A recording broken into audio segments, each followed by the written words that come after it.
system. We will regain our downlink television capability and communications with the crew momentarily. Everything has proceeded by the book throughout the overnight hours, setting the stage for the start of today's spacewalk, the 7th out of the International Space Station this calendar year.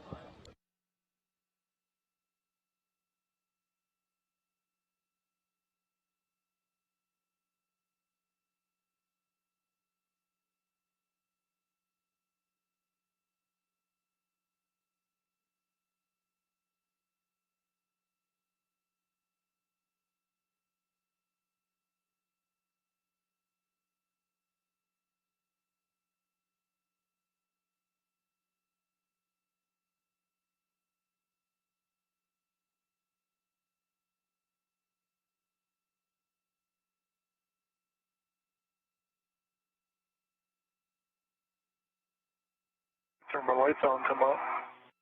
What? Here we go, turn my lights on, leave them. This view from an external camera on the International Space Station focused on the Quest airlock of the complex.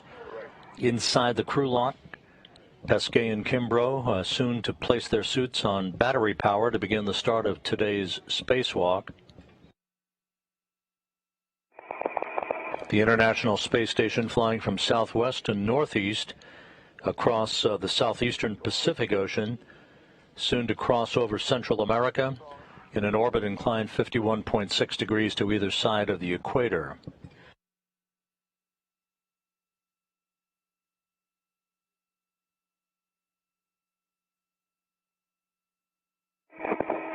That's 0.8, PSID on the hatch, manual gauge.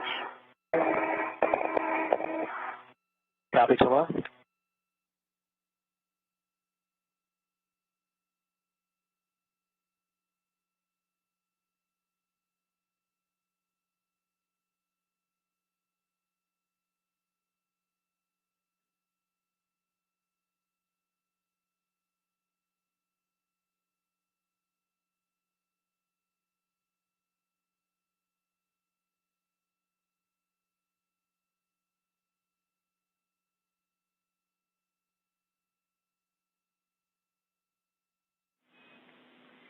I have a reminder for Thomas. We're not at the point yet where we want you to actuate the hatch, but after you fully rotate the hatch handle, when we are at that point, we'll have you pause for 1 second before opening the hatch.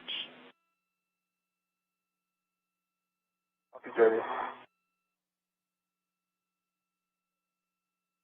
Hey, Jay, it's Mark. Does Thomas go to start that process when he sees 0.5 psi delta P on the EV hatch? Or does he have to wait till you call him? Checking. I'll check with you, Jenny, in any case.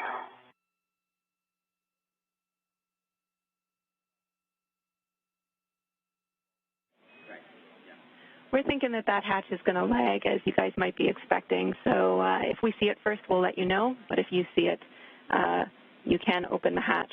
Just a reminder, after you fully rotate that handle, we're looking for a 1 second pause before opening. Copy, Jenny. Second pause after rotating your handle.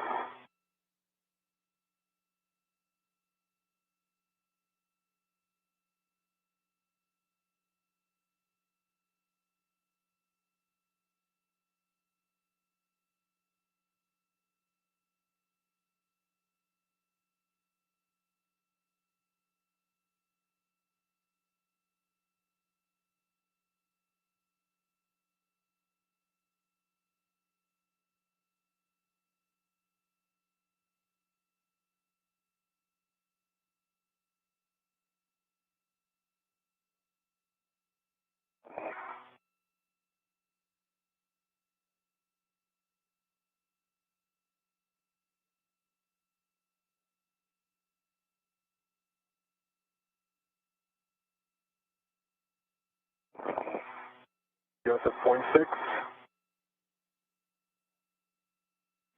Copy, Thomas.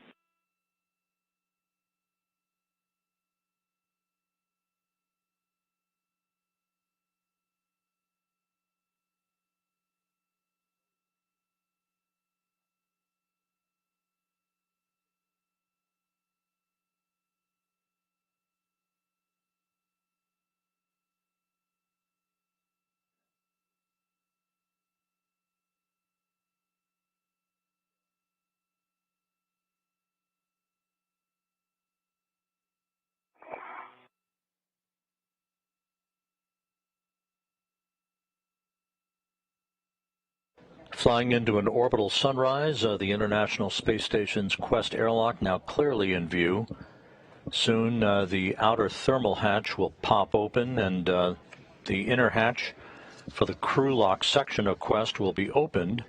We're just about down to vacuum, and you'll start to hear the calls for final communications and systems checks for the two spacewalkers for today, Thomas Pesquet of the European Space Agency and Shane Kimbrough from NASA.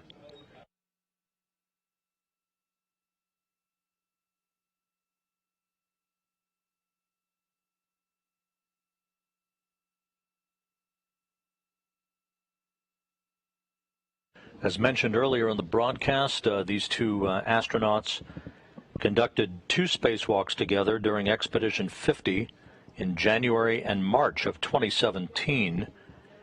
The first was work that was ongoing as part of the sequence of events that swapped out batteries for the power system on the International Space Station.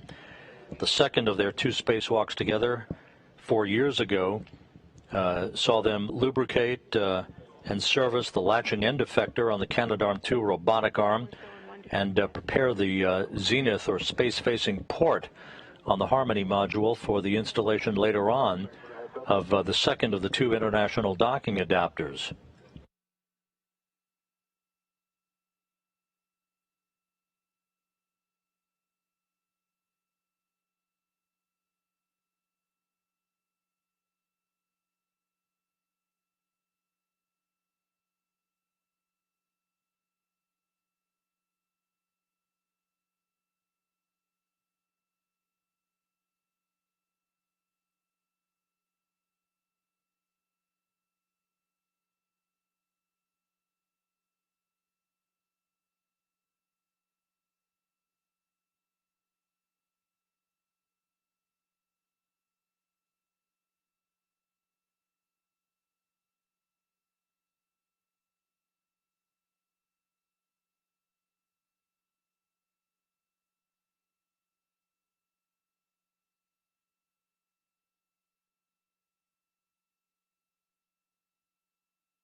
And Thomas, in the airlock, I'm showing the telemetry showing 5 psi.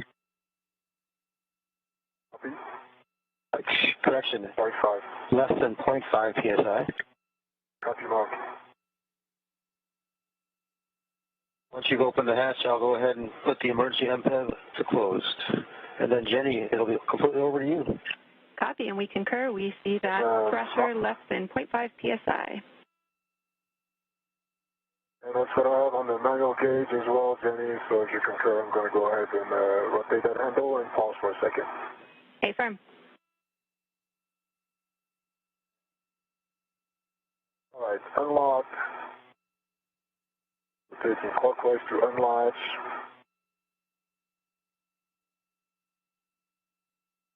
Hard stop. I'm going to pause.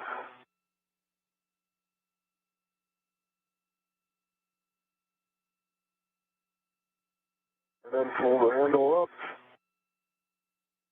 Nicely done.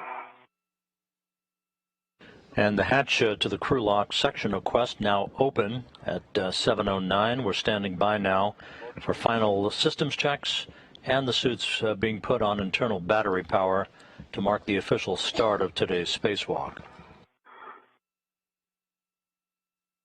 Want to move it? Yeah, can you move a little bit to that? There you go. Forward and if I get to... No, you just move you, because I think I'm contacting you. Okay?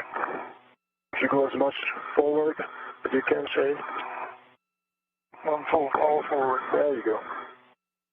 Okay, hatch is open. Nice. Secured for the daylight.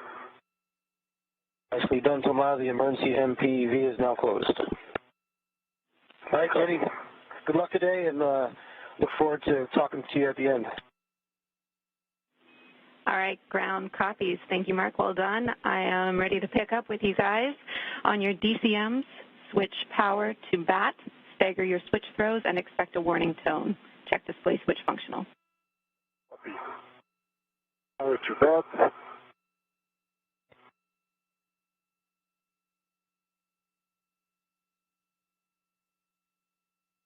What's in bat? Power to bat, EV2. Restart.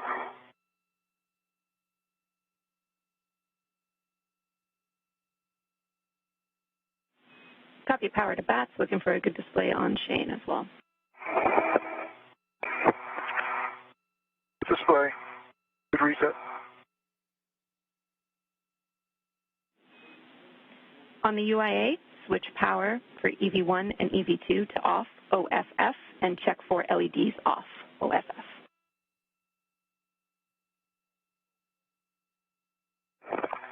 Okay, powers EV1 and 2 are off, LEDs are off. Scissors tool off, expected. Disconnect SCUs from your DCMs and install your DCM cover. Dark.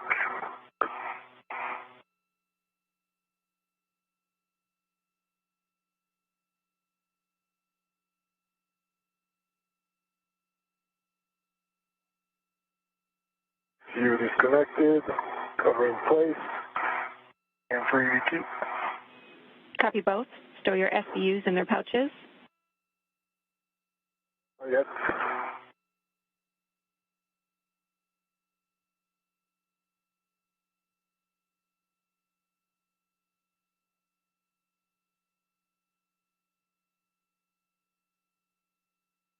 You want us to use in the pouch. Copy. This is Mission Control Houston. Thomas Pesquet of the European Space Agency and NASA's Shane Kimbrough have placed their suits on internal battery power at 7:11 a.m. Central Time, 8:11 a.m. Eastern Time, marking the official start of today's spacewalk, the 239th in support of space station assembly maintenance and upgrades. Again, start time for today's spacewalk officially measured at 7:11 a.m. Central, 8:11 a.m. Eastern Time.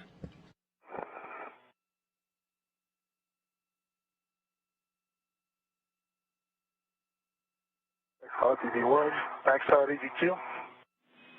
Switch water on, ON. Water on EV1. Water on EV2. Check DCM blank, bite off. DCM blank and bite off EV1. DCM blank, bite off EV2. Copy all. Temperature control valve set as desired.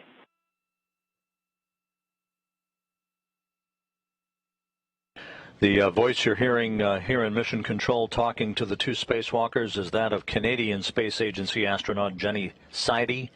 She is the ground IV, or the spacewalk choreographer, who will be working step by step through all of the procedures for today's spacewalk.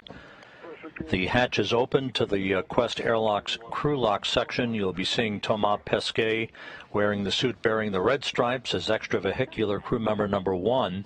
He'll be emerging just a few moments from now once he and Kimbrough have completed an inventory of all the tools they'll be taking outside with them. All right, copy. And with that, we are ready, Thomas, for you to open the hatch thermal cover. Copy, you'll bring the hatch thermal cover. CBT. Goes to the gearing. And Thomas, you'll be stowing the hook on the stiffener tether point and cinching the snap strap until snug. Copy.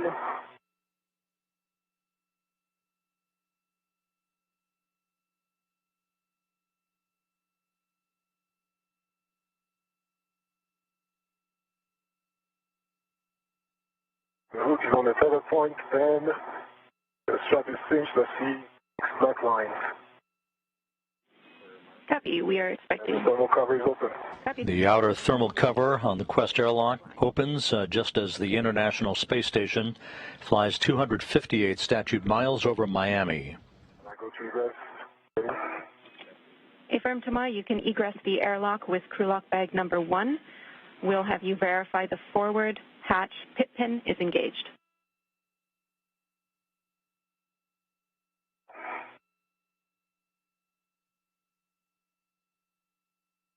Copy, I'm egressing the airlock.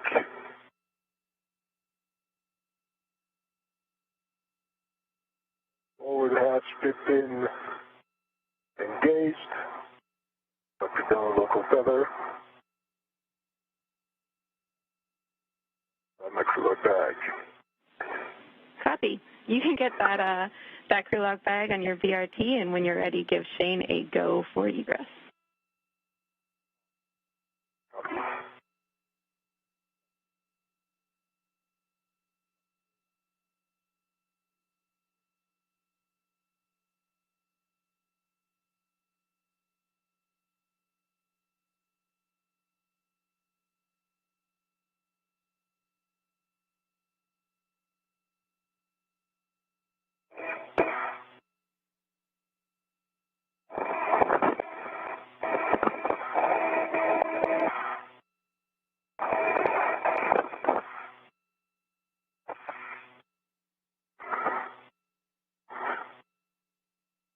Come back in. A little bit.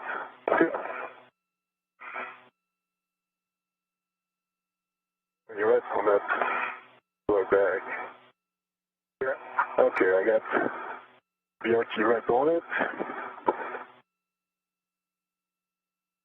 BRT on the cooler bag. Bring back out. And then I have the red on it on my BRT. You can release. And our first view of Thomas Pesquet, extravehicular crew member number 1 today, wearing the suit with the red stripes, representing the European Space Agency today as he begins the 3rd spacewalk of his career.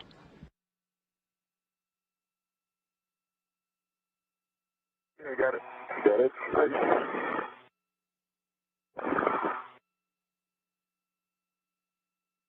I have a ret on the IDA bag, cable bag, released from airlock tether. Copy. Copy, Shane.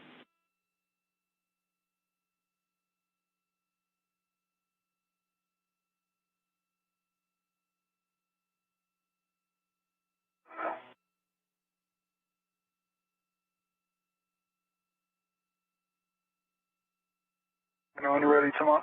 I'm ready. You can come out. Okay.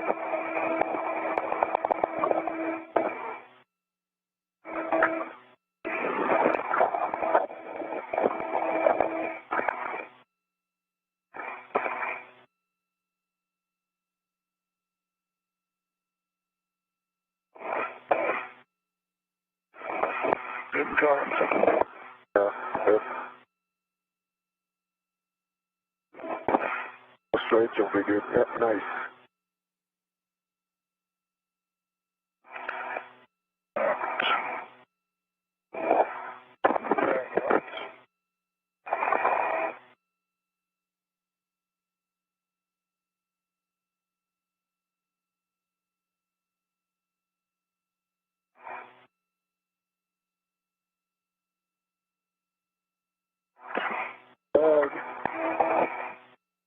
On the lights.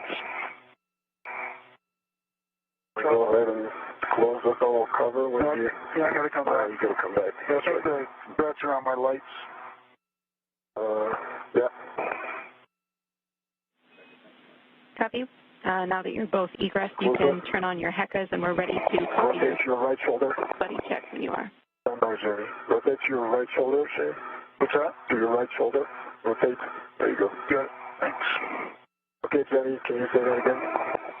Okay, I copy. You can turn on your HECAs when you're ready, and then I'll copy buddy checks when you're ready.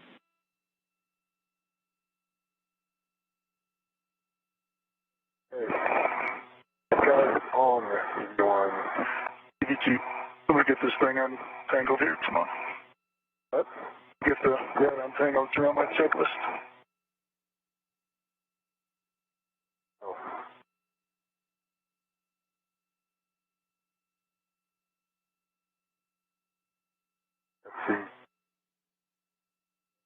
to go underneath. You have to bring it back to me. It's around my safety tether too. Yeah. Okay. And release from your left arm. Once Kimbrough is outside to join Pesquet, we should be seeing our first view from helmet cameras. Each crew member has two types of helmet cameras, the conventional ones that you are accustomed to seeing with Pesquet's number on his helmet camera of 20 in the lower right-hand corner once they're activated. Kimbrough's helmet camera number will be 22. They also will be turning on high-definition cameras that are mounted on their spacesuits for even better views of some of the work that they'll be doing once they reach the P6 truss on the far left section of the backbone of the International Space Station. Shane Kimbrough now on the right in the unmarked suit. Extravehicular crew member number 2 has joined Pesquet outside. They will make sure that they have all of their tools and tethers configured properly before they begin to make their way out to the P6 truss. Okay. I think now we're good. Sweet. Yeah, nice work. Okay.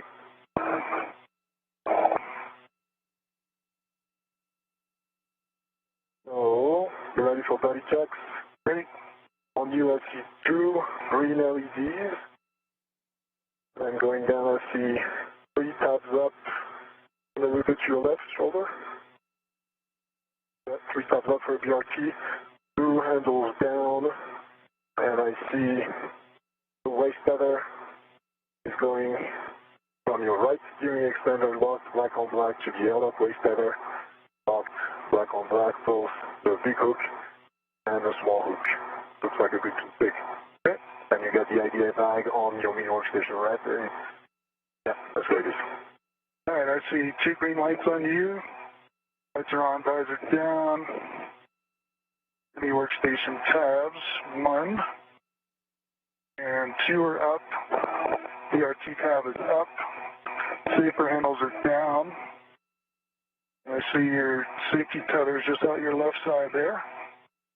It all looks clear. Your hydraulic bag looks good behind you. I think you're in a good config. Okay, sounds good. With that, Jenny, if you agree, I'll make my way to P1. Copy. Good buddy checks. I'll just take a baseline HAP check from you, and then we can get to translating to Ma. Correct. And the HAP is dry for V1. Dry HAP, BB2. Copy, dry HAPs. With that, Thomas, you're right. You can translate to P1. We're looking for Bay 12 of a mile marker for you when you're ready. And Shane, you'll be attaching the cable bag bundle to the APFR and airlock with 12. Copy. Shane Kimbrough reporting good configuration of all the tools and tethers, the HAP reference made by them and Spacewalk communicator Jenny Seide here in Mission Control is the acronym for Helmet Absorption Pad. That is the device in the spacewalkers' helmets to do exactly what it's implied, and that is absorb any perspiration or other condensation that may build up inside their helmets during the course of the spacewalk. The 2 spacewalkers placed their suits on internal battery power at 7:11 a.m. Central Time, 8:11 a.m. Eastern Time to mark the official start of this spacewalk. The 239th for station assembly maintenance and upgrades, the 7th for Shane Kimbrough, and the 3rd for Thomas Pesquet. All right, I'm on phase 1. The fixed pad is clear. My report. Copy, Thomas. You're looking for mile marker 9180. 9180, copy, Jenny, thanks. Good words, just under the FHRC.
Shane, once you've bundled that cable bag to the APFR, you can stow the APFR in your BRT. Yeah.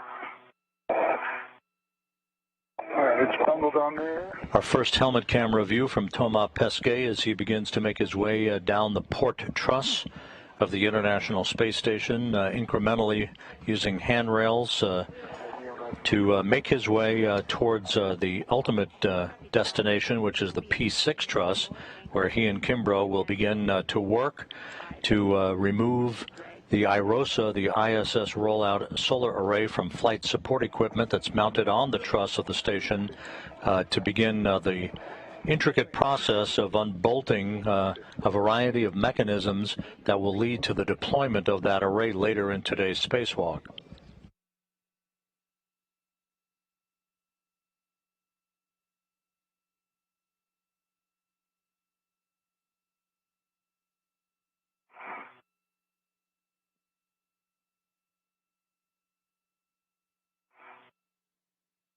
Okay, my anchor hook on 652, closed and locked, black on black. Copy. Good config for your anchor hooks. Looking for a check on your reels. Copy, Jenny, and my green reel is unlocked.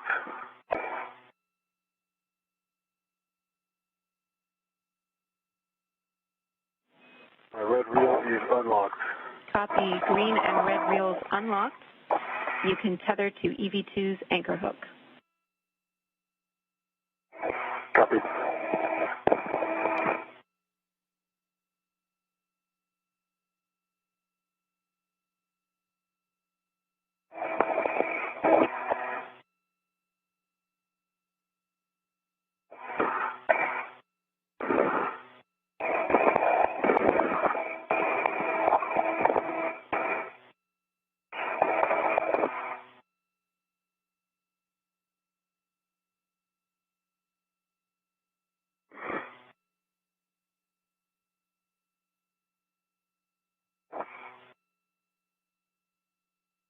Okay, Jenny, I'm tethered to EV2's anchor hook.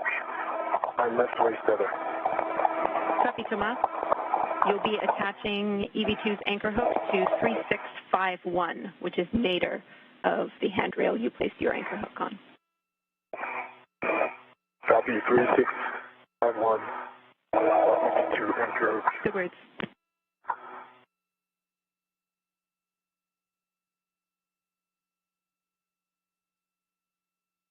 EV2 anchor hook is on 3651. The gate is closed, slides are locked, black on black. Copy. That is a good load path. With that, I see Shane has picked up the APFR at the airlock. So when you're ready, Thomas, you can give Shane the go to release his tether from the airlock waist tether. Shane, you're tethered to 3651. The good anchor hook. You have to go to pick up your waist tether and begin at your station. Okay, copy. Thanks, Thomas.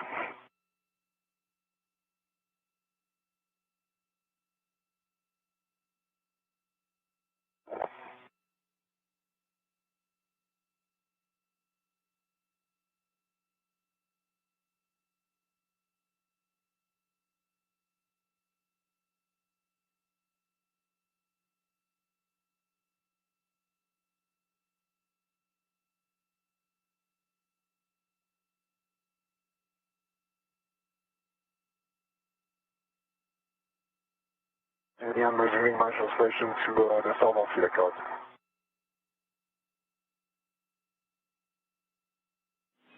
Say your last.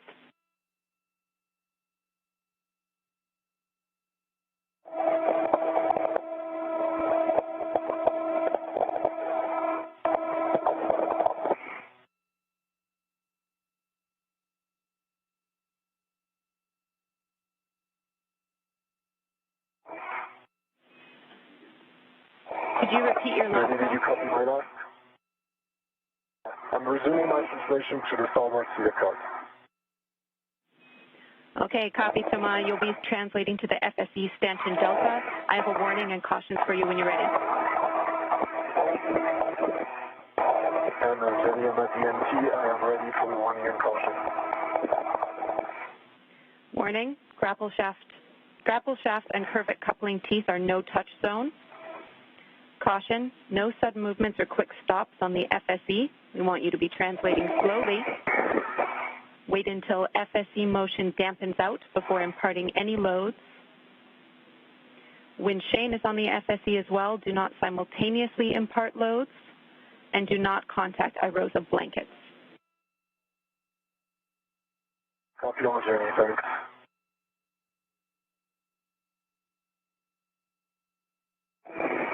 And I'm at the starboard sea correct. Copy, Tomas. I'll make my way up. Yes.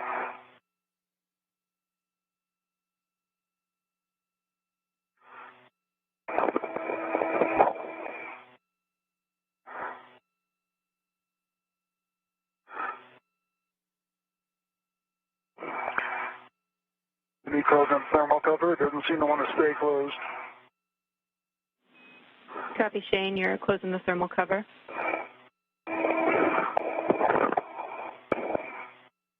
It's not staying closed though, Jenny. Copy.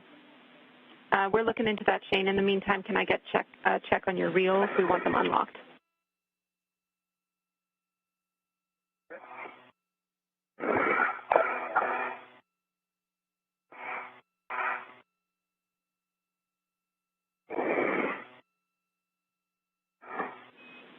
And Thomas, we see you on the FSE. You're looking to stow your crew lock bag on the tower handrail.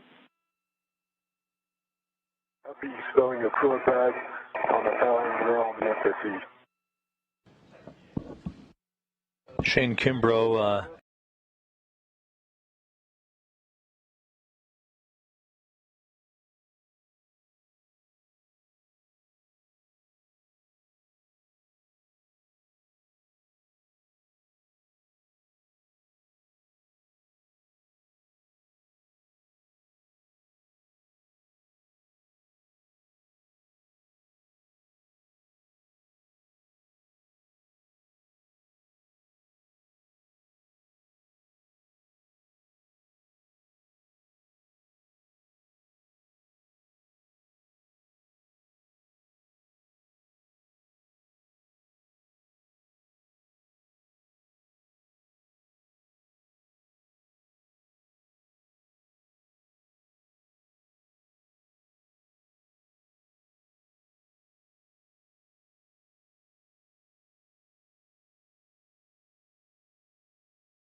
when Pesquet arrives at the site upon which the solar arrays are located on the flight support equipment that carried them to orbit in the trunk of the Crew Dragon that SpaceX launched to the station back on June 3rd, he will use a pistol grip tool, a high-tech screwdriver basically, to release bolts that are called outer hinge restraint bolts, holding the array in question that will be the subject of today's installation for the 2B channel power augmentation for the International Space Station.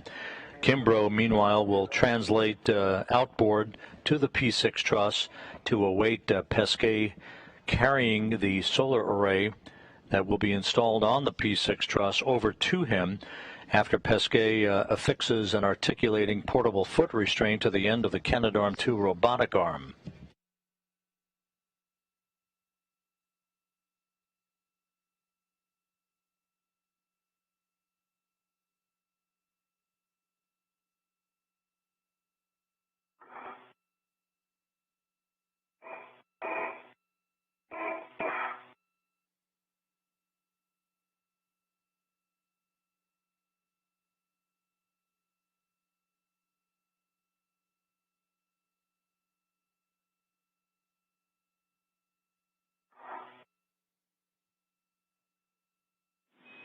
And Shane, from what we see, it's holding well now. Do you think if you were to translate outboard, it would stay where it is? Looks pretty good to us.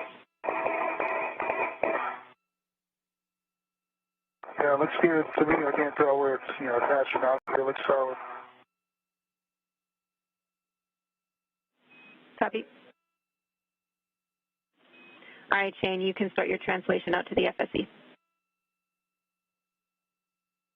Thanks.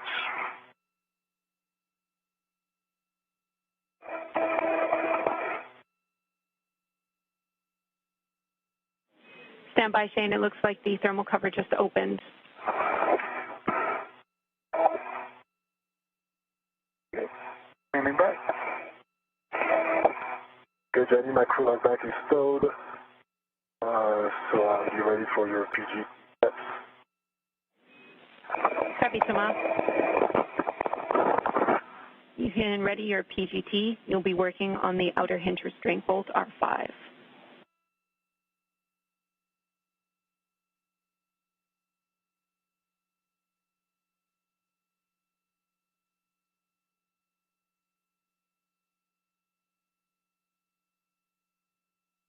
Shane Kimbrough continuing work to try to close and secure the outer thermal hatch cover over the crew lock section of the Quest airlock before he begins his journey out to the far left section of the truss of the International Space Station. Thomas Pesquet making his way to the location where basically the carrier holding the first pair of Virosa ISS rollout solar arrays is located. Jenny, it's closed again, and it seems to be holding for now. Copy, Shane. We're having a discussion down here about whether we want you to put a tether on it. That's the holdup, so I'll have word for you on that soon. Okay.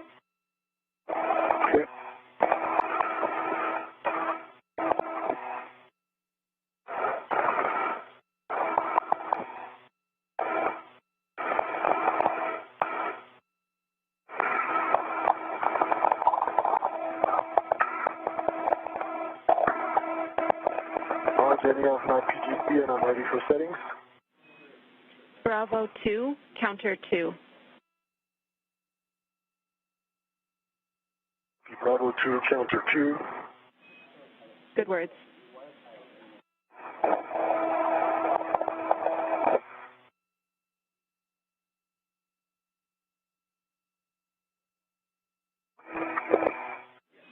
And Shane, we're going to have you put an adjustable equipment tether on the thermal cover to the circular handrail just to keep it closed. And work.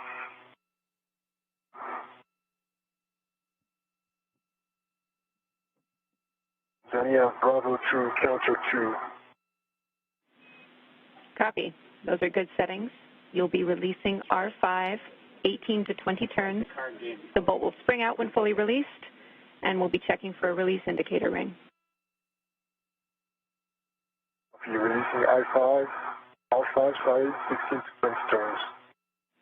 A-firm.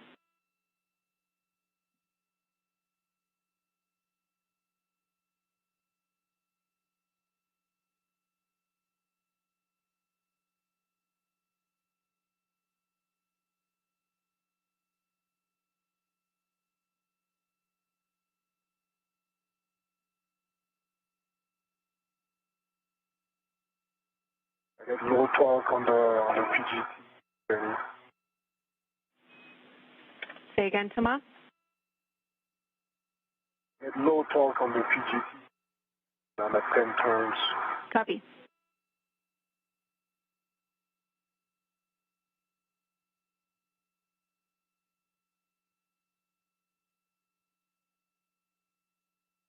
I got 17 turns. See the ball stopped out. I'll give it a couple more turns if you allow me. Copy, Thomas. Checking. All five is released. Copy, R5 released.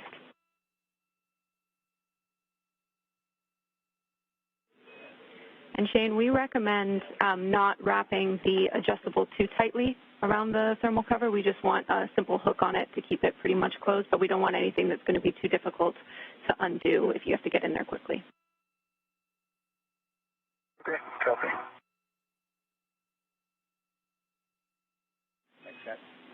Shane, we recommend hooking to the loop, which is by your right hand on the circular handrail.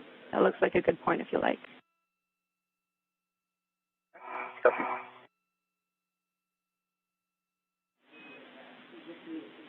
And Thomas, with R5 released, your next step is going to be to stow your PGT, the red one.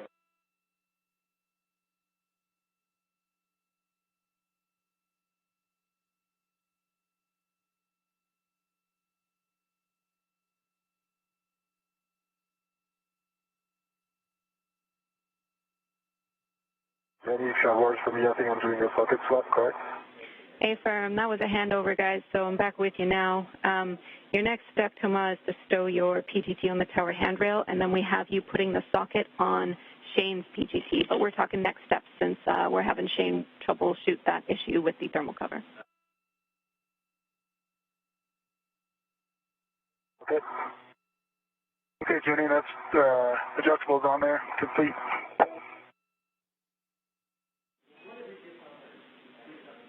Copy, Shane.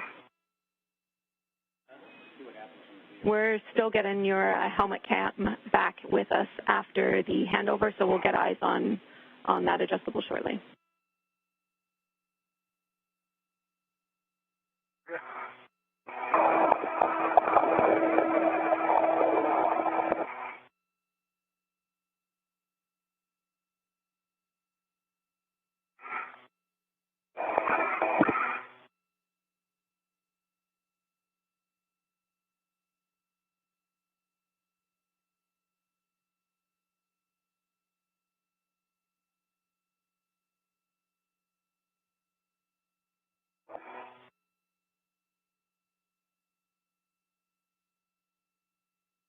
You need me to face it, Jenny, or you guys are looking at other stuff?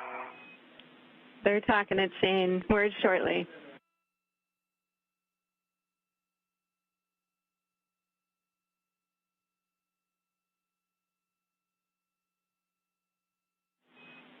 My PGT now is a red going to and reveal 13 on the tower. Copy, Thomas. We'll have next steps for you shortly. And Shane, we're taking our time here because we want to make sure that we're really in a good config. So we're going to have you tether it such that the tether point that you're using is far from the hinge on the thermal cover. So at the actual opening, so toward your left.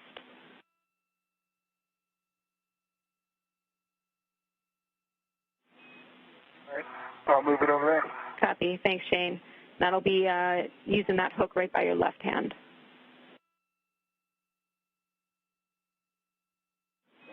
And that's not the correct hook, Shane. We're looking for the hook, which is by your right hand, to move to the hook on the circular handrail near your left hand. Okay, gotcha. Gotcha. Wanted me to move the whole thing. I'm sorry. No problem. We're on the right track.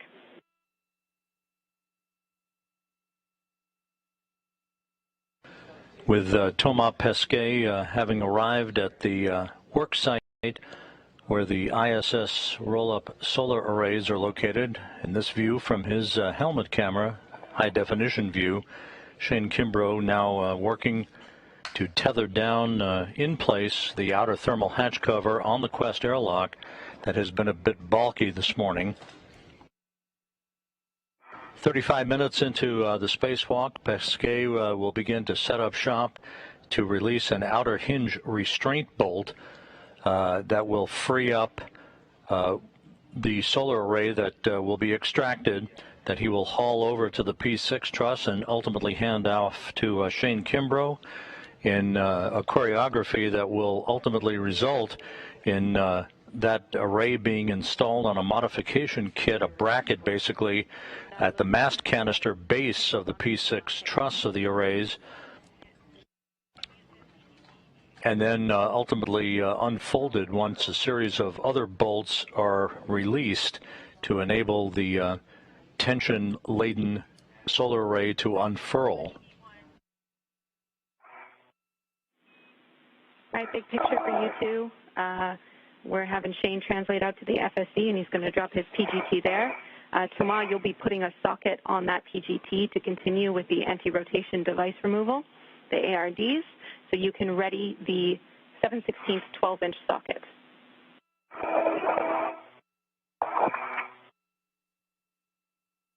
All right, 7/16 12-inch socket on Shane.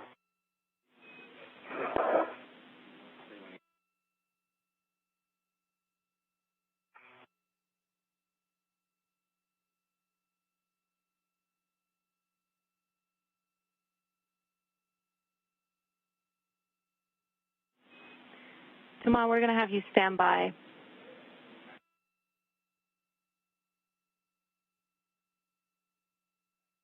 Standing by, Jenny.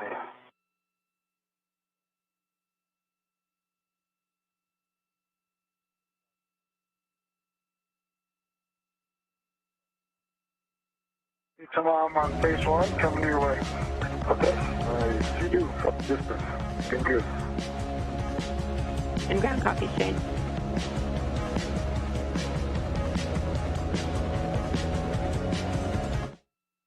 And Jenny, you're breaking up.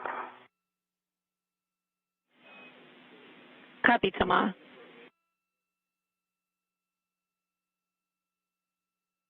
Oh, now you're coming in clear. All right, keep me updated on it. I will.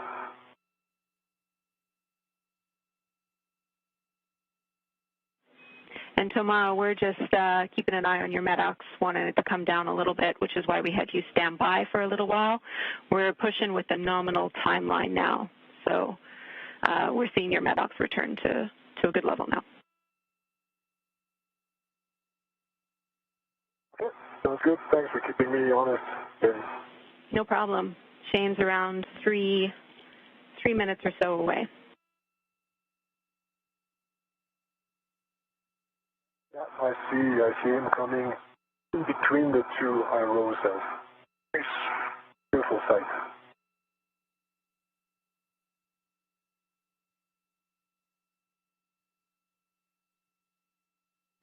There's a good view of Thomas Pesquet at the flight support equipment carrier, if you will, in which the first pair of ISS rollout solar arrays are housed. He will begin work very soon to begin loosening bolts and anti-rotation devices, as they are called, basically launch constraints that held the arrays in place when they were launched back on June 3rd in the trunk of the Crew Dragon cargo vehicle that SpaceX launched on a Falcon 9 rocket from the Kennedy Space Center to bring to orbit. Those arrays arriving at the space station on June 5th and then robotically removed from the trunk of Cargo Dragon and mounted at that payload attachment fixture for the time being, awaiting the start of today's spacewalk.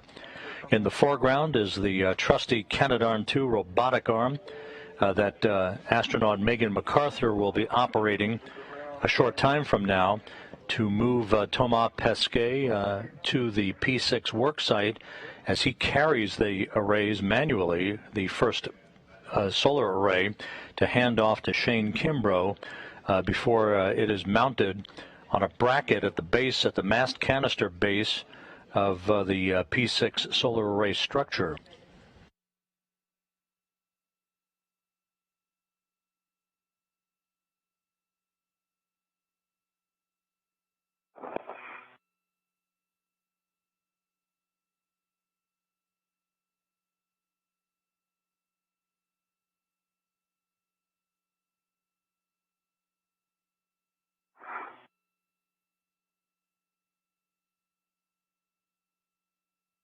I got your tether in front of me here. I'm just at the starboard seat of carts. Copy? Ground copies.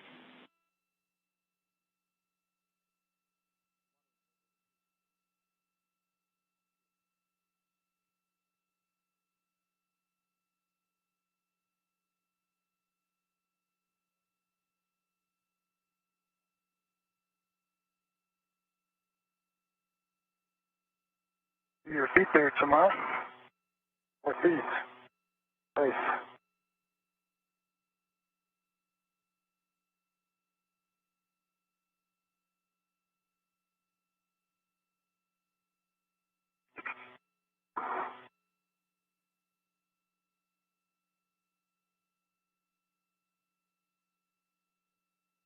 Fort Utica, coming to you. What do you want me to do tomorrow? Come up there? Yeah, if you can. I'll try to come your way and meet you halfway. I'll have to bring this like a caddy. So Shane, just attached to your bag. Shane, you just need to get your PGT to Thomas. We have the published steps to stow it on the tower handrail, but if you can pass it to Thomas more easily, that's fine with us. Yeah. I think that's what we'll try and do. Just stay there tomorrow on the pallet now, too? Okay. I'll just come to you. Okay. Good with that? Yeah, I'm good with that. It should be dental.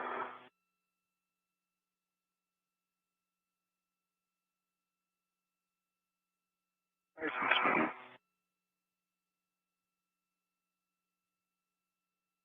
Alright, make it down, local tether. Alright, I'll get a local tether down.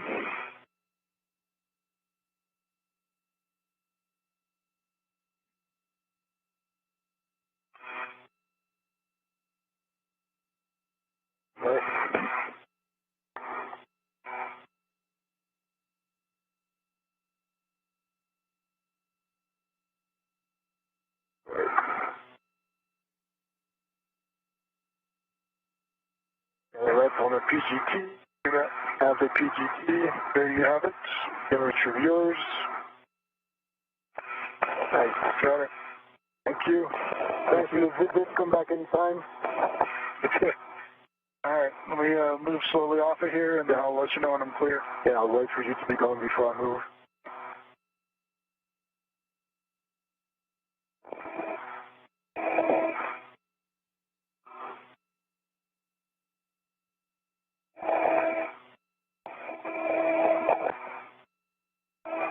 Alright, I'm just going to back out the same way I can.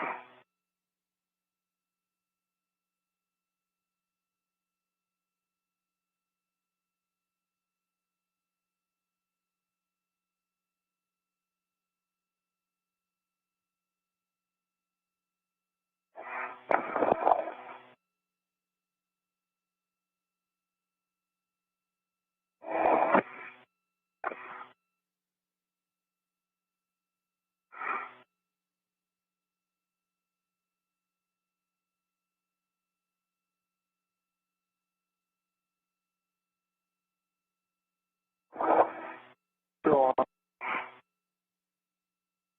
you clear? No? Okay.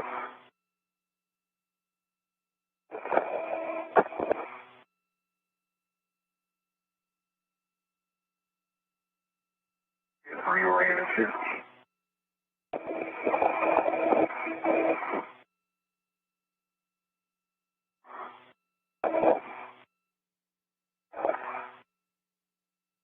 "45 minutes into the spacewalk, Shane Kimbrough and Thomas Pesquet are at the flight support equipment structure holding the first pair of ISS rollout solar arrays that were launched a couple of weeks ago aboard the SpaceX Cargo Dragon vehicle to the International Space Station.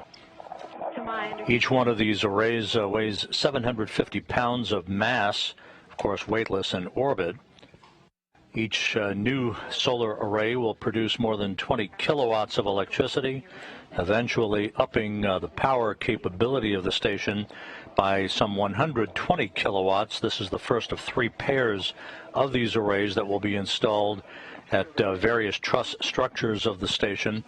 Today and on Sunday, in the second of this first set of spacewalks, the 2B and 4B power channels of the P6 truss will be augmented by these arrays. They do not replace the older legacy solar arrays. They simply augment the power output of the existing arrays. The next 2 sets of arrays will be installed on the P4 and S4 trusses, and then ultimately the final pair on the S6 and S4 truss structures of the International Space Station. 6 of the 8 power channels on the station to be augmented.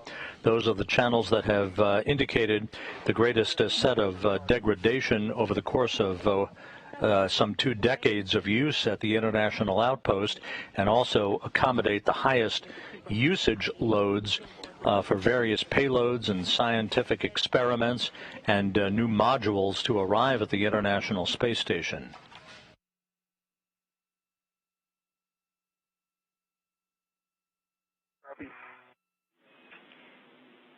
So those are your warnings. Your cautions are avoid contact with the deployed and stowed radiators, and the battery adapter plate cables on the IEA are a snag hazard.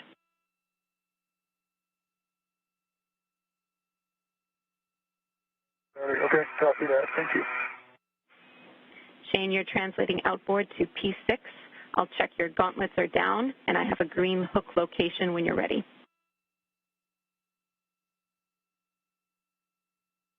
Okay, gauntlets are down and ready for the green hook location. P6, handrail 5312.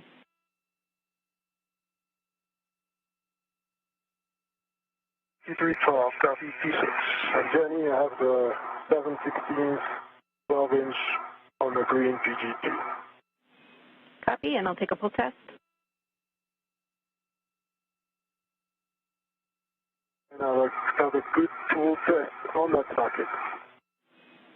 Excellent. Next steps for you, Thomas, are to start releasing the anti-rotation devices. So I'll have you translate to the Charlie 1 bolt, which is zenith and outboard.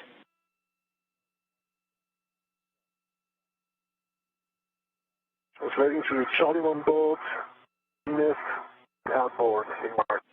Affirm, that'll be stanchion Charlie.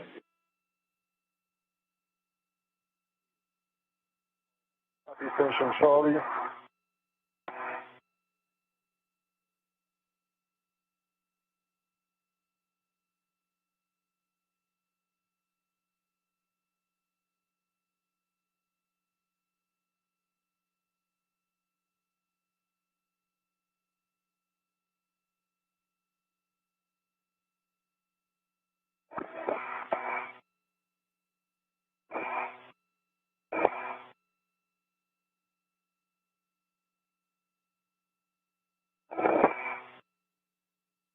Thomas Pesquet will be attaching an articulating portable foot restraint at the end of the Canadarm2 robotic arm that he will ultimately plant his feet in, to be driven by astronaut Megan MacArthur, who will operate the arm from a robotic workstation inside the station. He will carry the first ISS rollout solar array over to the P6 truss, where Shane Kimbrough will set up another articulating portable foot restraint, so he has stability in receiving a handoff of that array from Pesquet at the appropriate time. To attach an adjustable equipment tether to the ARD tether point.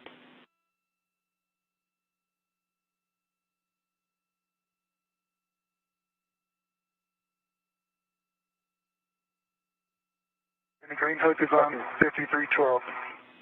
Copy, Shane. You can translate outboard to P6 with 18.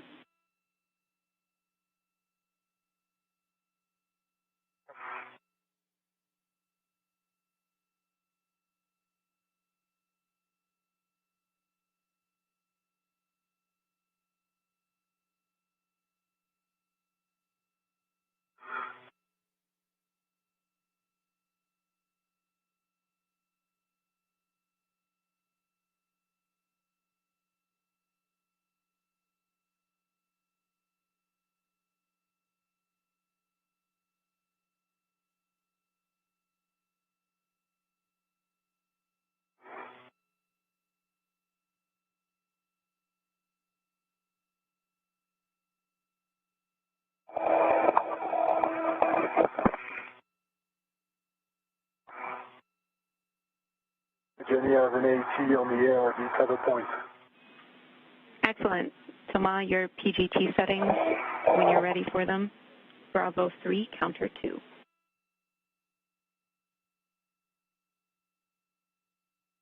Bravo 3, counter 2. Copy.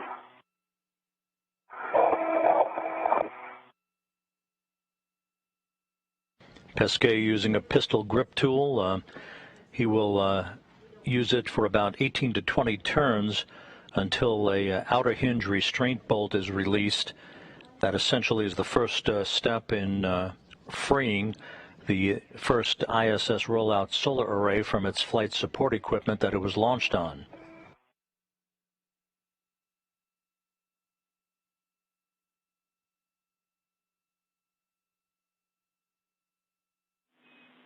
Obviously, you guys can see that it's nighttime. Just a reminder to adjust your visors if you need to.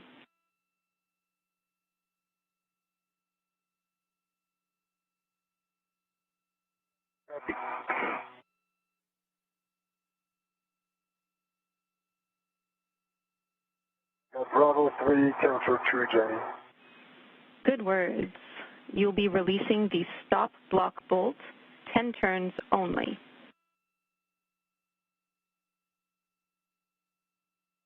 The stop block bolts called AR1, 10 turns only. Affirm. 4, 5.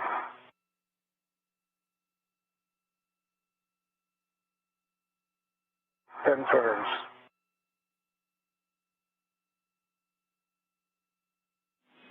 Copy, 10 turns. You can release the ARC. Jenny, I got 12 o'clock. Block on. Okay, release the ARD. Sorry, Jenny, 12 o'clock on the APFR and with 18. Block on black, good pull test, get twist test. I'm going to work on the settings now. That's right. Copy, that's a good install. Clocking of 12. We're looking for Fox, Fox, Fox 4. That's Shane Kimbrough installing his articulating portable foot restraint at the P6 truss work site. That will be the place where he receives the array from Thomas Pesquet once that array is freed from its flight support structure.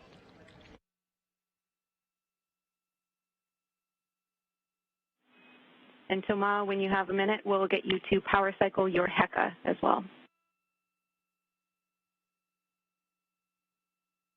Bye. Jenny, this pit knob is really stiff. Any ideas? Checking.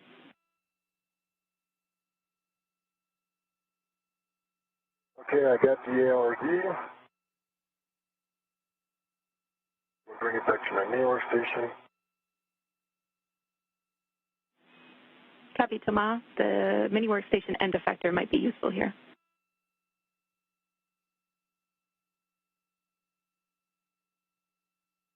Okay, I got the ARD on my main workstation. You wanted a power cycle of the HECA? Affirm. HECA off.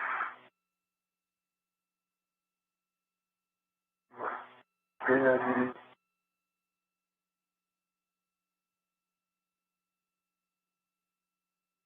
I got the pitch now. Okay, copy, Shane.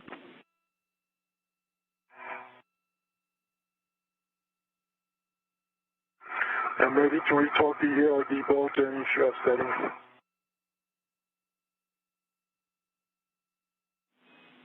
Your settings are Bravo 1, clockwise 2.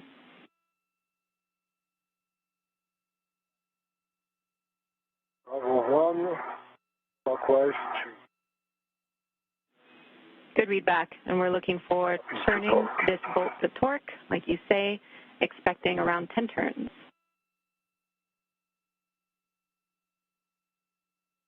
10 turns.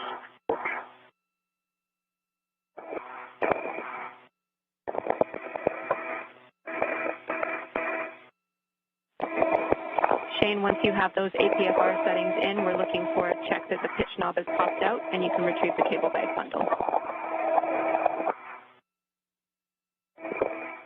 Okay. Working on the cable bag, and I'll finish up the APFR settings if that's all right. Copy, no problem.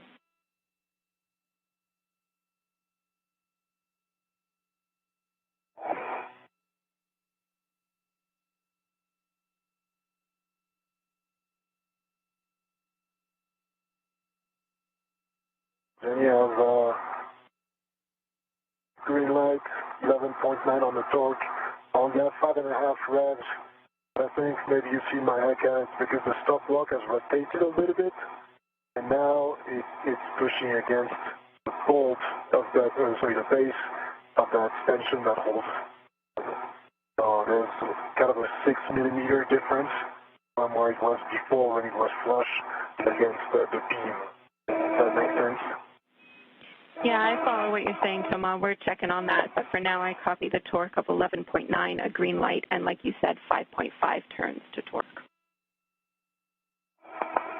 All right.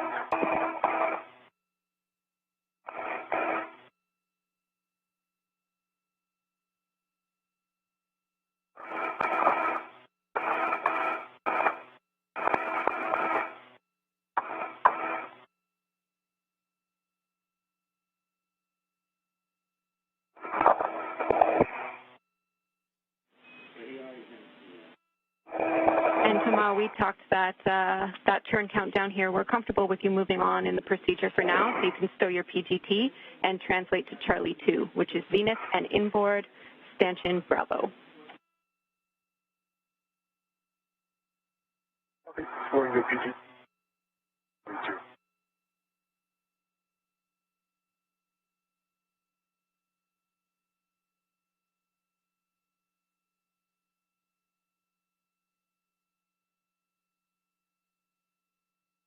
How you doing, Shane? I'm good. I'm finishing up the APFR. Got the crew or the cable bag. I'm on PRT now, and final settings here. Awesome.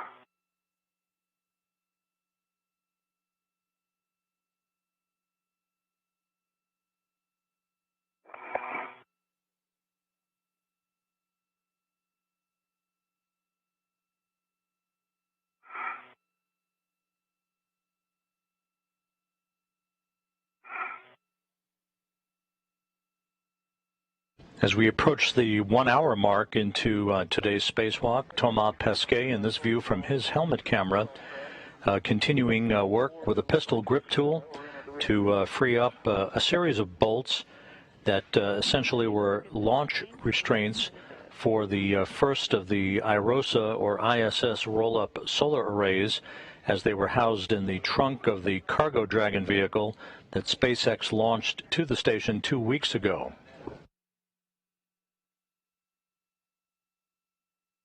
Knob is top. Copy. That is a good config, Shane. You can translate outboard to handrail 5307, where you'll be stowing the cable bag. 5307, copy.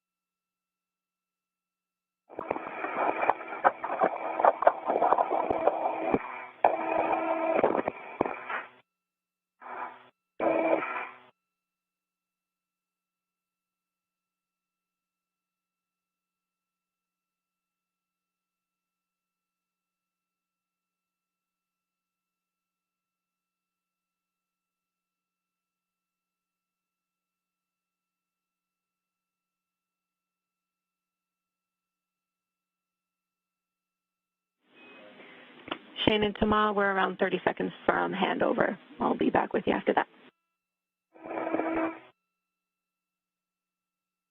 Copy, Jody, thanks. Copy.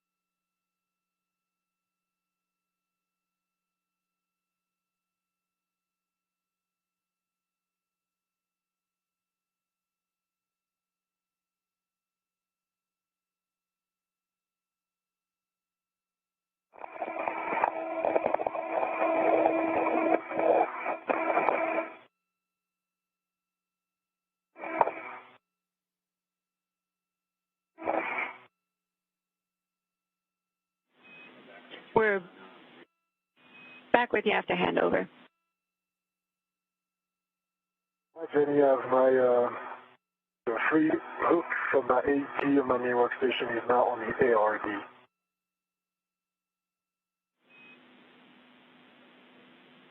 Copy, Shane. Your end effector is still on the ARD? Oh, no, Jenny, this is Thomas. The free hook of my AT that was on my main workstation is now on the ARD. Copy. ARD2 at Charlie 2. The ARD that you're hearing referred to is the acronym for an anti-rotation device. This is a feature on the flight support equipment holding the IROSA or ISS rollout solar arrays in place. That is essentially a launch restraint that needs to be removed prior to Pesquet using his pistol grip tool to break torque on the bolts that are holding the first of these two arrays in place.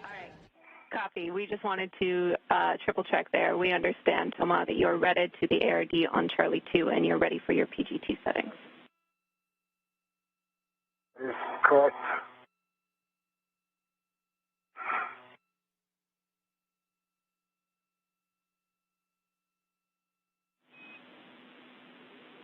Thomas, your settings are Bravo 3, counter 2. Bravo 3, counter 2. Good read back. And Shane, you'll be stowing the cable bag on handrails in that corner of the IEA around handrail 5307. Make sure that you position the hinge ISS inboard. Copy. Working on that. So we got two tethers down, working on the third now. Copy. Jenny, I'm ready for 10 turns on the ARD bolts. A-firm, 10 turns only. That'll release the ARD. You try SSC 13, that's in node 2.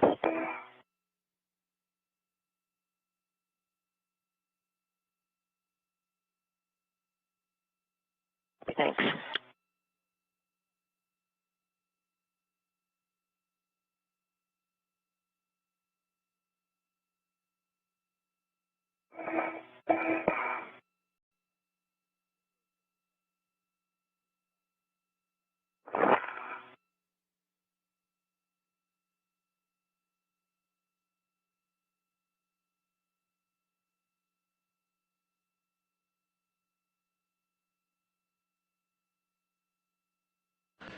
Again, Pesquet right now using a pistol grip tool to release what is called an anti-rotation device. This is the mechanism that must be removed prior to breaking torque on the bolts holding the IROSA array in place on its flight support structure on the truss of the International Space Station. Meanwhile, Shane Kimbrough is out at the P6 truss stowing a bag of power cables on a handrail that will be used later in the spacewalk by Kimbrough and Pesquet to electrically connect the new array to the power system of the International Space Station. I'm getting my crew lock bag out, and I'll head to the work site.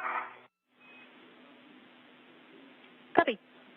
And Shane, we're also looking for a glove inspection, hat check, and gauntlets check from you.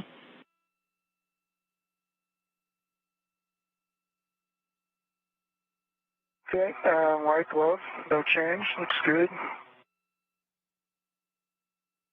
Left glove, no change, looks good. Dry hat, and gauntlets are down. Copy. Those are good checks, Shane. When you have the crew lock bag, you can translate to the left mod kit. I have some cautions for you when you're ready. Okay, go with the cautions. Standby 1, Shane. I see your ARD is released as reported. Thomas, your PGT settings to drive the stop block bolt to torque are Bravo 1, clockwise 2. So ARD is released. There's a lot of friction on those ARDs. It's the same for both. This is a spec. Copy, a lot of friction. And can you give me those settings again, Jenny? Please. Bravo 1, clockwise 2. Bravo 1, clockwise 2. Cautions for you, Shane. No sudden movements on the mass canister or mod kit. We'll have you translate slowly and avoid cyclic loading. Copy all. You'll be stowing the crew lock bag on the left lower strut handrail closest to the mounting bracket, the lower handrail stanchion. Yeah.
Then you have a good torque, 12 turns, and torque, sorry, 9.6 turns, and 12.0 torque and good green light.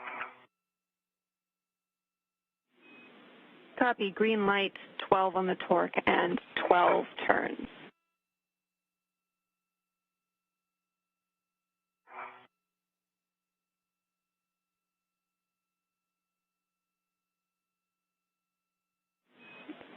Thomas, you can stow your PGT, and then we'll put you back to the crew lock bag to stow those ARDs, retrieve the scoop, and do a socket swap.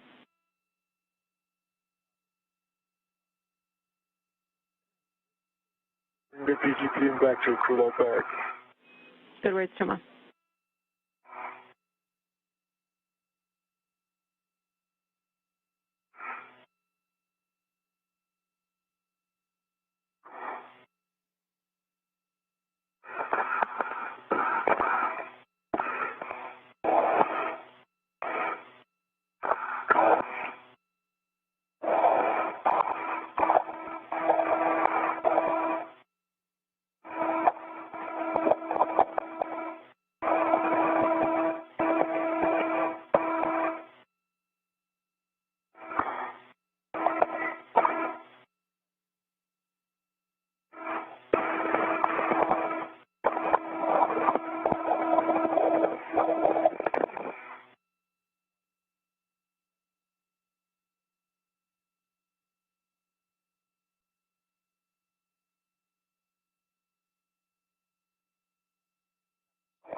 How's that bag, Shane?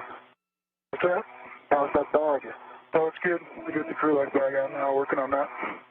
All right. Ground copies.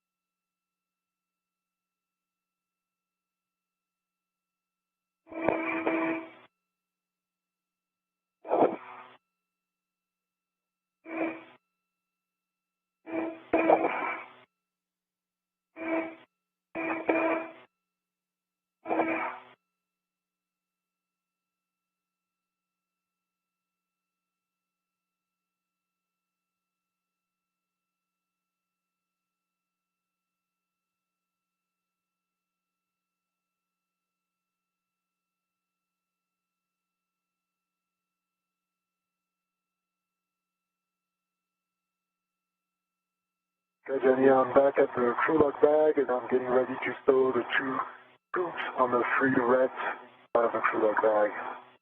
Or the two ARDs. Right. Copy, those are good words, Thomas. you'll also be retrieving the scoop with the long-duration tie-down tether and stowing that on your mini workstation.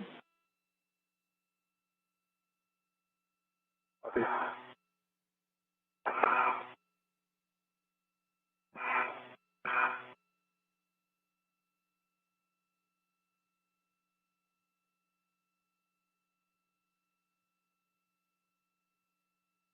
This is Mission Control Houston, 1 hour, 12 minutes into today's spacewalk by Thomas Pesquet and Shane Kimbrough. The two spacewalkers are working in the very, very early stages of their respective tasks that will result in the removal of the first IROSA roll-up solar array from its flight support structure. You can see in this image that large support structure that was housed in the trunk of the SpaceX Cargo Dragon vehicle that carried it to orbit back on June 3rd when it was launched from the Kennedy Space Center, arriving at the International Space Station 2 days later. Make sure it stays redded to the crew lock bag, and you'll install it with the handle pointing inboard. Copy. Pesquet next will use a pistol grip tool to break torque on 2 bolts on that flight support equipment structure holding the IROSA array in place. Shane Kimbrough is still working in the final steps of setting up shop at the P6 truss with an articulating portable foot restraint that he will be awaiting the arrival of Pesquet in. Pesquet will set up a foot restraint of his own at the end of the Canadarm2 robotic arm and then place his feet in that foot restraint, pull the array out of the flight support equipment structure and haul it over to where Kimbrough is for a handoff. Kimbrough will then rotate that array in the proper orientation to await Pesquet's arrival so that the two crew members can work with each other for the ultimate installation of that array on a modification kit, essentially a bracket that was installed at the base of the mast canister of the P6 truss array structure on a previous spacewalk. Okay, I see the micro square here. Copy, Tama, yeah. We see that in your WVS. Make sure that you have the scoop with the long-duration tie-down tether, which you do, and that goes in on your mini workstation. That was shared, Jenny, but I'm working on this. Copy. Okay. So then, Shane, I copy Right, that you have the scoop, which is staying ready to the bag, and you're going to be installing it on the root beam microsquare.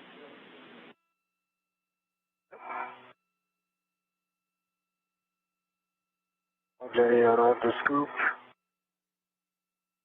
with the long duration on the crew lock bag. Put that on my mini workstation. Copy, Tama. Following that, we'll have you do a socket swap.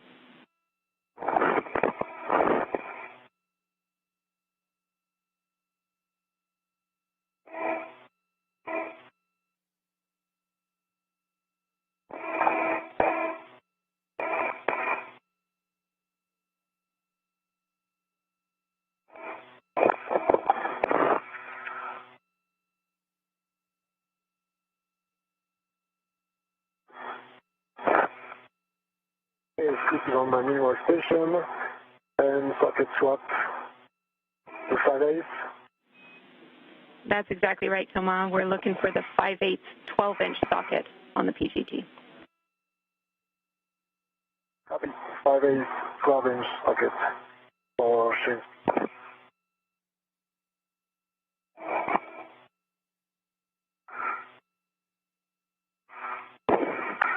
Okay, Jenny, the first keeps installed. Handle is inboard. Copy, Shane. That's a good config. You can get started on routing the right wire harnesses from the cable bag. Let me know if you need additional words on reading to them or routing them. Okay, copy that.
Jenny, the 716, 12 inches back on the socket caddy is a good pull test, working on the 5/8, 12 inch on Shane's PG. I copy a good pull test on the 7/16 12 inch on the socket caddy, and you're working on the 5/8 12 inch on the PGT. That is correct.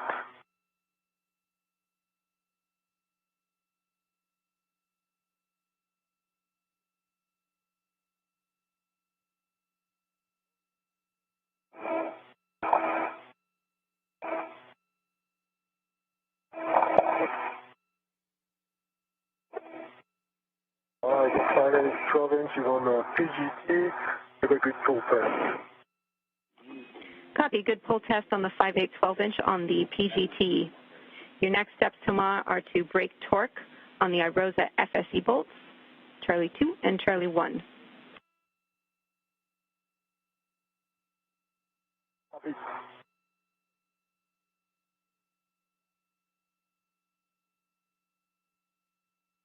Jenny, I have a ret on the red cables. So I'm going to release the ret from the back and then take them up to the market right side. Copy, Shane. That's a good config. And Thomas, while you're buttoning up this crew lock bag, I just wanted to let you know that occasionally your comm is coming through muffled. I understand there's not much that you can do about that at this point. Your mic booms are set, but that's why I'm repeating calls back to you, and just correct me if we ever get it wrong. Yeah, that sounds good, Jenny, and I'll try to be clear. And Shane, do you copy me, or is it the same for you? No, I'm copying you good. Okay. Copying you good too. Copy all.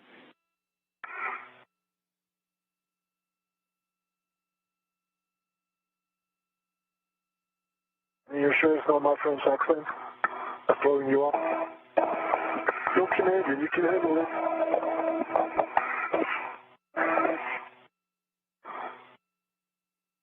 All right. Thomas, you'll be translating to Charlie 2 to break torque. Copy, Charlie 2 to break torque. A-firm, that's Zenith, and inboard or extension Bravo.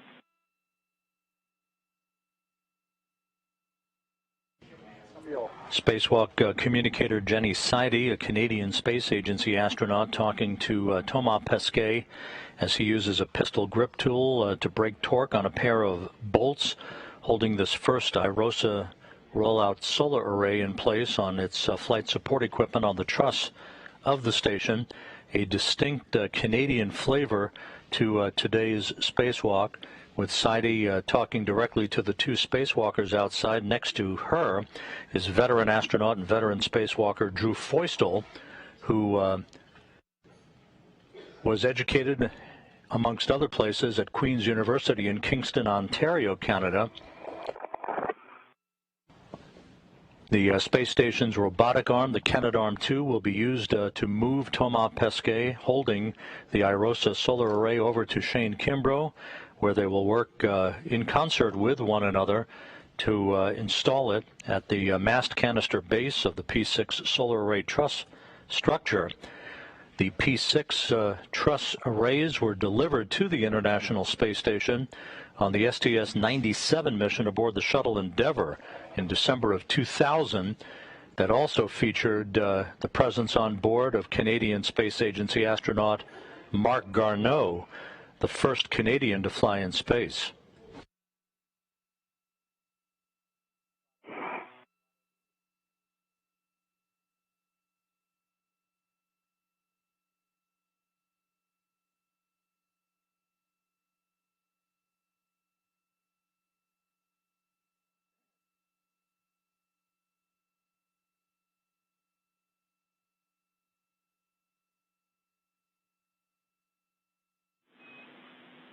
Thomas, now that you're at Charlie 2, let me know when you're ready for PGT settings.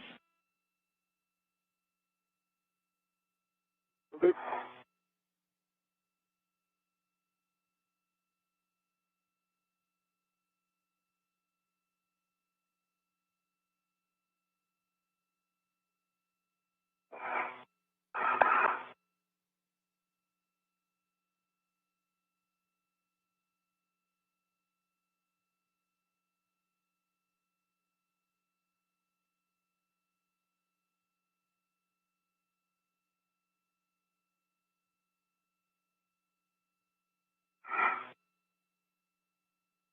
Jenny, I'm at Charlie 2, Shane's PGP, green PGP, 5/8 times 12 inches, and I'm ready for settings. Copy. You're in a good config, Thomas. Your settings are Bravo 3, counter 2. You'll be releasing Charlie 2, less than half a turn. Bravo 3, counter 2, less than half a turn. Affirm.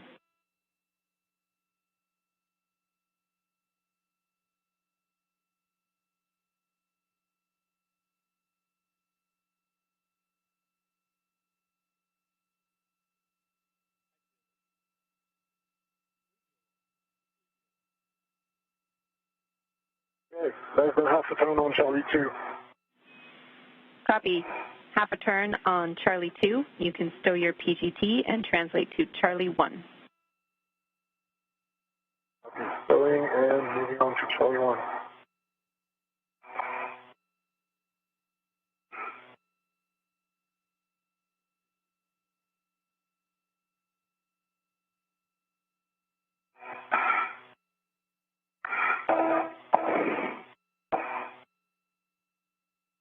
How you doing, Shane? Good. I got the first cable tied down and just looking at the distance before I do 3 turns on it. Good. Nice. Nice work. Ground copy, Shane.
The second one time I'm going to have to move out quite a bit. So, got a red on that and undo it.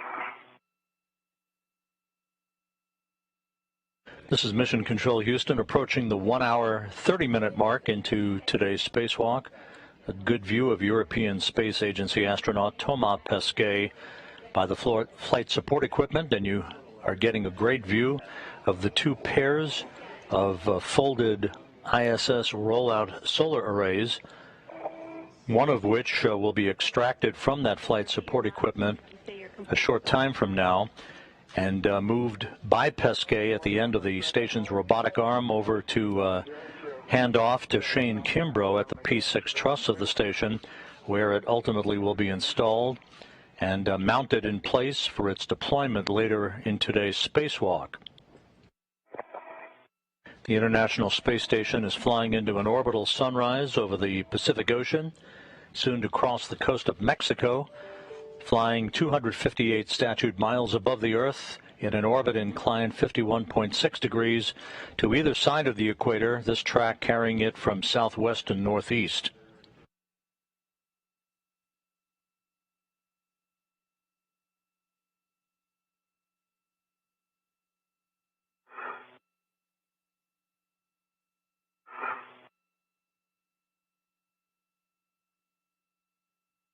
Jenny, I'm in position for Charlie 1. Copy. You'll be braking torque on Charlie 1, less than half a turn. Let me know when you're ready for settings. Braking torque on Charlie 1, less than half a turn. I'm ready for settings. Bravo 3, counter 2.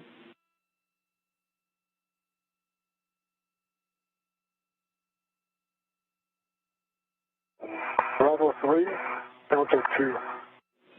Good read back.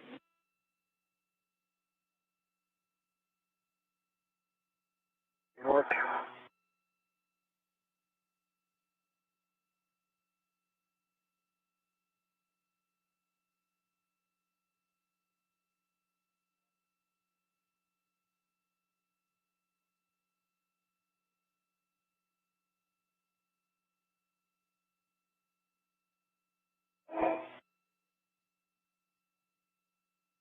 Less than half a turn on C1.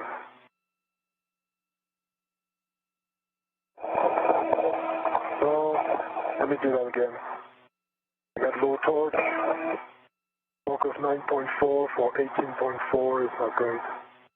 Moved by less than half a turn, but want me to give it a little bit more, Jenny, or not? Checking, Tomas. Okay. And I saw it moved by less than half a turn. Yeah, we're happy with that, Tomas. As long as it moved, we're just braking torque at this point. Okay. Thank you. So now you'll be releasing Charlie 1 27 turns only, and I have new settings for you. Copy 27 turns on Charlie 1, and I'm ready for save. Bravo 3, counter 3. Bravo 3, counter 3.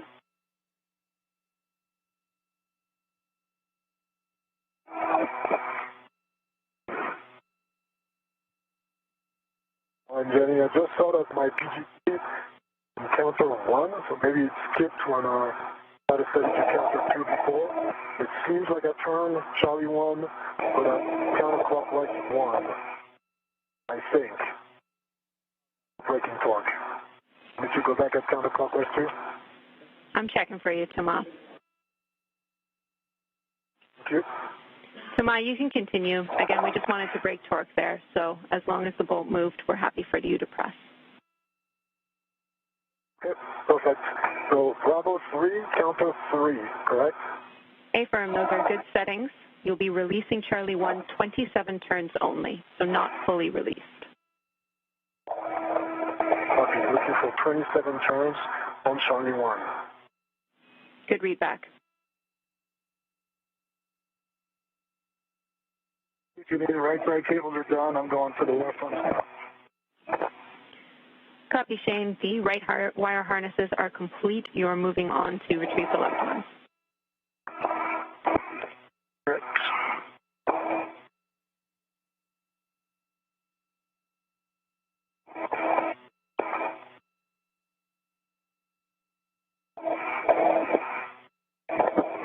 Ready at 27 turns on Charlie 1. Copy, 27 turns on Charlie 1. You can stow your PGT, and we'll have you translate back to Charlie 2. Okay, stowing the PGT and back to Charlie 2.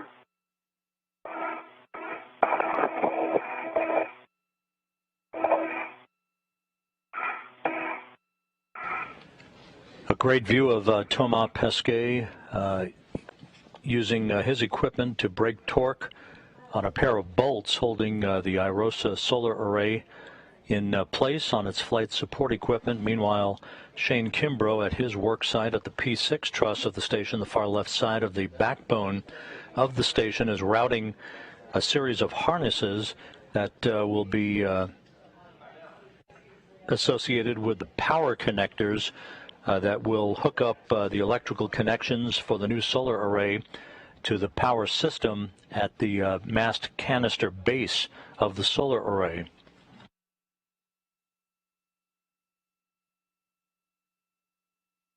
Jenny, I got a rep on the white cables, in cap side. I'll release the rep from the back. Copy, Shane.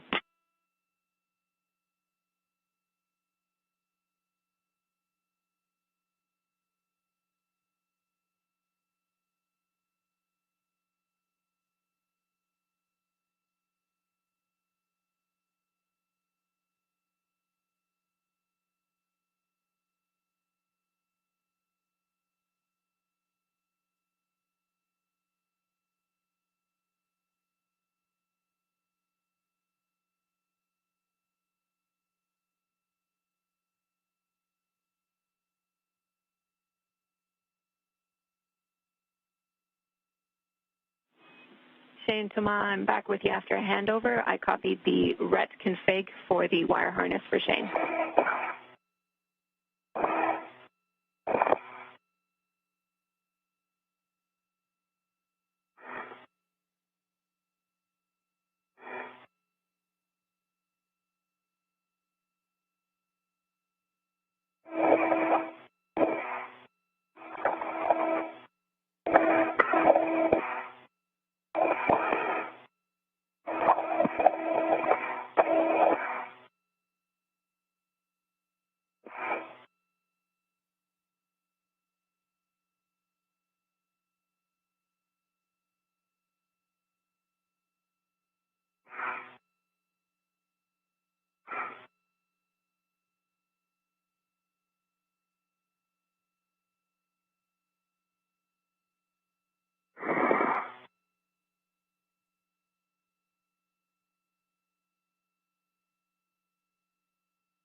Jenny, I am ready for settings on the PG for Charlie 2 for turns. Bravo 3, counter 3.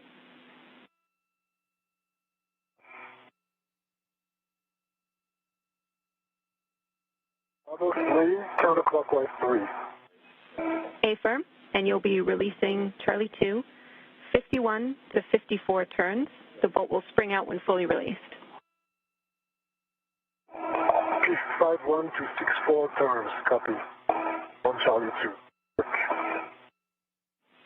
2. Affirm.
As we hit the 1 hour 36-minute mark into the spacewalk, this view from Shane Kimbrough's helmet camera, Ian Pesquet and the rest of the crew members on the International Space Station are crossing the coast of Mexico north of Guadalajara, orbiting 258 statute miles above the Earth. Pesquet using a pistol grip tool to break torque on a pair of bolts holding the ISS rollout solar array in place on a flight support cradle that was delivered to the station with the first pair of solar arrays on the SpaceX Cargo Dragon vehicle 2 weeks ago.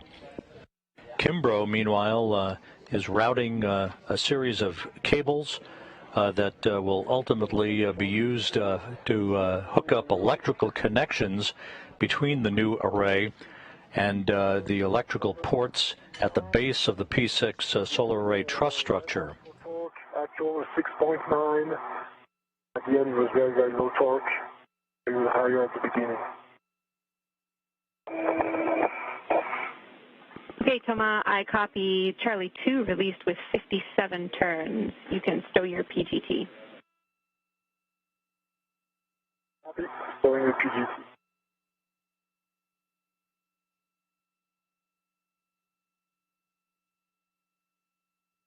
Again, Jenny, is a piece of data that the first 10 turns where I could tell the torque was really high, and then it kind of moved a little bit, and then the rest was really easy.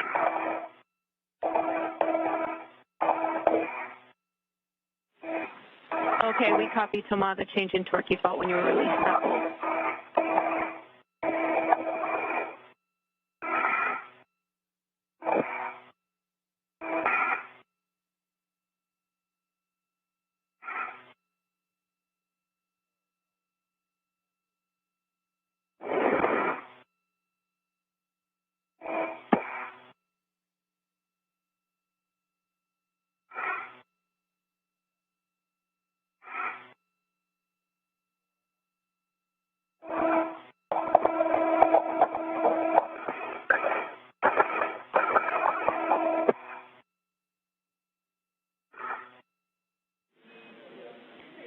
Thomas, your next step is to install the scoop on the root beam microsquare near Charlie 2.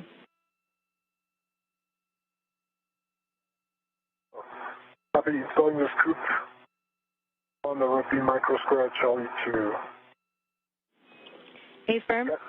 And remember that scoop is going to be installed at a 45-degree angle toward you. 45-degree angle. Jimmy, I got the first cable wire tied down. I'm going to have to move the second one. I'm just like the other one, so give me a minute here. Copy, Shane.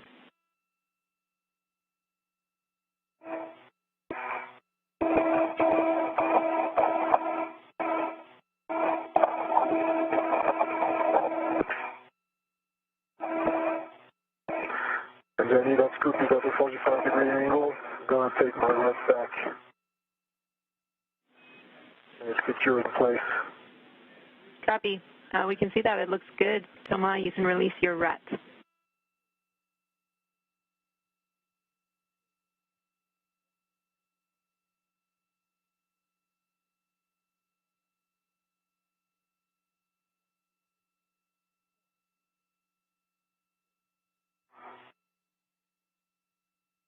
Okay, and I'm going to go back to the other side, Jenny, if that's correct. Affirm. Yeah, both sides. That is right, Thomas. You are headed back to the tower handrail where you will swap PGTs. So stow Shane, retrieve yours, and then I'll take a glove inspection hap check. Good.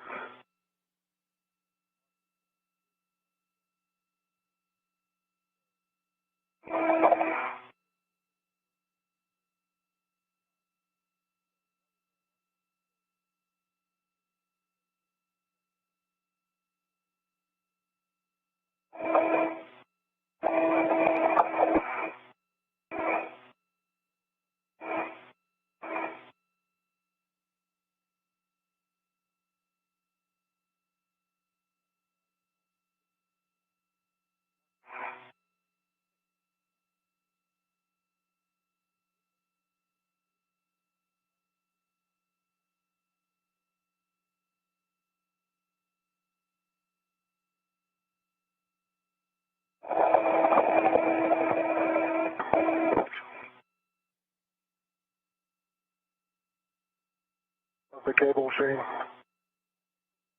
Just moving this wire tie again, and then I'll tap this and down and we'll be good to go.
Jenny, I have a Shane's PGT with the 5/8 12-inch Volvo socket on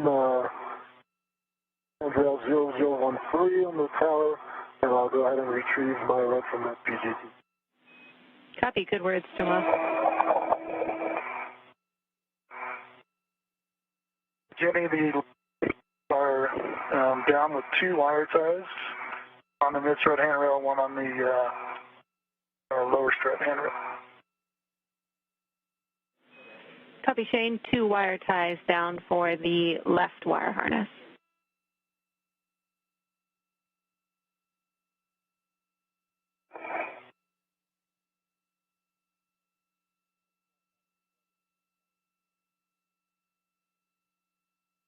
Do a little cleanup here before I head back. Shane, before we do anything else, heading back inboard, we want you to check that the soft capture features are armed and down.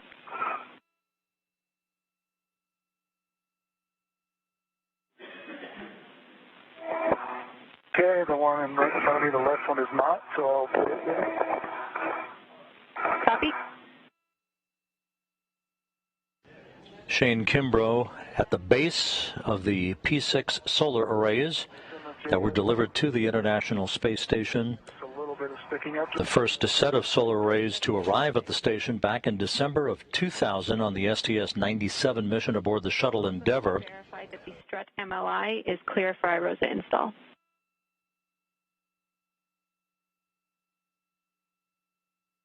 Okay, strut MLI. That is well below the plane there, so I think we're good. Copy, Shane. Looks like the mounting bracket is in a good config.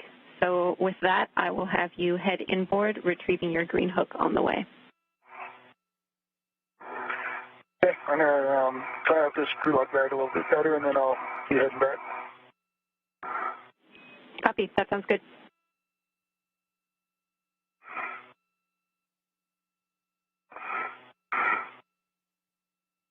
And then you have my PGT on the 9 walk station, and Shane's PGT on the handrail to the right. Copy, Tomas. That's a good config. I'll take a glove inspection and a hap check. Okay, gloves are good, no change, absolutely no damage whatsoever, and the hap is dry. Copy, no change to your gloves and a dry hap. You can move on to SSRMS setup steps, which has you first translating to the starboard seat of cart. Copy, inward translating to the starboard seat of cart. 1 hour, 46 minutes into the spacewalk, Pesquet has released these 2 bolts holding the iROSA solar array that he is just behind on its flight support equipment structure. 2 bolts that he used a pistol grip tool to release. Next up for Pesquet will be the setup of an articulating portable foot restraint at the end of the Canadarm2 robotic arm as the International Space Station passes just over the capital of Canada, Ottawa. Copy, Shane. It looks like you'll have time here, Shane, because I'm not in the ATFR yet. No worries. Long ride.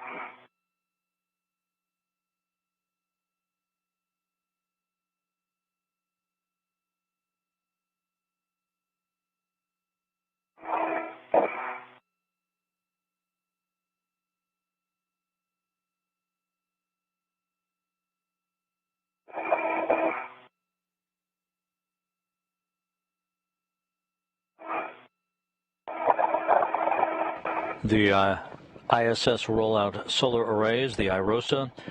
This is a new design that uses a one-piece carbon fiber composite boom that is essentially folded up into halves. Those 2 halves will unfold at the hinge. A bolt holding that hinge in place was released earlier in the spacewalk by Pesquet. This enables stored energy on the 2 halves of the boom to actuate the deployment sequence later in the spacewalk.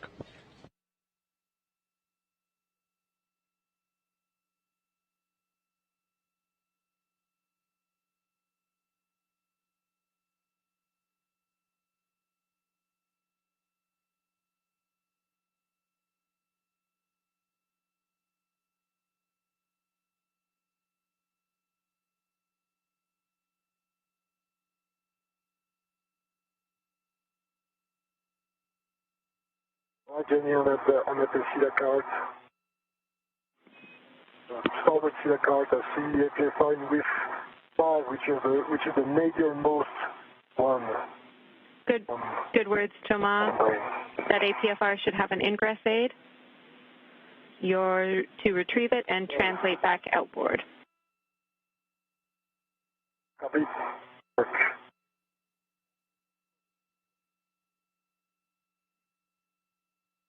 Pesquet again about to set up a portable foot restraint at the end of the Canadarm2 robotic arm that will be operated inside of a robotic workstation by Megan MacArthur. She will drive the arm with Pesquet at the end of it. He'll be holding the IROSA solar array and will bring it toward Shane Kimbrough, who's awaiting its arrival at the base of the P6 solar array truss structure after routing 2 sets of wire harnesses that house connections, electrical connections, that will hook up the array to the electrical system of the International Space Station's 2B power channel.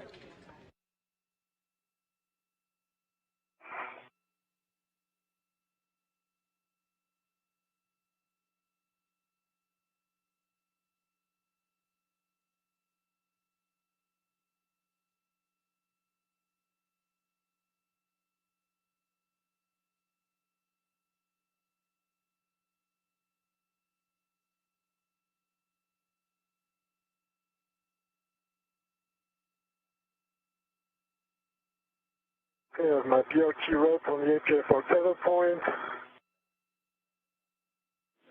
Copy, Thomas.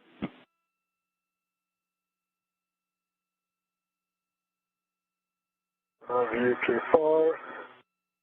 So it on my BRT.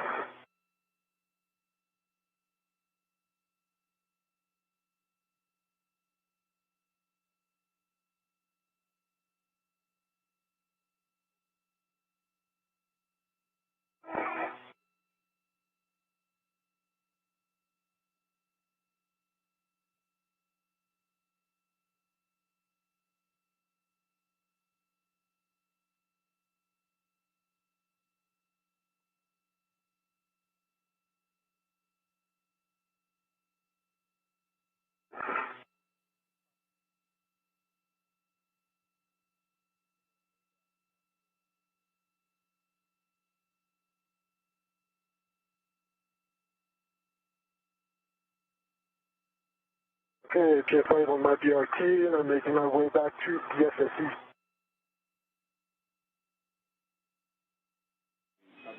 Copy, Thomas. I'm here at the port Cedar Cart tomorrow. All right, and so you want me to wait on you? So Shane, I don't go back to the SSE. Shane, you can translate. Yeah, SSRS. You can translate to the FSE. You'll be at the grapple tower, and Thomas, you're actually just translating to the port Cedar Cart, where you'll give SSRMS a go for the install position. Yeah. Right. All right, sounds good.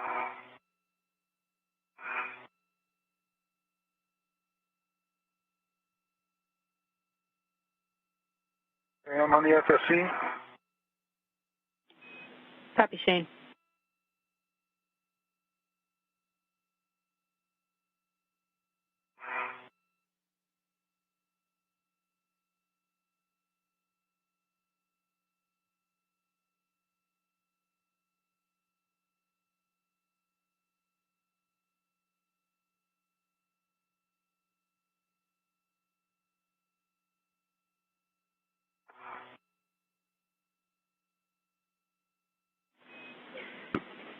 Shane, I'll take a glove inspection and a hat check from you, and then we're talking about next steps. Okay.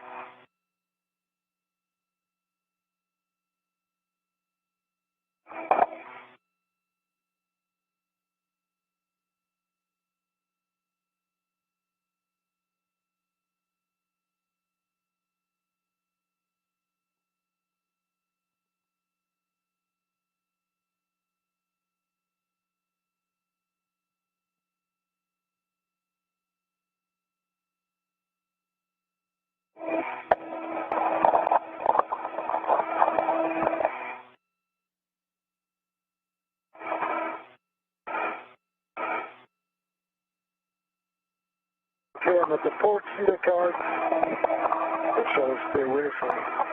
See you later on. Okay? My safety door is just on your back of your plus. I'm sorry, what? My safety tether is on the back of your plus, but you're okay right now.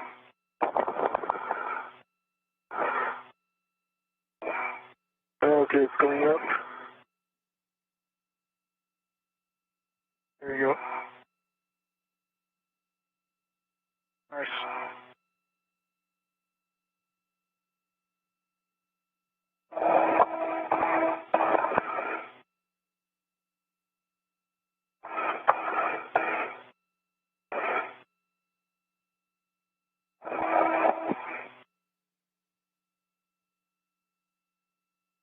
Okay.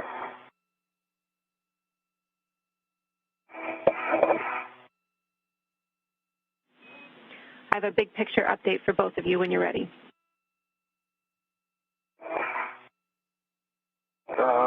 Ready? Ready? Okay, so the next steps for tomorrow are going to be to configure the arm. That means that we have about 20 to 30 minutes before we're ready for release from the SSE, which, Shane, are going to be your next steps per the nominal timeline. So we're polling you two on how you would feel about get-aheads on the R bolts on the lower iROSA for Shane at this time, while Thomas, you push with the arm reconfig and the nominal R bolts for the upper iROSA. Jenny, is it something that we can break out at any point and leave the iROSA in whichever intermediate configuration we're in, or do we have to get to a certain point with those get-aheads? We can break out from those R bolts at any time.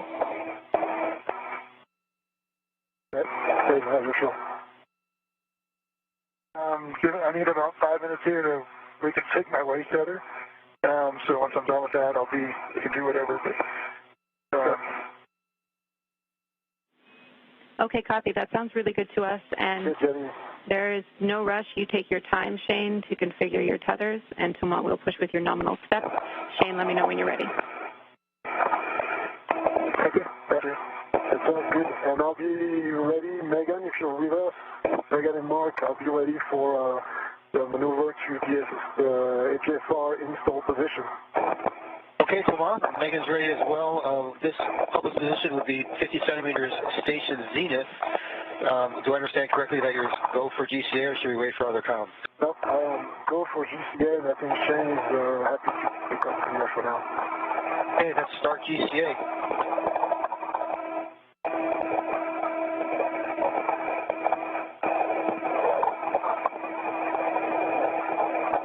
Bring motion.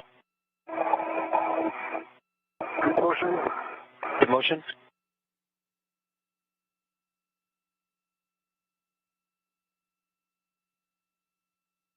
Centimeters to pose.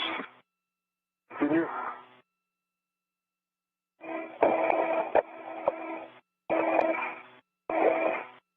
Centimeters. Continue motion.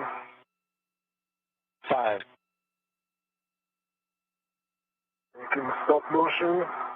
Okay, I heard you say stop motion. Is this a good position? If you can give me maybe 10 to 15, or let's say 20 station aft, sorry, and 20 more station zenith. Is it okay if we go with the zenith first? So 20 more station zenith? Yeah, 20 more zenith is fine. Starting motion.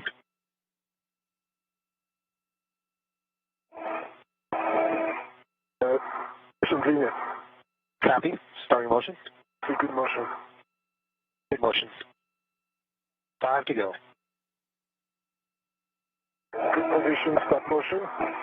Copy, stop motion, and you wanted 20 centimeters station aft, is that correct? That is correct.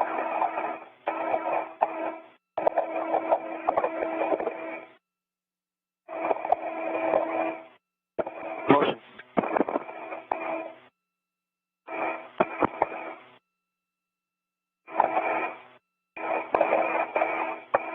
Good motion.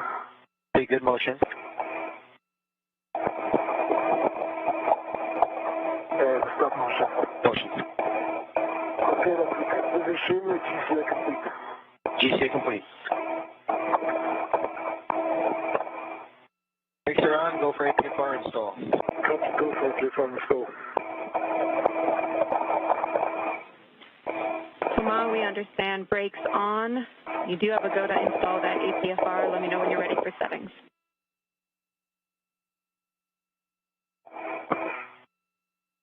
Copy, go to install the APFR.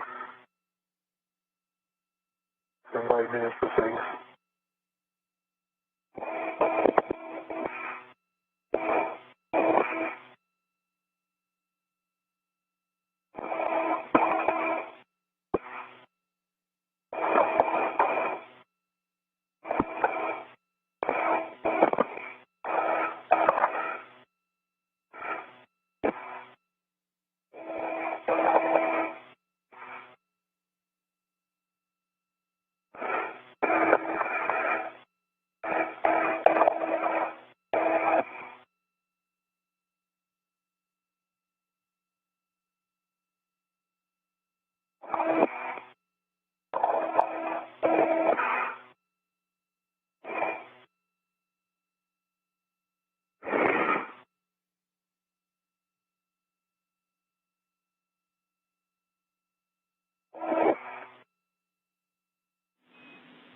And Shane, when you have a spare minute, understand you're working with your tethers now. Could you please power cycle your HECA?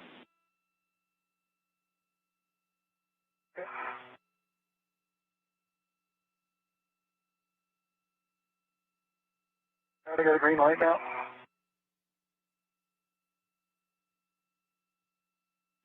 Copy.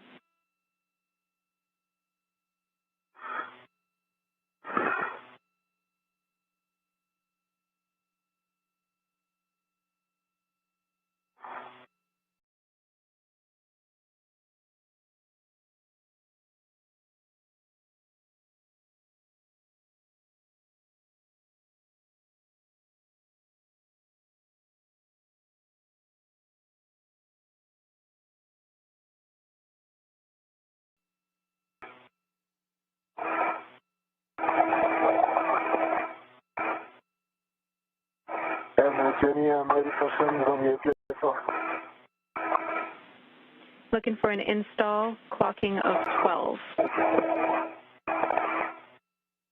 Can you give me the rest?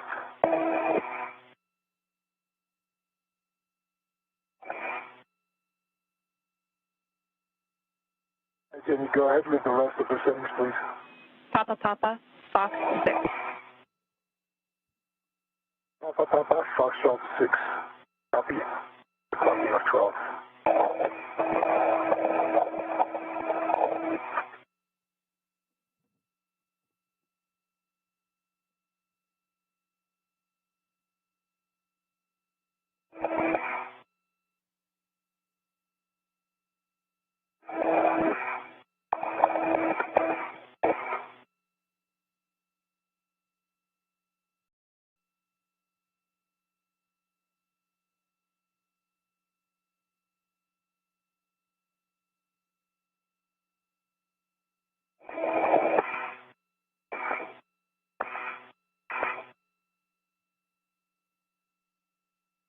Okay, Jenny, I have 12.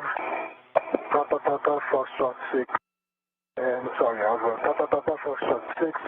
I'm going to go ahead and install with a clocking of 12. Copy, good words.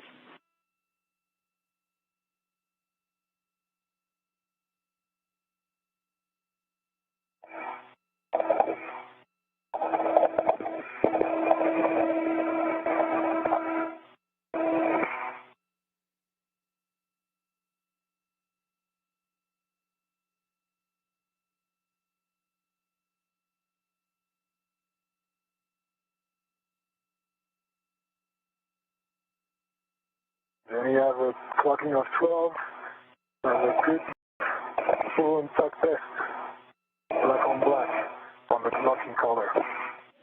Copy, those are good checks, and let's ensure the pitch knob is popped out. And the pitch knob is popped out. Actually, I haven't touched it. It was a Papa. Copy, that's a good config, Toma.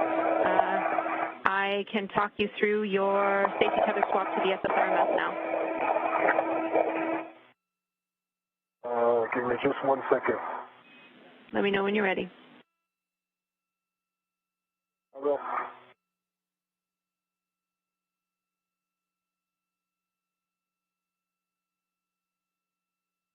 Hey, Jenny, I got my tether stuff figured out, so the timing looks like. Copy, Shane. The timing still looks good, so I'll get a glove inspection and a HAP check from you, and then I have your first get-ahead words ready. Okay, left glove's good. Right glove, I have a little black smudge on the middle finger.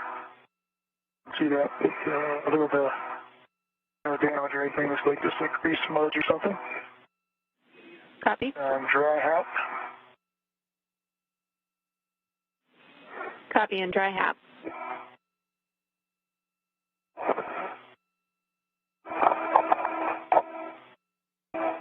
And Jenny, I'm ready for your search data swap words on the answer. Copy, Thomas. First, you'll lock your green tether reel and check your green hook is locked.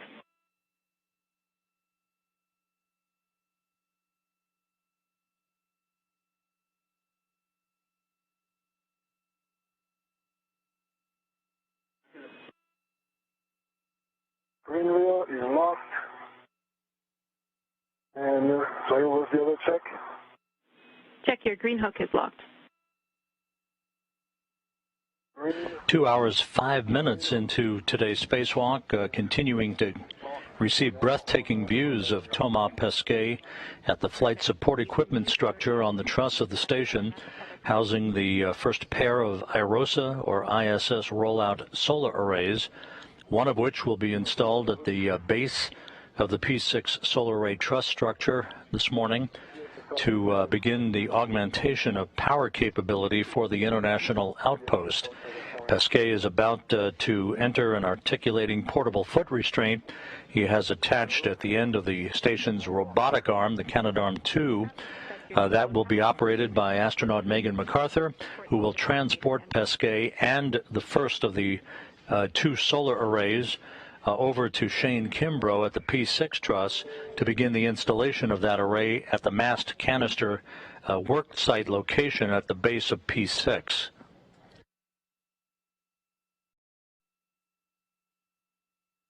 Hook is attached to the port for the car, major handrail, and I'm going to go ahead and unlock my green reel.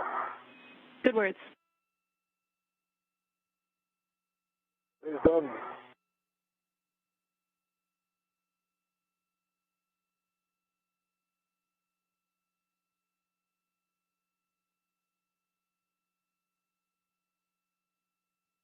I got a good eye on me there, Tamar, looking good.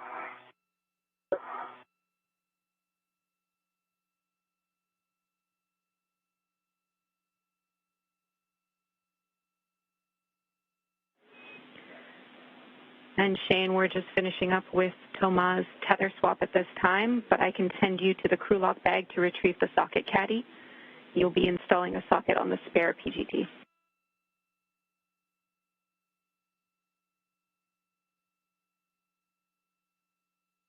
All right, that sounds like a lot.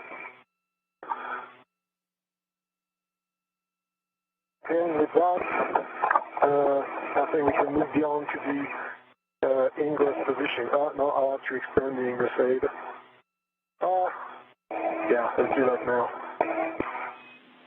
Thomas, understand you've attached your green hook to structure, unlocked your green tether reel, so that's right. Once comm is clear, you have a go to work with SSRMS to GCA to the ingress position.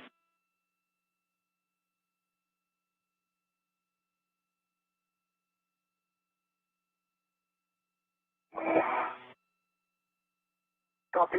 And Mark, are you with me?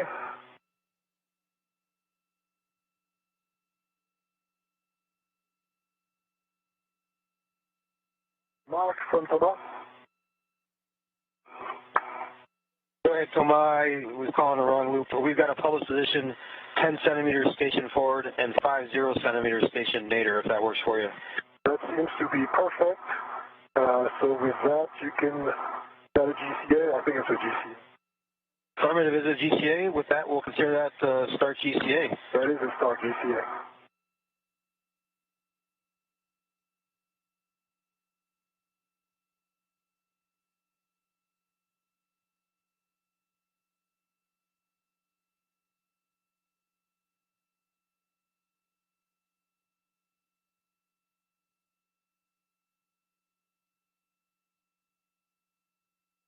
Starting motion, first motion is 10 centimeters station forward. Sounds good. That's a good motion. That's a good motion.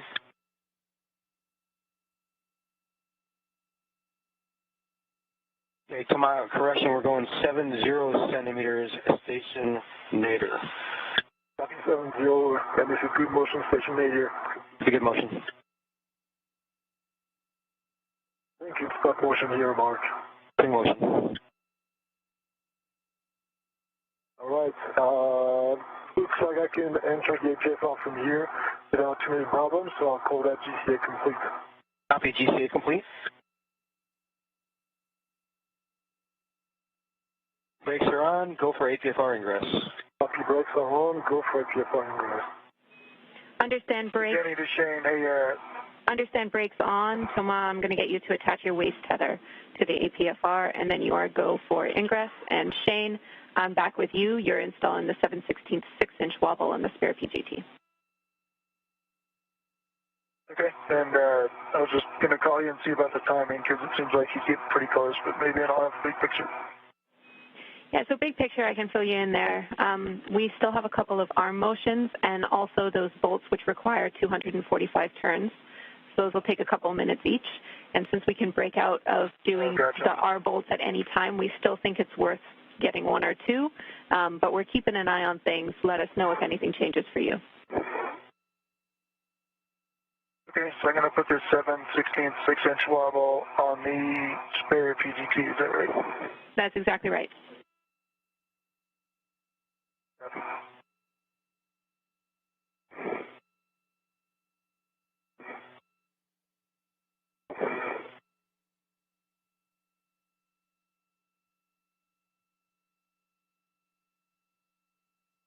Okay, so it looks like both heels are in.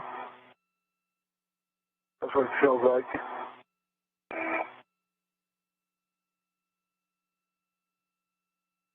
Now, so I waste that on the exercise, Jenny.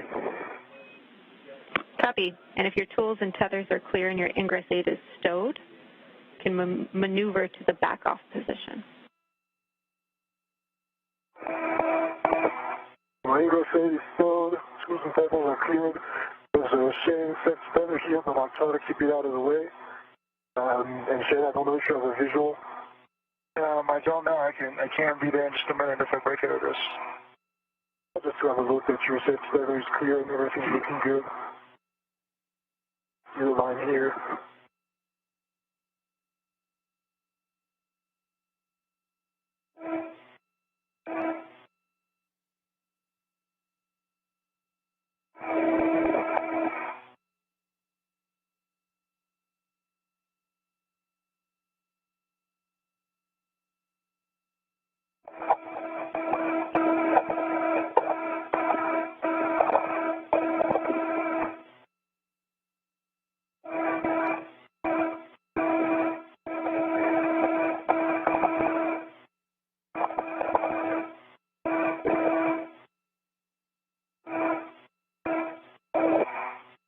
Make it forecast on the 7/16 on the spare PCT. Copy. Looking for a good pull test. Pull test is good. Copy, Shane. Good pull test. Hey, Tomas, the way we see it on the arm is we've got to move you a little bit to get to a spot that'll still be a GCA because you're so close to structure. So we've got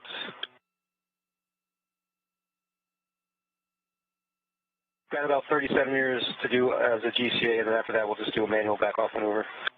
Okay, that sounds good, and I would be nadir, right? That GCA. Affirmative. Let me know when you want to start that GCA. Prior to GCA, I'm going to pass instructions to Shane. Go ahead, Jimmy. Thank you, Shane. You're going to be working near stanchion Bravo, which is inboard and zenith, and we're going to be releasing R5.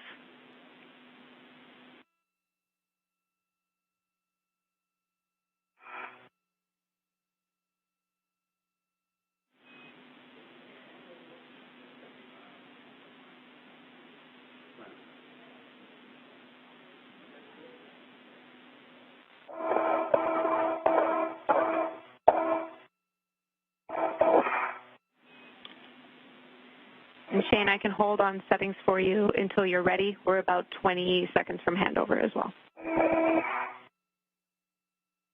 Yeah, just hold off. Okay. And during the handover, I think we can start the GCA or Mark, if you agree. We agree, and we're starting at GCA, 30 centimeter station nadir. Copy, 30 centimeter station nadir.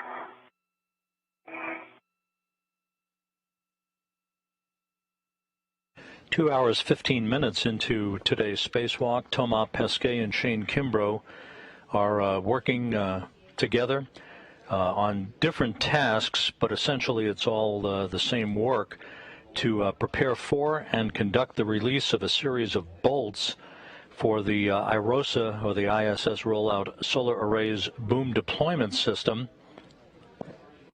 and a launch restraint that is holding the boom in place on the flight support equipment pallet, if you will, that the arrays were carried up on during launch 2 weeks ago on the SpaceX Cargo Dragon vehicle. There are two bolts that must be released for the boom deployment restraint system. There is an additional pair of bolts that release an outer deployment restraint capability. Basically, they're freeing up the IROSA array, the first of the two sets of arrays carried to orbit, so that Pesquet can transport the first of the arrays over to Kimbrough at the P6 worksite for its installation on a bracket, or a modification kit, as it is called, that was erected and installed on the International Space Station on a previous EVA. Review is better, but I think it's good. I do not have a review right now. Yeah, I think it's good, Mark. We can proceed. I'll be right in front of me. Okay, so we're working on that.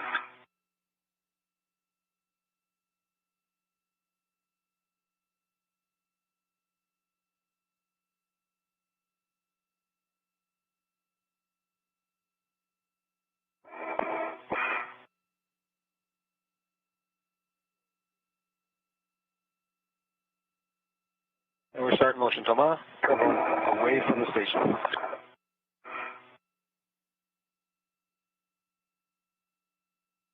Good motion.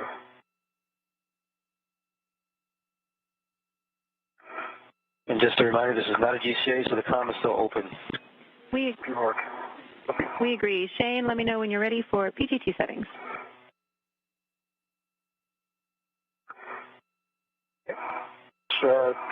Closing out the bag, so I'll just get the PGT on my workstation. Copy.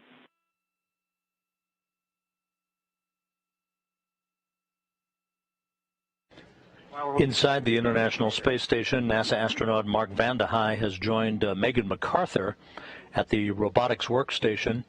MacArthur is the prime crew member to maneuver Pesquet from the flight support equipment housing the solar array over to the work site at the P6 truss, where Kimbrough is conducting some advance work for Sunday's second spacewalk in this series, in which the second of the two ISS rollout solar arrays will be removed from its flight support equipment and maneuvered to the other side of the P6 truss to hook up to the 4B power channel.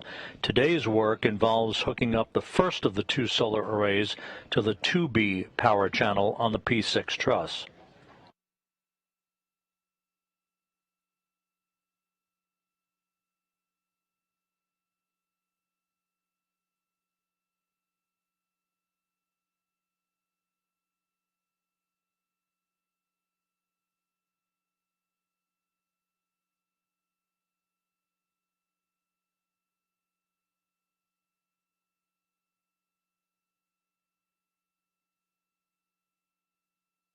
How you doing, Shane? Good. How are you, Thomas? I'm good. I see you there. My tether's well clear now. Nice. Thanks. Yep. Coming over to the other side. I'll see you next. Becca. Brings back some memories. All right, Thomas, we're setting up for a joint HOCAS. Copy, Mark. I'm ready for motion.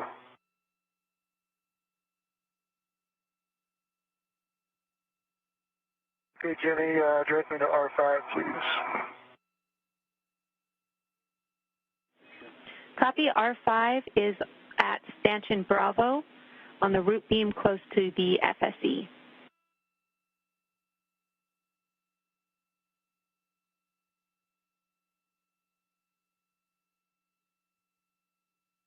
Okay, and which way, if I'm driving it, is it driving it nadir or outboard?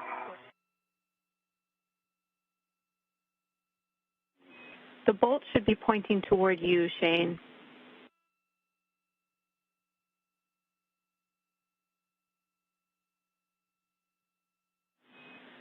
Looks like you're in the right position to see it.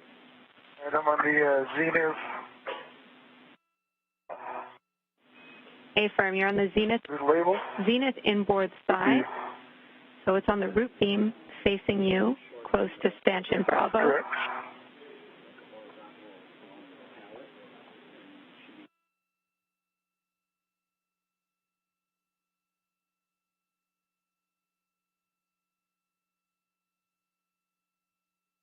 Okay, tomorrow, ready for motion. It's going to be about 2 minutes joint LCAS to the nadir back off. I am ready for motion, Mark. Thanks for the heads up.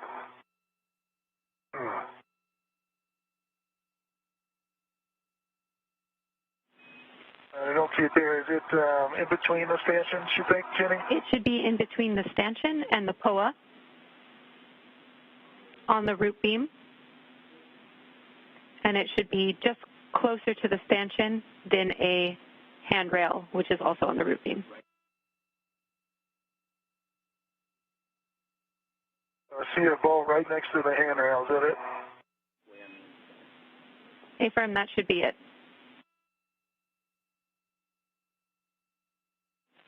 Copy.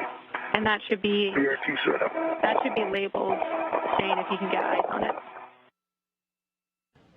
Shane Kimbrough at the flight support equipment housing the ISS rollout solar arrays as he tries to loosen up a couple of additional bolts that will assist in the removal of the first of the 2 arrays that Thomas Pesquet will haul over to the P6 truss while affixed to a foot restraint at the end of the station's Canadarm2 robotic arm.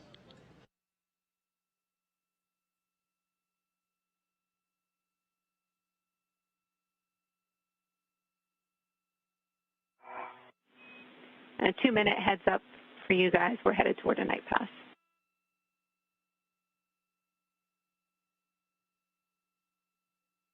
And the head is back on, Jenny. Copy. Thank you, Tomas.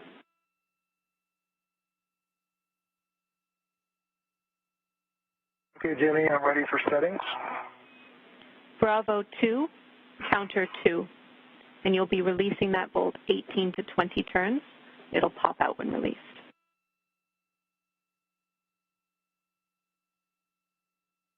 Bravo 2, counter 2. Sets and 18 to 20 turns. It should pop out. A-firm. Those are good words. We'll also be checking for a release indicator ring. Okay. Getting access in there is going to be different. Yeah. You switch my BRT. Sorry, Kenny. Copy. No problem. No rush at all, Shane. This is part of your get ahead.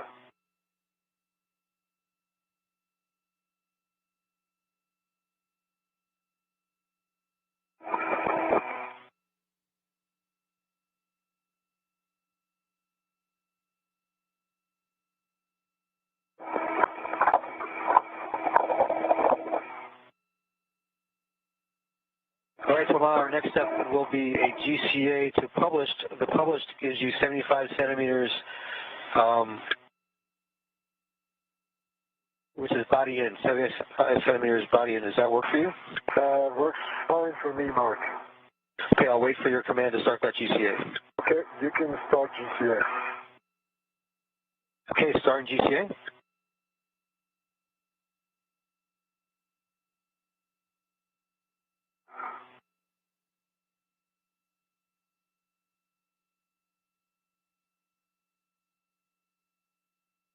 Motion. Motion.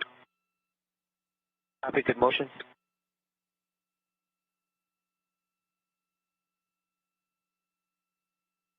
Continue. Continuing. 50 centimeters to go. Copy 50.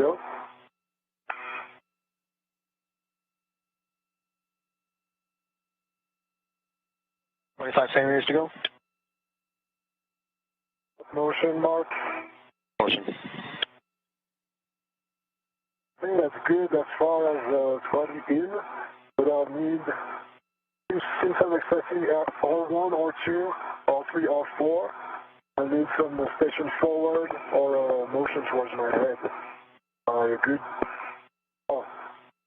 Okay, Tama, we copy. Continue the GCA body up. How far? Copy, and I'm stand by. Jenny, you confirm I'm starting by R1? Checking. A-firm, you will be starting with R1, followed by R2.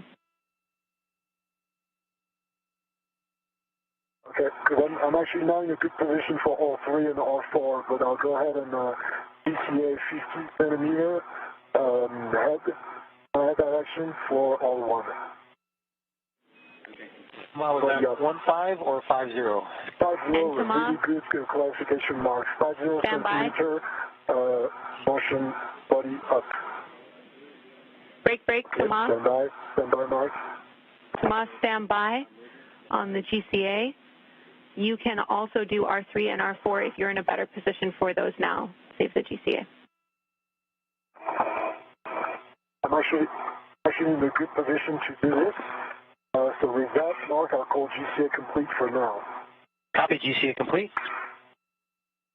The reference by Spacewalk communicator Jenny Seide of R1, 2, 3, and 4 refer to a quartet of bolts that are associated with the boom deployment restraints holding the ISS rollout solar array in place during the launch phase, which now must be loosened to enable the boom itself to unfold from its folded position, and then for the array ultimately to unfurl to its distance of about 60 feet later in the spacewalk today.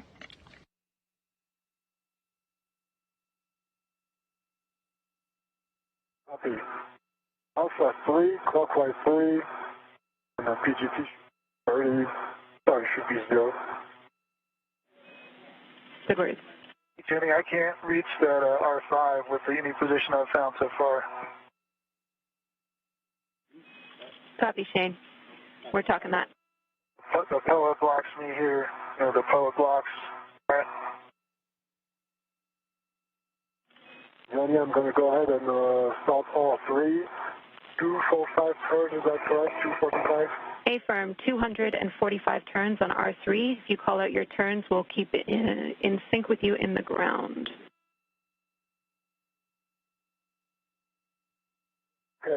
Alpha 3, clockwise 3, 245 turns on all 3. These are frequent turn count at the beginning and then less frequent as I progress. Copy.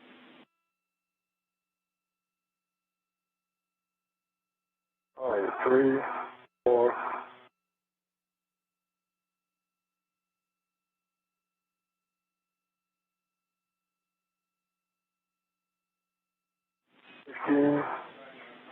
And Shane, we're talking that issue down here on the ground. Again, we're in no rush for our get-ahead, so we're taking that into consideration, and we're around 30 seconds from handover. Approaching the 2.5-hour mark into the spacewalk, Shane Kimbrough working with the pistol grip tool, or rather Thomas Pesquet working with the pistol grip tool to release a series of bolts for the boom deployment mechanism on the IROSA solar array.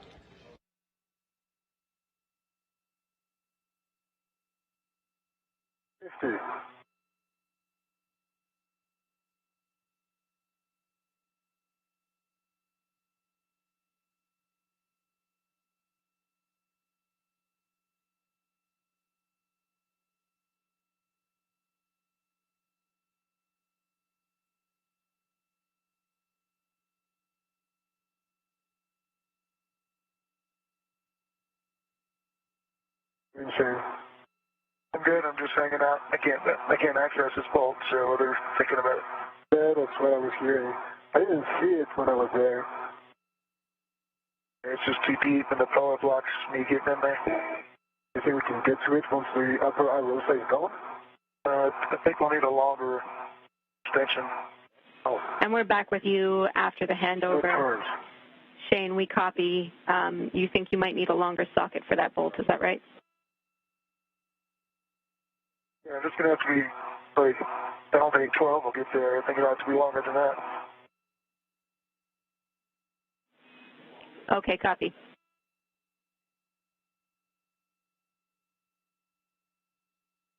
Okay, do you want me to show you how far the 6-inch level gets? We don't have your helmet cam yet after the handover, but I'll let you know. We're just talking that. Okay.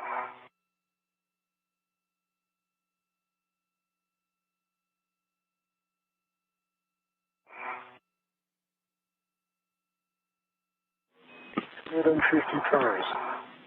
Copy, Tomas. Shane, we have your helmet cam back if you can show us. Yeah, I'm showing you now. It's probably 6 to 7 inches short, I think. I'm wedged in here against the power and the B-side beam. Okay, copy, Shane. Thank you.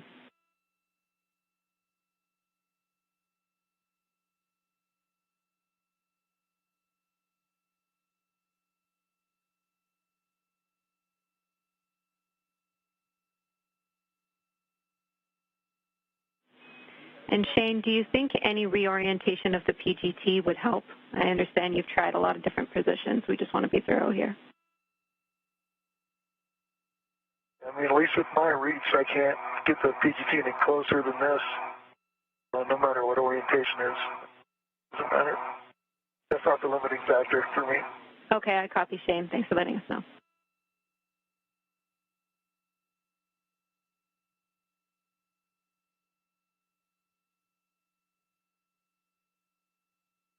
.30 turns 230.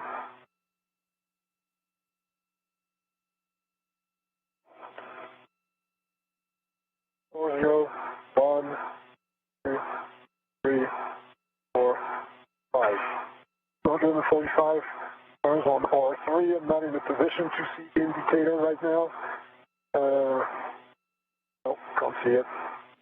Okay, I copy 245 turns, Tomas. We know that was a lot. Well done. And that you can't, from your current position, cannot see the base of the root beam. So with that, we will move on to R4. I have new settings for you. Okay, R4, I need some GCA, Mark and Megan, if you guys are here. I need to go body right for at least, I'll say, 20 centimeters maybe. So. Tomas, prior to taking COM for GCA, just some words for Shane.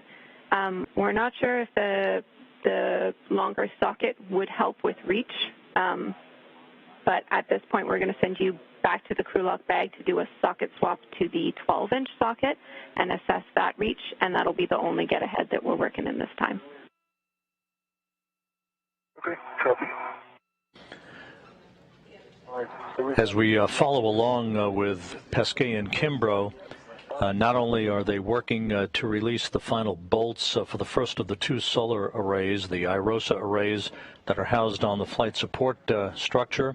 On the truss of the station, there's a good view of the two arrays. The first pair launched on the SpaceX Cargo Dragon flight 2 weeks ago, but they have been working on some get-ahead work to try to loosen up bolts for Sunday's next spacewalk that will have the second of the two arrays released from that flight support equipment structure and mounted on the P6 truss. I'm sorry, Tomas, I didn't copy. Was that a stop GCA complete? Can we stop motion? Did you stop motion? Yes, stop motion. Okay, so GCA complete, thank you. GCA complete. All right, and I'm ready for settings on R4, Jenny. And brakes are on. And brakes are on, thank you, copy. Copy, brakes on. Your settings for R4 are alpha 3, counter 3. Alpha 3, counter 3. Affirm. And we'll verify Turn count. your, oh, go ahead, your PG turn count is 0. Affirm, we copy 0 on the turn count. You can release R4, 245 turns. We're following along with you. Alpha 3, counter 3, 245 turns. Starting now. Copy.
That's 50 turns.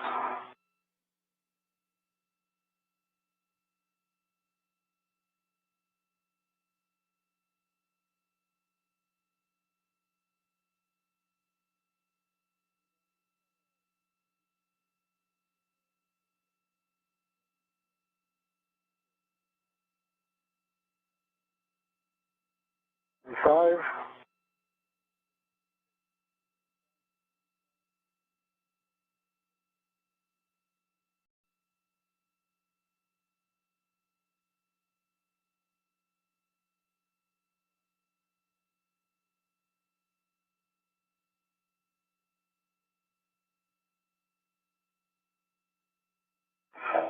Hundred turns.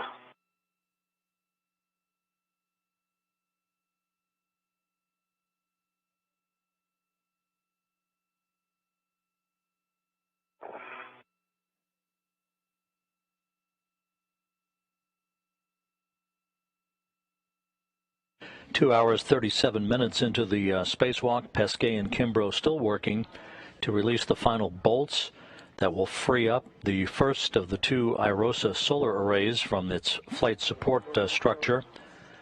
That will enable Pesquet to begin transporting that array over to the P6 truss for its installation. A lot of turns, Shane.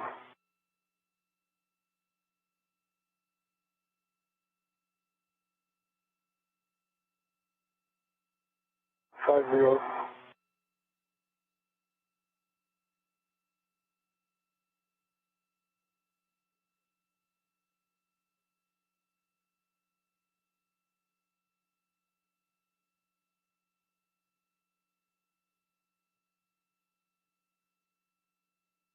Zero.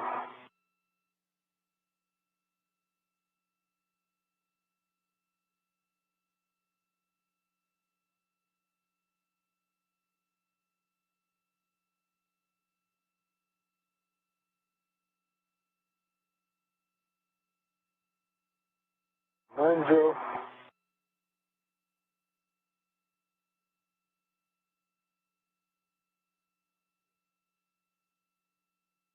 Good.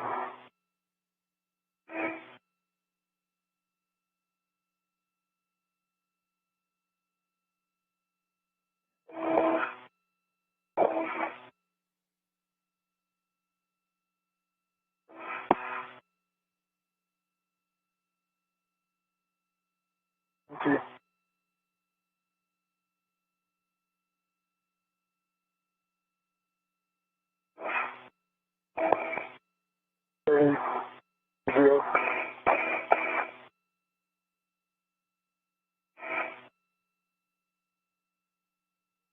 test on the 12-inch and the 6-inch on the socket, Caddy. 3, 4, 5, 45 turns on R4. Copy, 245 turns on R4, Thomas. All right. Shane, if you're good to the comms, I'll need some more GCA for R2 and R1.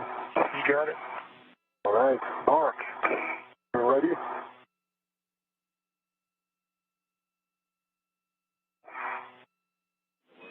And your go for the GCA. We'll have Shane move back to the R5 socket or R5 bolt and test that socket for reach. Otherwise, you can GCA to R1 and R2. Until I was on the wrong loop again, I am ready for the GCA now that the comms have been used. Copy. And for that GCA, I'll need you to take me 40 centimeters body up or station forward. Body up. Copy, 40 centimeters body up, starting motion. Good read back. And that's a good motion. Copy, good motion.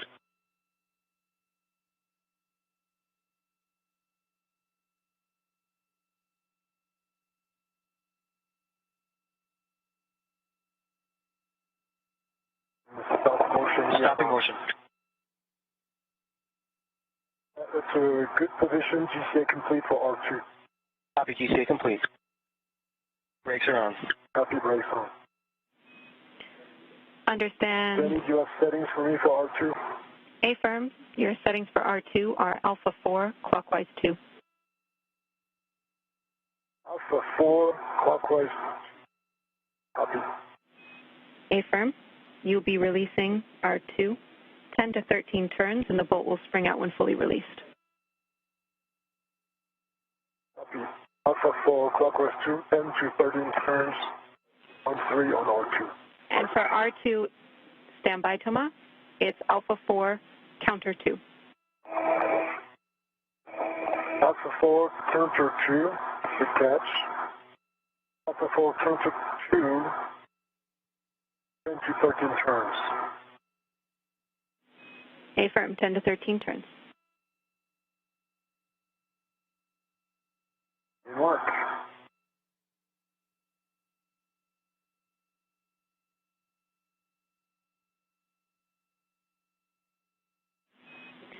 And Shane, now that you're back at the R5 bolt, how does that reach look with the new socket? Getting it out now. I'll let you know here shortly. Copy.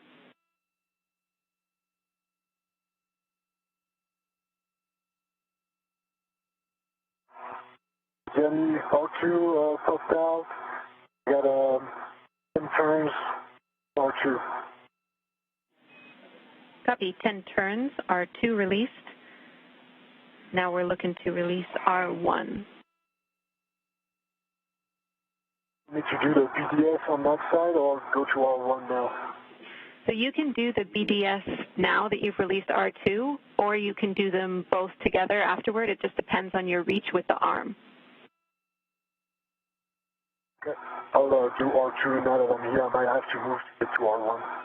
Okay, copy. So if you rotate it now, just keep in mind that you need to rotate it slowly to the deployed position.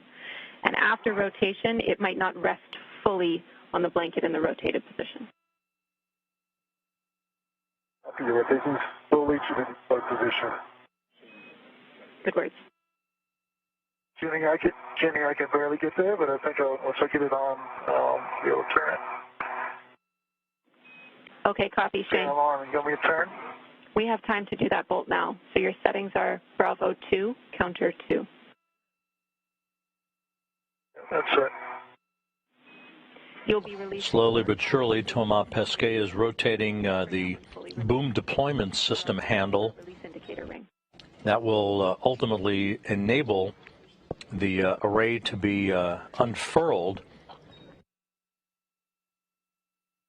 and for the array itself, which is basically folded up in its two sections of the boom folded up in half, will enable the boom to unfurl at the point at which it is installed at the base of the P6 solar array truss. That looks like a great view for us. You're welcome to move on to R1. Okay. And I'm ready to, Mark, if you can give me, okay, Shane, you're ready to give me GCA? Yeah, you got it. Okay, Mark, if you're ready, I would need 20 centimeters of body left. Copy, Houston, you need to come? You go for GCA. You can take the comp. Okay, we're starting the GCA, 20 centimeters, body left. Starting motion. We're back.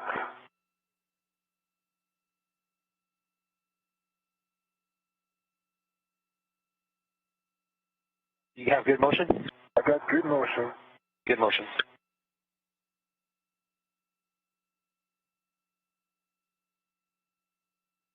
Okay, that's the 20 centimeters you asked for. And you can stop motion. And it's a good position. We'll call GCA complete. Good GCA complete. Okay, Jenny, I got 20 turns on there. It looks like it's popped out. I can't completely see it just due to the lighting right now. John. Okay, copy brakes on, Mark. Copy, Shane. I'll have words for you shortly. And copy brakes on for Thomas. Your settings for R1 are alpha 4, counter 2. And alpha 4, counterclockwise 2. A-firm, you'll be releasing R1 10 to 13 turns, and the boat will spring out when released.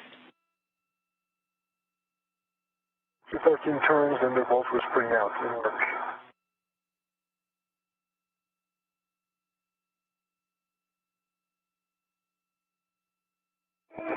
Jimmy, looks like the bolt is out to me.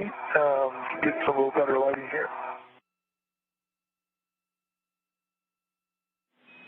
Copy, Shane. That sounds good to us. That's the completion of the get-aheads that we're going to do in this time, so you can stow that PGT. And then we're going to send you to look at the indicator on the base of the root beam that would have popped out when Thomas released R3 and R4. Okay. Jenny, 11 turns on the R1, and the bolt popped out.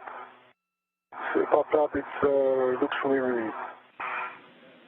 Copy. R1 popped out 11 turns. Same way that you did with the R2 boom deployment system, you can rotate the BDS associated with R1 to the deployed position slowly, and keep in mind it might not contact the blanket in the fully deployed position. Okay, I'm rotating R1 BDS.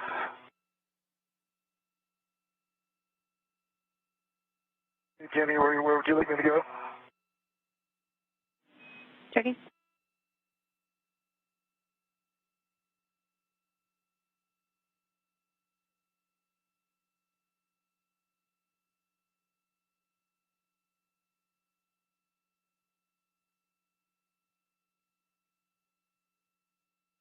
Jenny, the R1 BDS is fully deployed. Okay, copy, Thomas. You can give SSRMS a go to maneuver to the nadir back-off position. We'll be preparing for our ROSA release. If you need a GCA prior to taking the comm, I'll give next steps to Shane. Okay, I don't think it's a GCA, Mark, unless you need... Nope, not a GCA. Once we get your go, we'll start that motion. Not my go. And we're working it. Your go. Okay.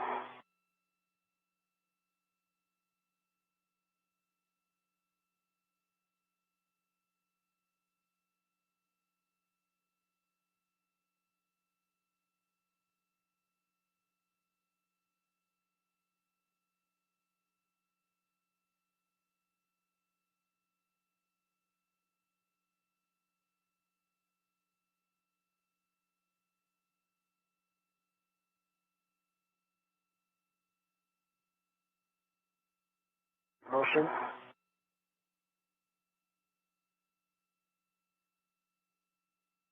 Copy.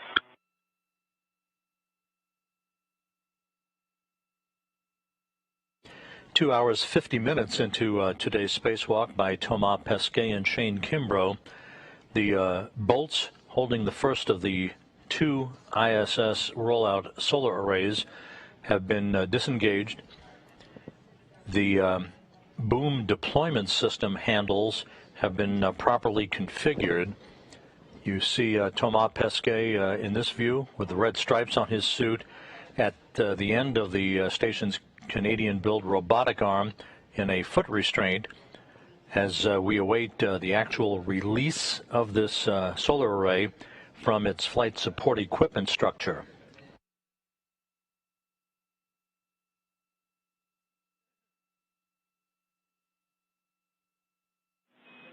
And Shane, we're going to send you back to the crew lock bag, which is on the nadir outboard side of the FSE. That should set you up well for the next steps at the crew lock bag, and you should also be able to get in a good position to look at the base of the root beam of the upper IROSA. Okay, and Jamie, I just got an audible warning. I got nothing on my DCM. It's blank. Copy of blank DCM. We're looking into it.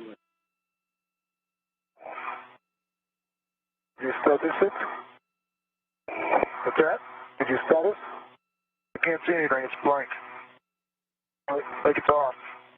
Yeah, but if you status it, it stays blank? Yes. Yep.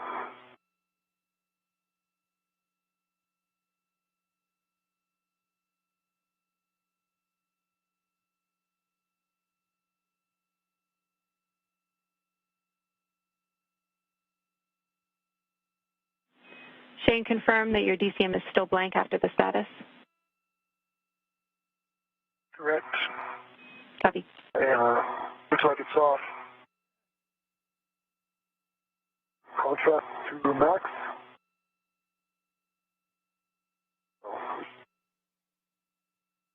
It was on 5.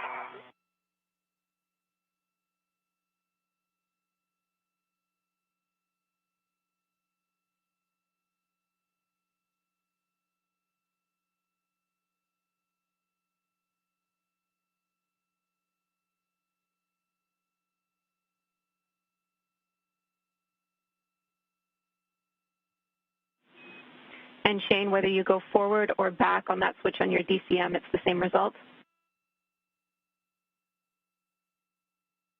That's affirmative. Copy.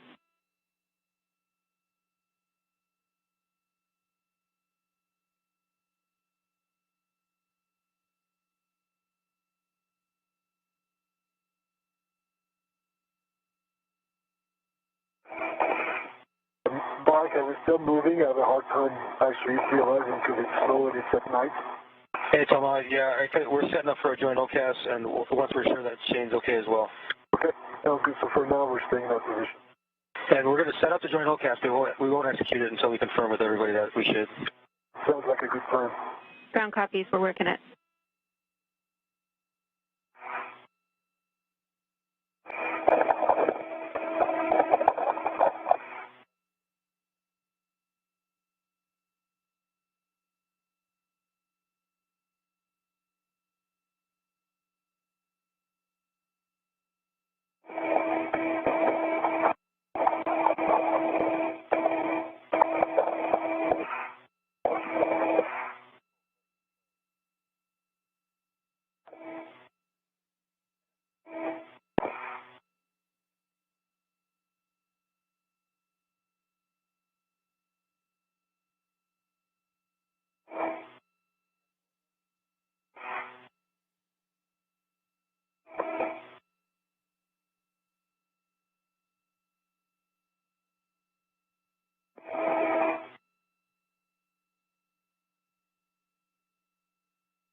Shane, can you check your display intensity knob and turning it to the left should increase it. Okay, yeah, just take a look, but I'll do that again.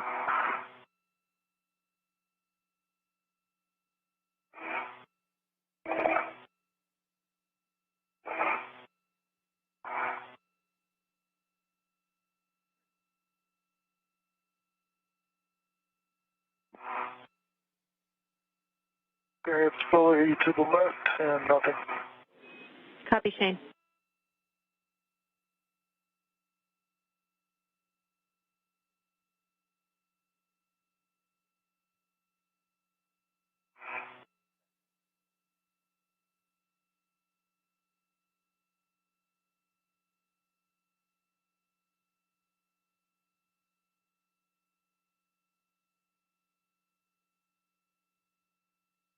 I'm going to go to this 12-inch socket. Checking. All right, so Mal, we are going to do the first of 3 joint OCASs. This one will be 2 minutes long, starting that motion. Okay, and Jenny's on board with that play. Shane, you can stow the ground told us that we should do that. Okay. Shane, you can stow the PGT on the tower handrail. No socket swap required. We're still working your suit issue. Okay. In motion.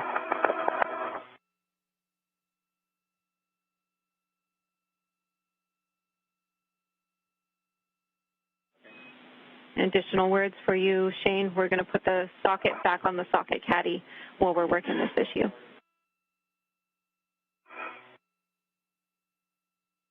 Where do you want the PGT to go? You just temp stow it on the tower handrail.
While we're set up for the second of 3 joint OCASs.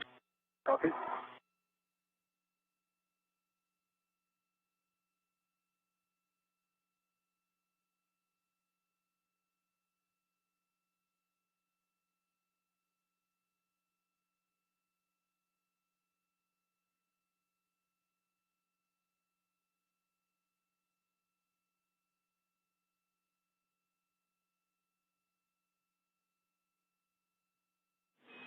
And Shane, just checking in with you. We're still talking about that suit issue. Hopefully we have words for you shortly. Understand you're working the socket?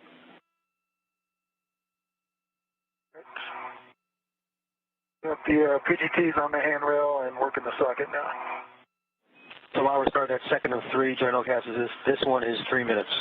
Copy. I'm ready. This is Mission Control Houston, approaching the 3-hour mark into today's spacewalk. The view of Thomas Pesquet in a foot restraint at the end of the Canadarm2 robotic arm as he is poised to begin the extraction of the IROSA roll-up solar array from its flight support structure. However, a couple of data dropouts have been noticed in Shane Kimbrough's extravehicular mobility unit suit associated with his sublimator, which provides cooling for the suit, and the display control module that provides him with an observation capability for the data that the suit is producing.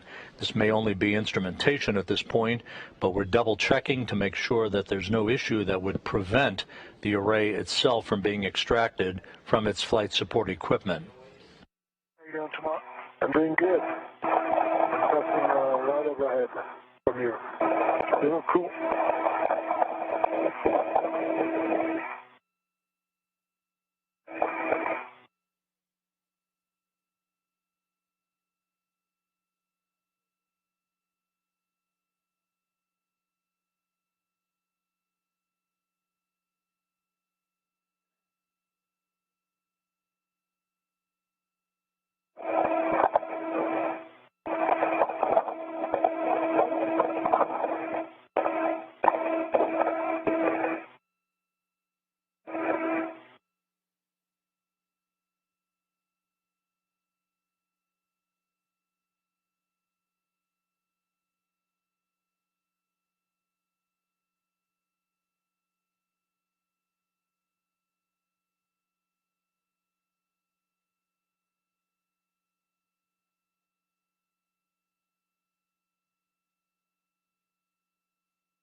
Shannon, Tomas, I have a big picture update for both of you. We are not committing to releasing iROSA from the FSD at this time until we have a really strong lock on exactly what is happening with your suit, Shane. So we're working that problem still down here. Just so you know, the next steps would be getting Tomas into position to release the iROSA, and we're not going to move ahead with that until we know exactly what's going on. Okay, that sounds good, Jenny, and let's post it. Copy all.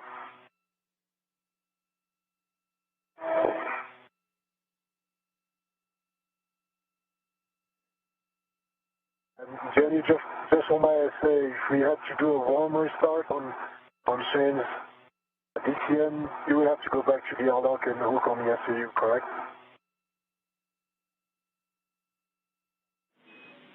We're talking about that now, actually. I'll be able to let you know soon.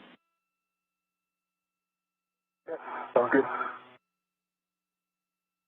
Spacewalk communicator Jenny Seide here in Mission Control, providing the two spacewalkers the big picture as we are at the point of releasing the iROSA solar array, but it is contingent on the flight control team being comfortable with the condition of Shane Kimbrough's suit and his ability to read data from his display control module, which is essentially a menu of suit system status that he has access to right in front of him to be able to monitor the condition of his suit, just as the flight control team here in Mission Control can monitor all of the systems for both Kimbrough's suit and Thomas Pesquet's suit.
Well, we just finished that last joint OCAS. We are setting up for the next motion, which would be a GCA, but we'll talk about that in a moment. It sounds good, and I'm right overhead the iROSA, and yeah, for your words on the GCA.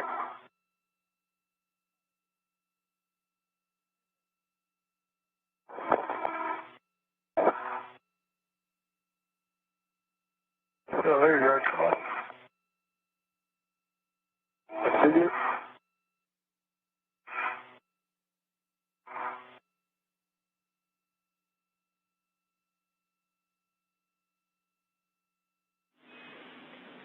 right, Shane and Tama, I have next steps and an answer for you on the suit for now, Shane.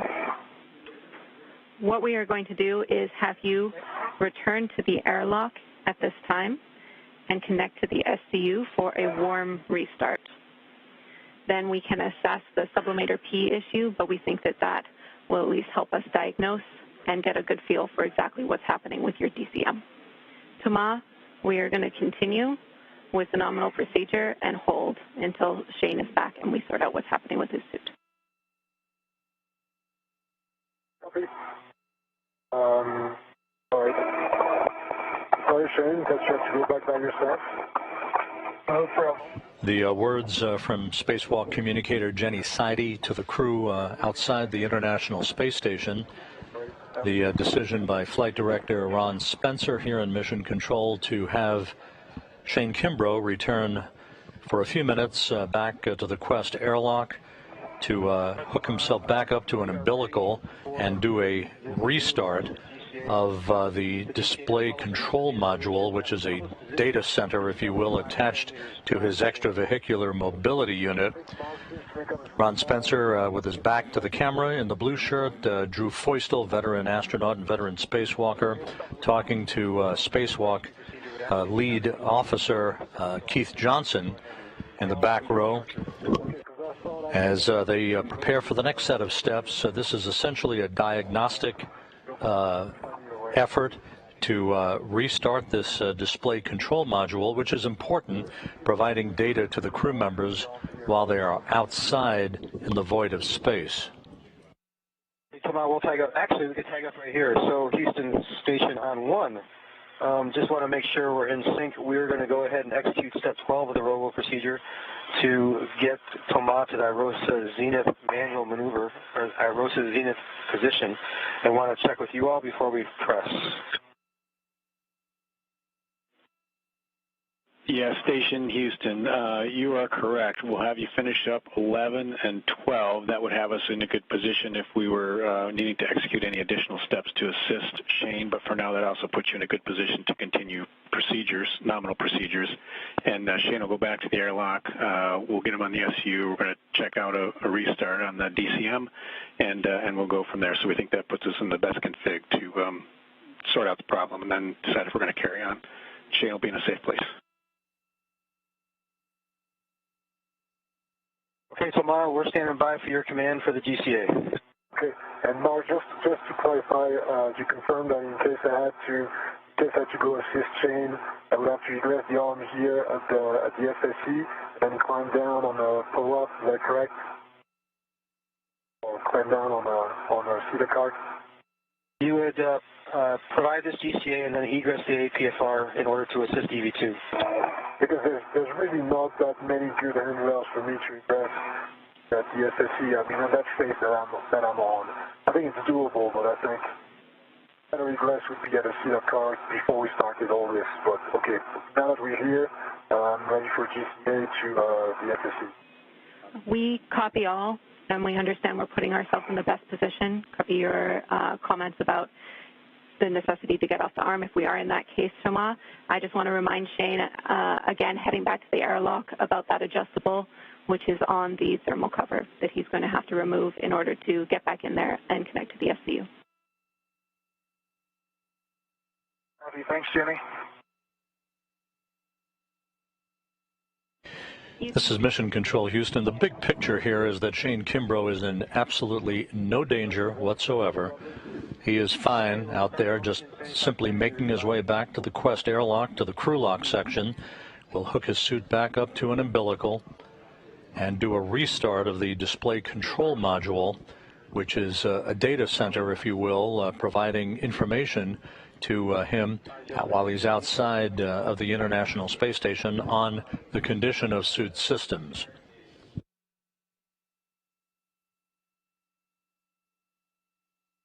25 centimeters. Copy.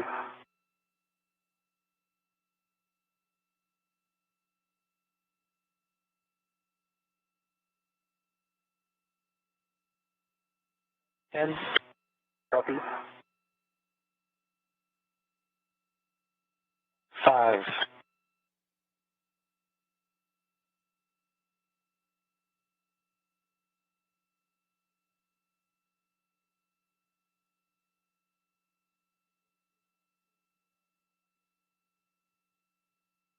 And I think it's a good motion if you stop the motion and call it GCA complete. So done, that's the position. Copy GCA complete. Brakes are on. Brakes are on. Copy GCA complete. At this time, Thomas will get you to standby.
All right, tomorrow I'm getting to the seat of spur.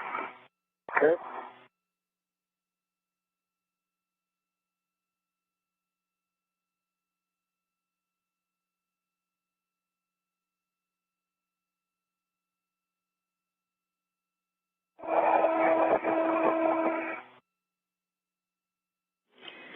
And Shane, we're about 50 seconds from a handover. Now that you're getting up to the airlock, I'll tell you when we're back with you, but we're going to have you ingress the airlock and hook up to the SCU.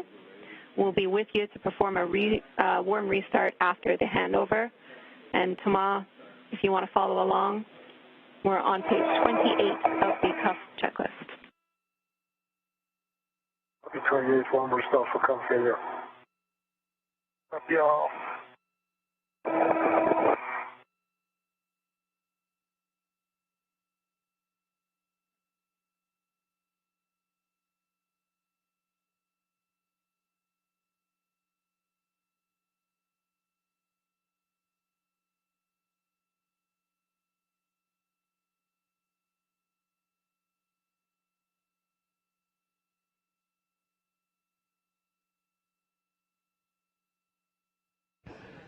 This is Mission Control Houston, 3 hours, 13 minutes into today's spacewalk by Pesquet and Kimbrough.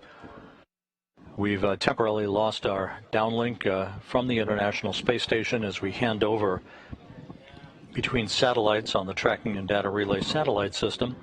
Shane Kimbrough is almost back at the Quest airlock, where he will enter the crew lock section, put his suit on an umbilical, and do what is called a hot restart of his display control module. This is essentially a data box on the suit that provides suit data for him and other spacewalking crew members while they're outside of the International Space Station. There were some intermittent dropouts of data, and we want to make sure that that suit is providing cohesive and continuous data for the crew member outside before we press ahead with Pesquet, removing the IROSA solar array from its flight support equipment located on the truss of the station. All of the bolts have been released for that IROSA array. The next step, assuming everything goes as planned with the restart of this display control module, would have Pesquet removing the array from the flight support equipment and moving it at the end of the station's robotic arm over to the P6 truss, where he and Kimbrough would then work in concert with one another to install it at the base of the P6 solar array.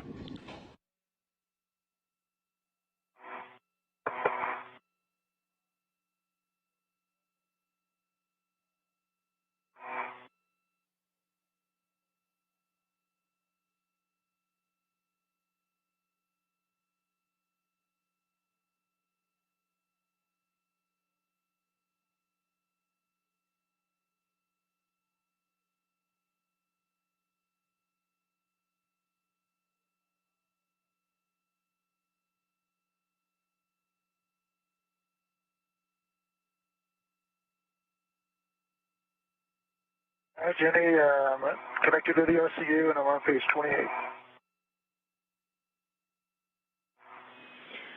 Okay, copy, Shane. So we're going to perform a warm restart now that you have that cuff checklist page open. And again, that's page 28 for Thomas to follow along.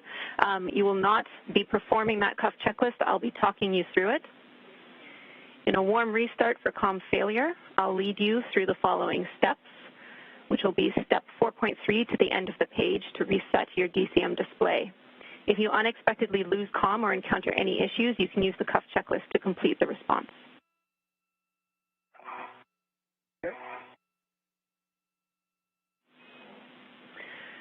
In this procedure, the fan and power will be taken off OFF for 7 seconds. While the fan is off, you'll be without cooling and CO2 removal. Overheating and loss of visibility from fogging are possible, and there will be no comm until you take the power back to BAT. If fan operation is delayed or not restored, or power is not restored after switching back to BAT, open and lock the helmet purge valve to restore vent flow.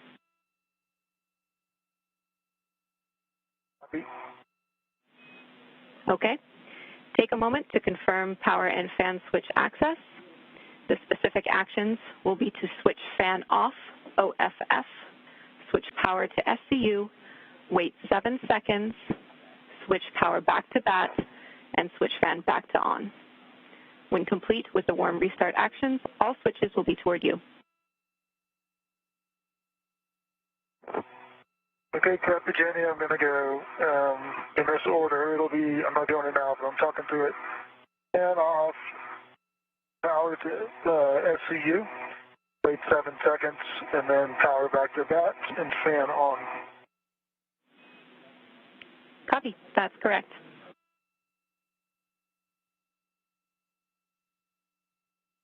Okay. Let me know when you're ready. Okay. Okay, Shane, we're ready for those steps, so you can switch fan to off OFF. Expect fan switch off tone, 7 seconds.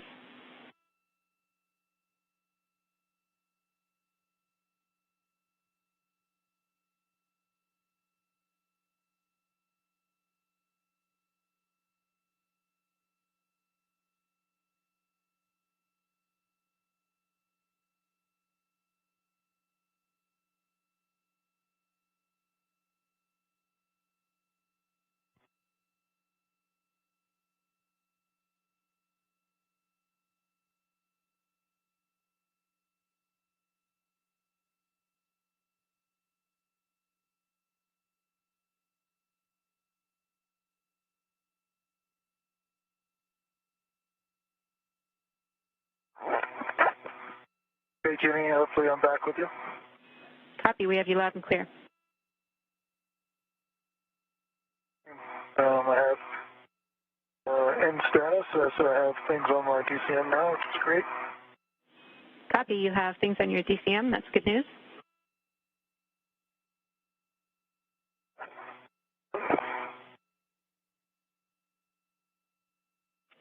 And Shane, we're just talking the other issue you had, the sublimator P issue.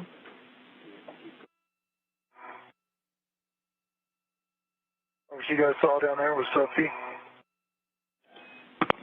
Say again, Shane? What you saw, sublimator P. Yeah, we're just talking on the other issue that we had, but I'm glad that you can report that your DCM's back.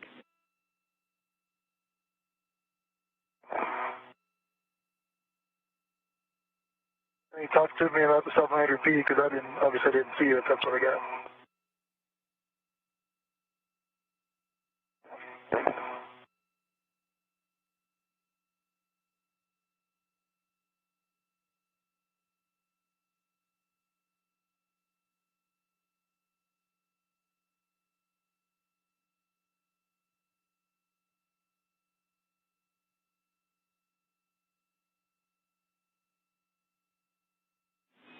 We're talking it still, Shane. I'll have something for you soon.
This is Mission Control Houston, 3 hours, 22 minutes into the spacewalk.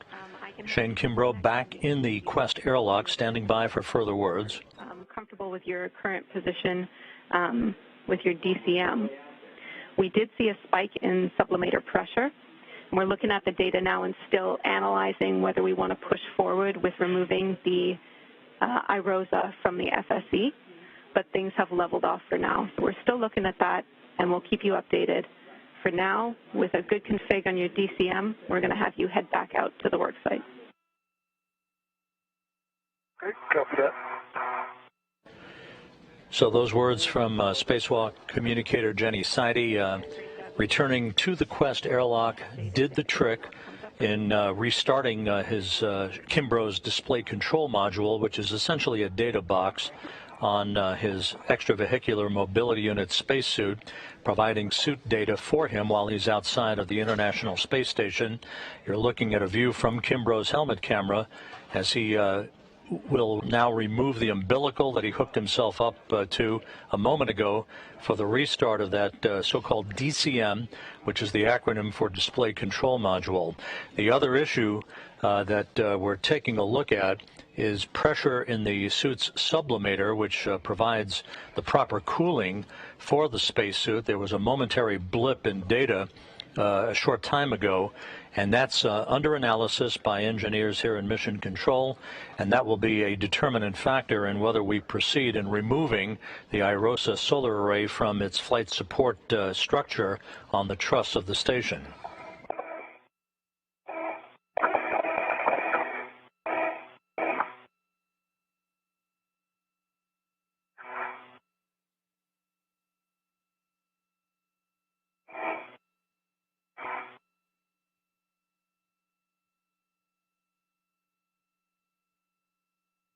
This view of Shane Kimbrough now re-emerging from the airlock, and he will go out to the support structure on the port truss of the station to rejoin Thomas Pesquet and await further words from the flight control team here in Houston.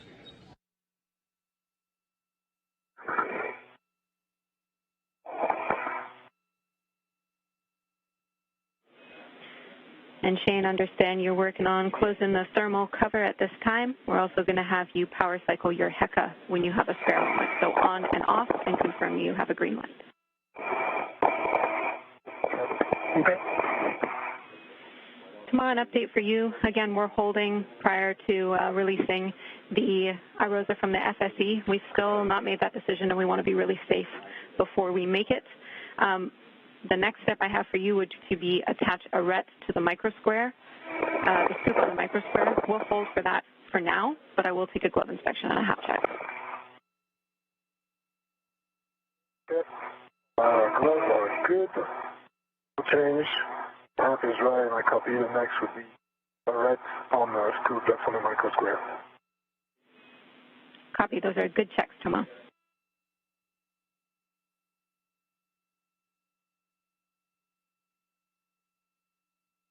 The thermal cover is closed. The adjustable is in place. Copy, Shane.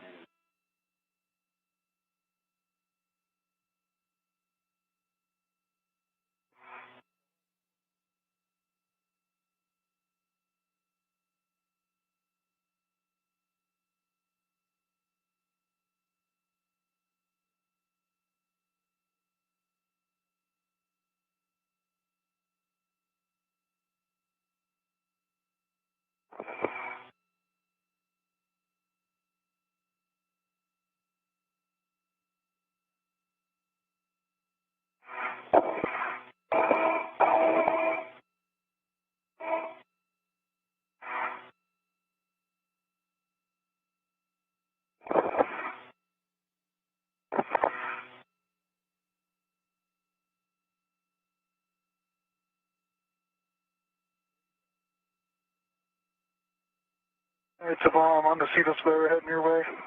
Okay. I'm right where you left me, sir. Hanging out. Quite literally.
All right, Shane, we have next steps for you. We're going to be back in the cuff checklist to address the sublim P message. We're going to have you pause your translation here, put down a local, and then I have a page for you.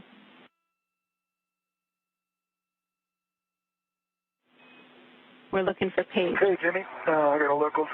Copy. We see it. Page 1919, sublim P. We'll have you start step 1. Okay, I'm there. So we turn my water off. Affirm. Check waters.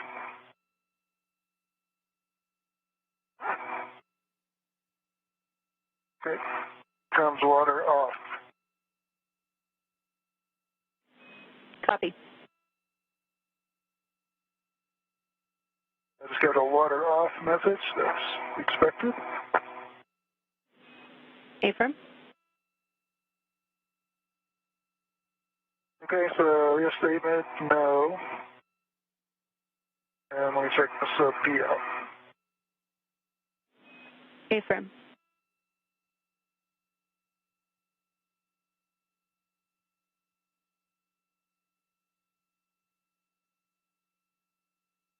.7.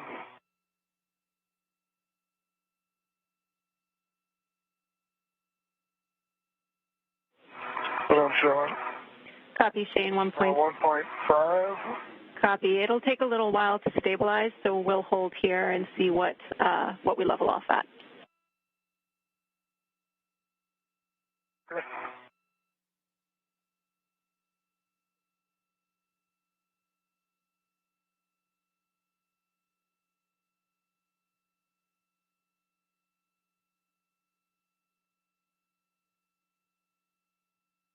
It's below 1 now. Copy. We'll give it another 20 seconds.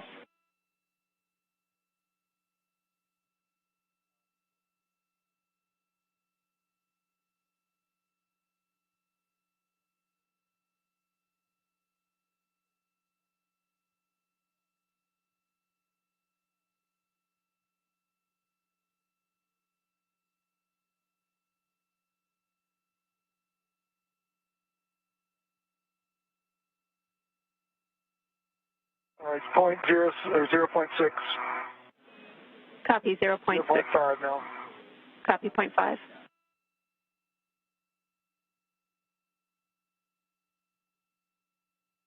We continue step 3.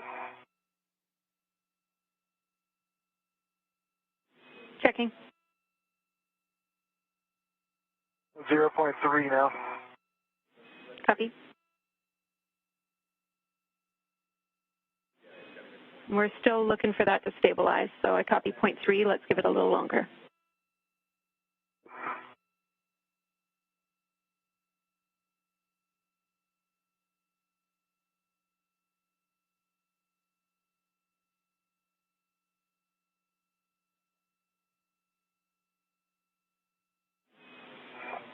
All right, Shane, let's push with step 3. If you give me a reading, we're comfortable with you setting your TCV to max hot.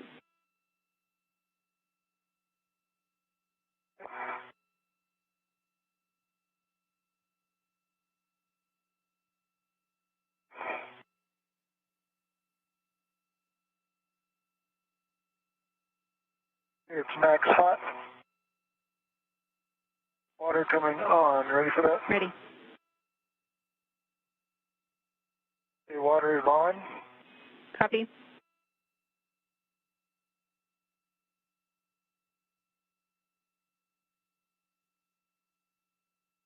TCV is set. Copy.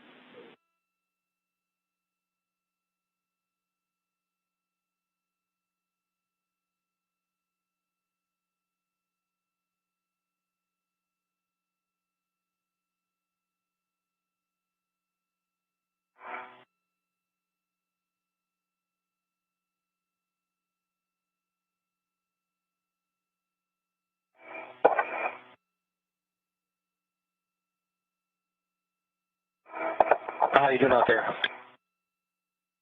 Good, Mark. Thanks. Thanks for checking. All right, Jenny, am I clear to head back out? You are. We were just talking that down here, and if your cooling is sufficient, we can continue. Thanks for those checks, Shane. No, thank you, guys. Okay, I'm going to head back out. Copy. And you're both doing a great job. We just want to be super safe here. So well done. Understand. Yep.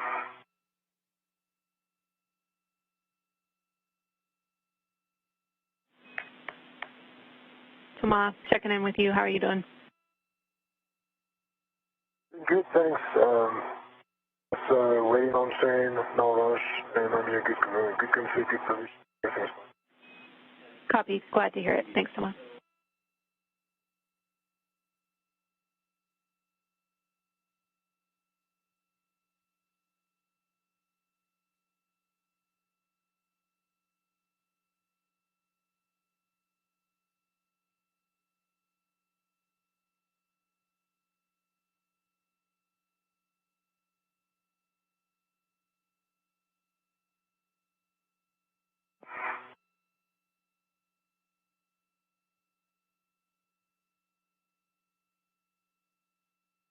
It's a mom at the FHRC. Yep.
Shane, once you're back on the FSE, we'll send you to the tower handrail. Copy.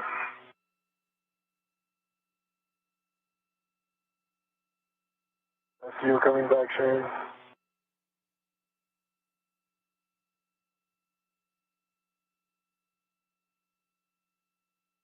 Here's your green hook and sit.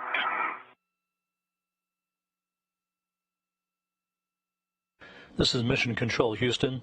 3 hours, 36 minutes into the spacewalk. Shane Kimbrough now back outside of the Quest airlock after spending a few minutes on an umbilical to perform what is called a warm restart of his data display. That's a display control module, or DCM by its acronym, that provides him suit status and other data information about the condition of his suit. The other thing that has been discussed here in Mission Control and with flight control engineers is a temporary blip, a quick spike in the reading of pressure for his suit sublimator that provides cooling for his spacesuit. It appears as if that has now stabilized. The discussion currently underway before we commit to removing the IROSA solar array from its flight support equipment structure is whether or not the sublimator now has stabilized, and whether we have confidence that this is only a sensor issue perhaps and not a real issue with the sublimator itself. Since we have you back at the tower handrail, again, you'll be retrieving your PGT, so the green PGT. But first, before you do that, we're going to have you cycle your HECA again. So power cycle on and off and confirm a green light.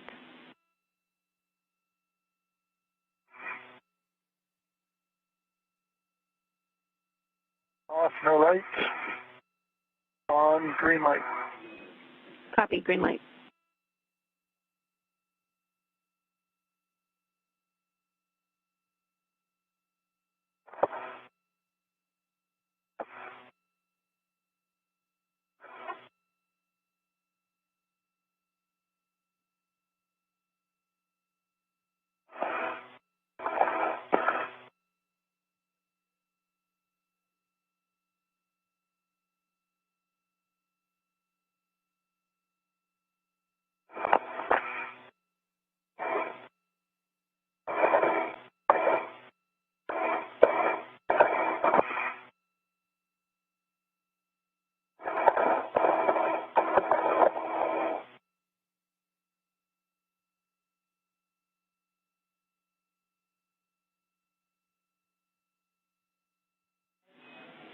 Shane, we're just wanting to get a couple more data points on the DCM issue. Had you checked your DCM at all since the depress and egressing the airlock? I don't think I looked at it, no. Copy. That's what we figured. We just wanted to double check if you'd looked at it before you got that message.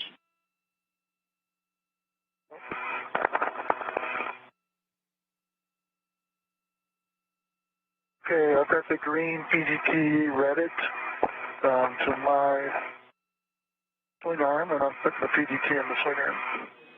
Copy. The PGT is on your swing arm. Could I confirm, I gave you this step before, but we did have that suit issue, so confirm that the square scoop from the crew lock bag is on your mini workstation?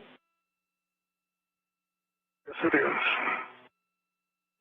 Okay, copy. We are going to get you in position at Charlie 1, which is at stanchion Charlie, Zenith outboard. Okay, I'll head there now.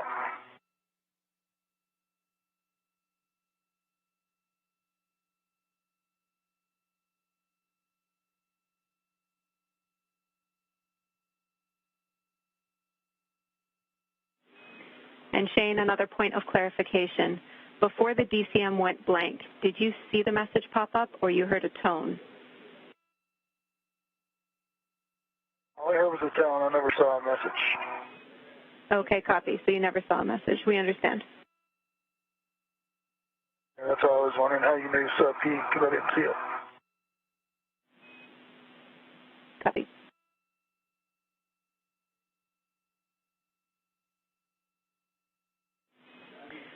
Okay, I see C1. Copy, Shane. And just so you know, we saw a spike in the sublim P data. That's why we're talking about that. Okay.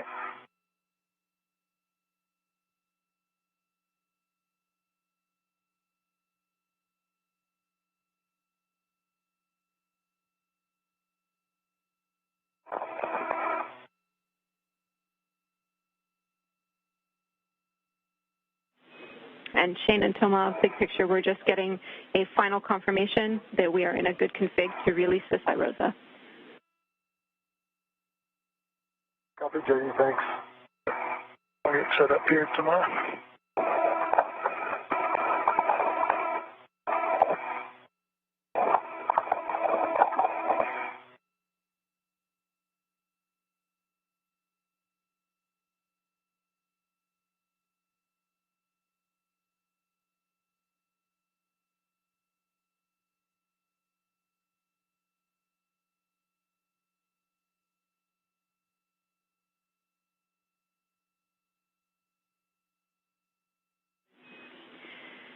And Shane, I have a go back for you.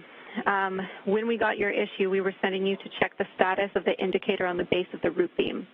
We've still not gotten that check, and we need it prior to releasing anyway. So while we're talking this down here, we're going to send you to check out the base of the root beam close to the R bolts. See if you see that indicator. It should be just further away from the blankets than the handrail. Is it on the end I'm on now or the other end? Or the other end? We're going to have you do that right now because the position that you're in now is to release iRosa.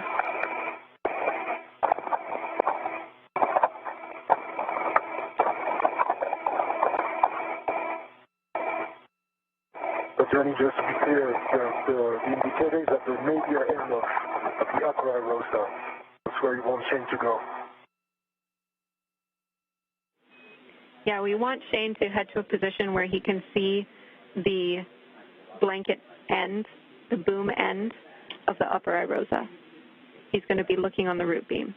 Yeah, and that's nadir. Affirm.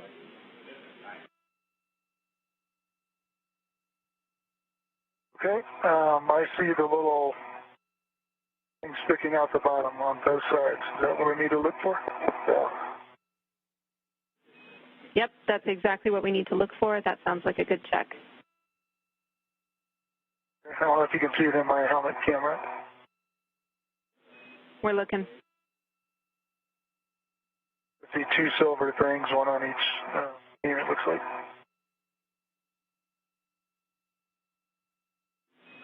Copy, Shane. I'm just checking for next steps for you.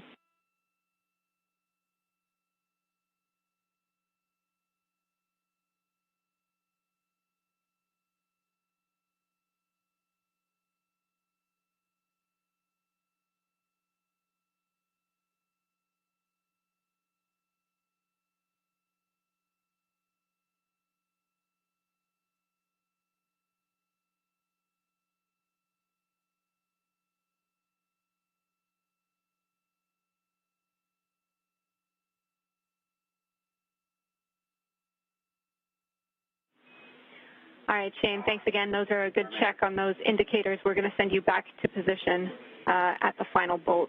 Stanchion Charlie, bolt Charlie 1.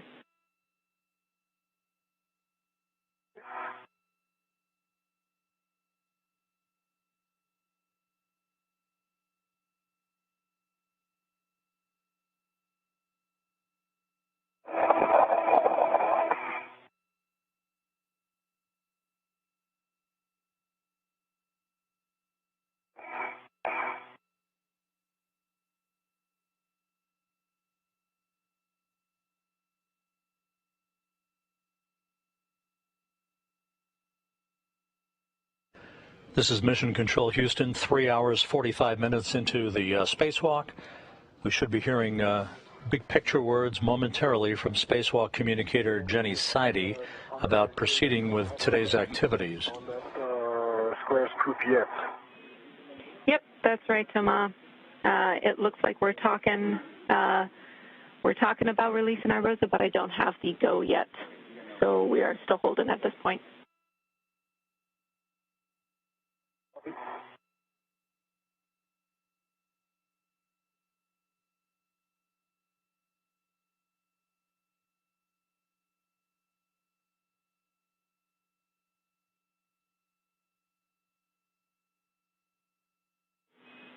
All right, good news, Shane and Thomas. Settings for me, just in case we do.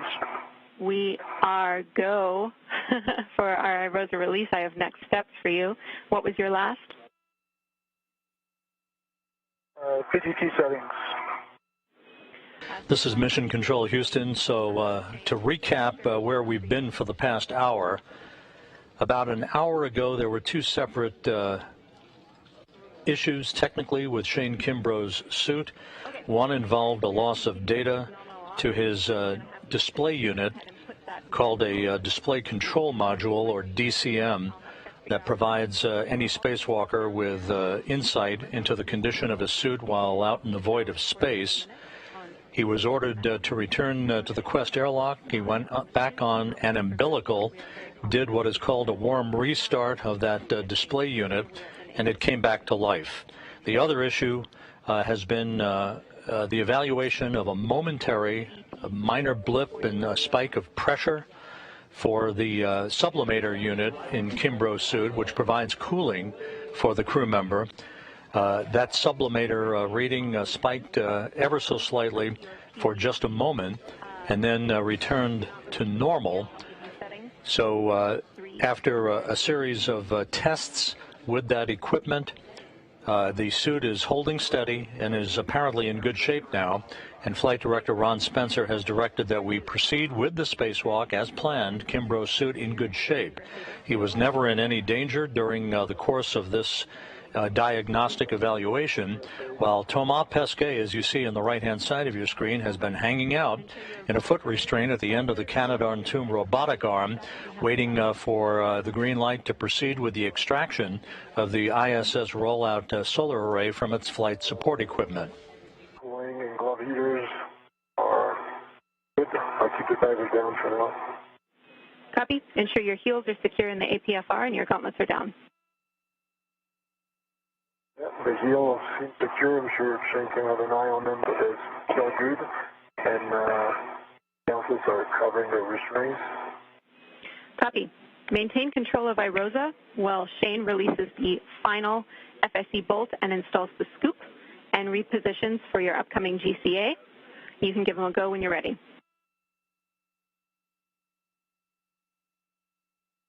Just have a hand on the hinge.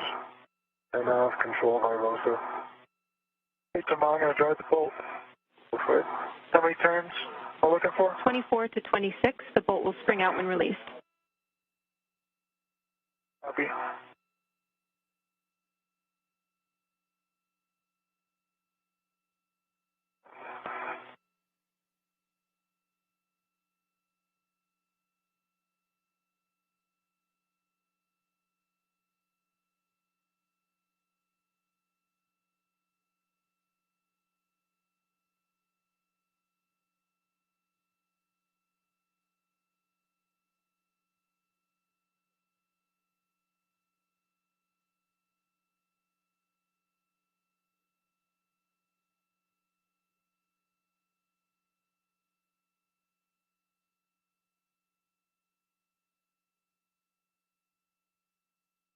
There's 24 turns.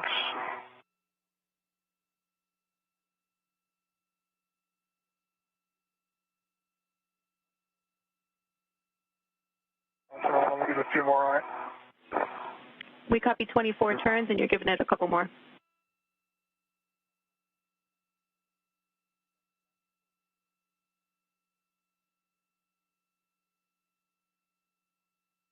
Okay.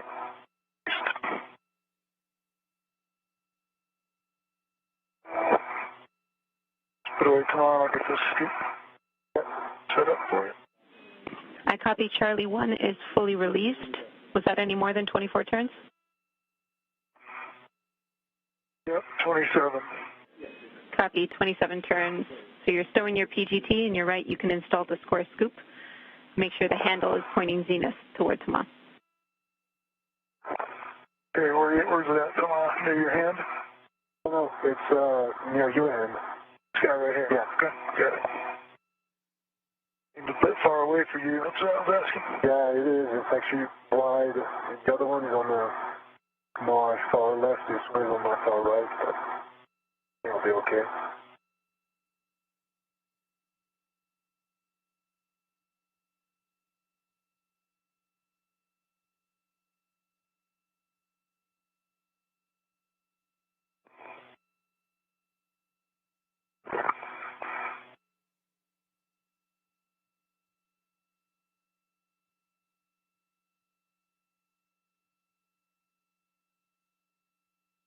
Whoa, don't push too much. I think you got it off. Got it off the hinge. Sorry about that. Unlock. Do you have it? Yeah, I have it. Sorry about that. No, don't worry. I have it. Get my red off of this. Don't pull. Yeah, you want red off, okay? Alright, I'm clear. Okay. Yeah, it's definitely off. Get off, easy. And I copy that Irosa is off of the FSB. Shane, I need you to remove your RET from the scoop and get in a position to monitor the clearance of the blanket to the grapple tower fixture. Yeah, that is done, Jenny. So RET's removed. I'm going to go to the nadir side here to get a better look.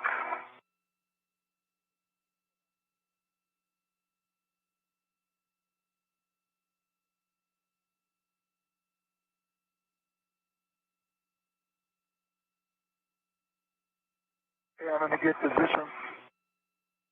And so Mark and Megan, I think we're ready for you guys. Copy, go for the upper Irosa back off. We're getting into mode. Okay. Somehow you look good right there. Yeah. You got about 10 centimeters clearance to the tower. How does it feel? Oh, it's a big RU, but it's okay. All right, cool.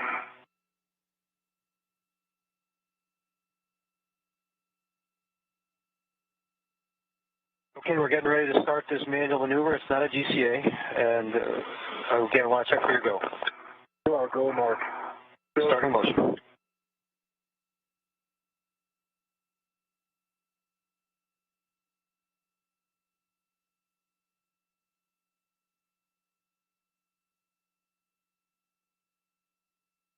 No, it's hard to tell, but the motion has started. Good motion.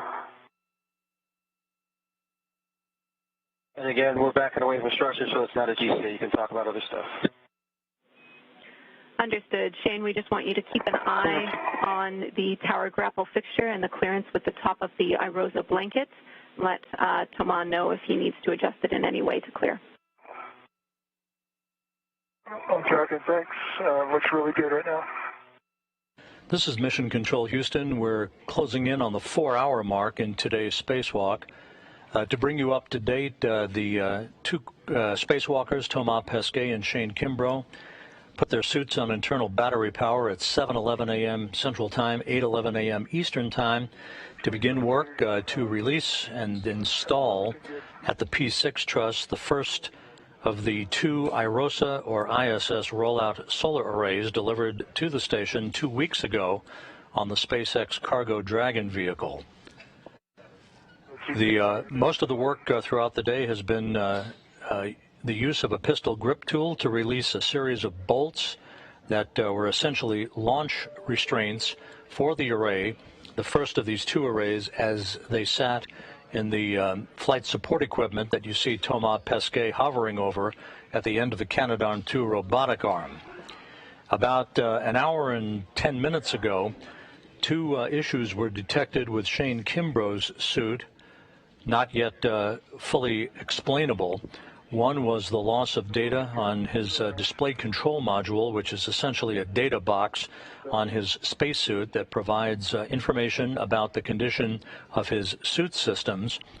The other issue was a momentary blip in sublimator pressure, the sublimator being the device in the suit that provides cooling for the crew member while outside in the void of space. Kimbrough was directed by flight controllers here in Mission Control to return to the Quest airlock. He hooked up an umbilical in the crew lock section of Quest, did a restart of his display control module data package, and it came back to life.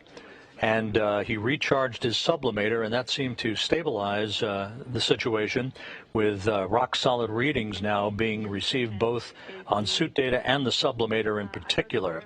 So Flight Director Ron Spencer directed Kimbrough to go back outside, rejoin Pesquet at the iRosa Array flight support equipment, and we are now standing by for the release of that iRosa Array from the flight support equipment, where Pesquet then will transfer manually the array from the flight support equipment over to the work site of the P6 truss on the far left section of the truss of the International Space Station to begin its installation and deployment.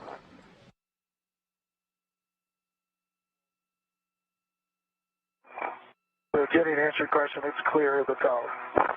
Okay, copy, and I'm back with you after a short handover there. That's a good report. Clear of the tower. We're going to push you to next steps, Shane. We're going to get a glove and hat check from you now.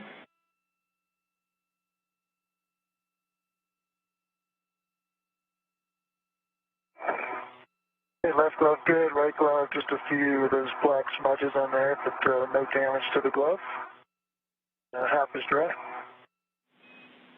Copy. And so you know, Shane, we're monitoring your suit data, and everything looks as expected. So with that, we are going to have you retrieve the socket caddy from the crew lock bag. Okay, great. And you will be removing the 5/8 12-inch socket from your PGT and starting it back in the caddy.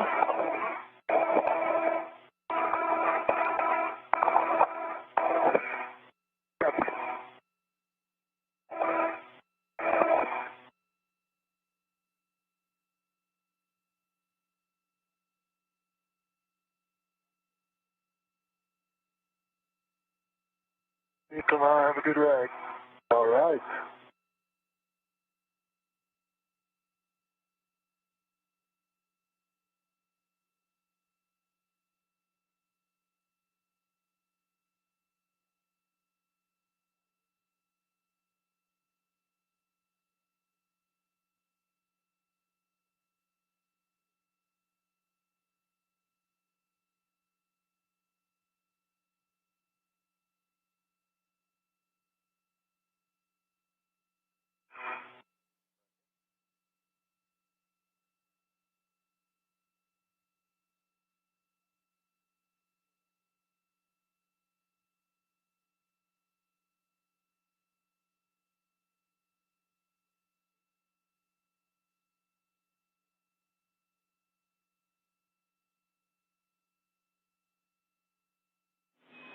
And Shane, you'll be installing the 5/8 2-inch socket on your PGT.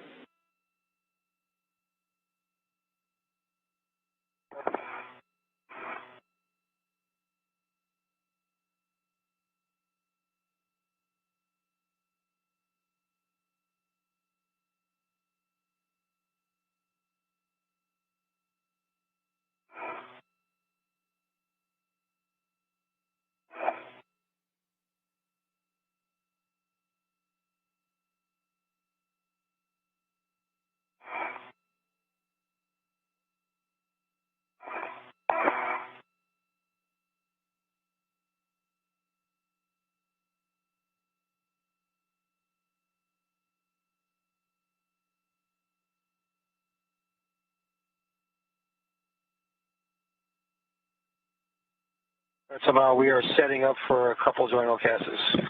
Copy, I'm ready.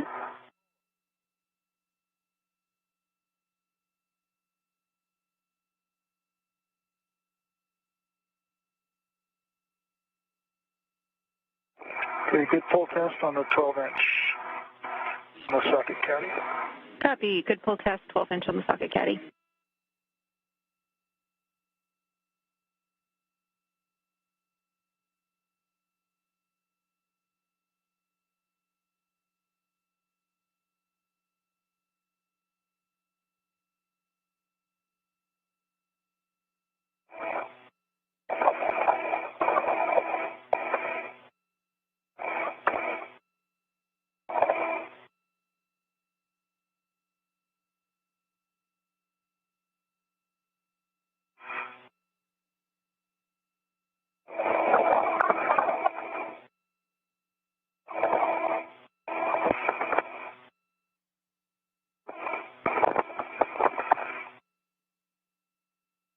And Mark, if you could keep me posted on the motion, because it's hard to tell actually when I'm moving and when I'm not in the dark and with those rates. Completely understand that as a timely call, where this is our first of 2 joint LCASs. This one will take 2 minutes starting motion in course. Okay.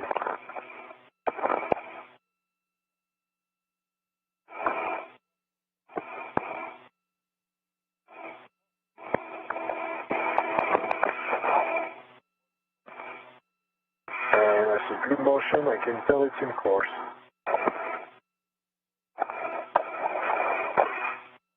If you need us to stop, just say the word. For now.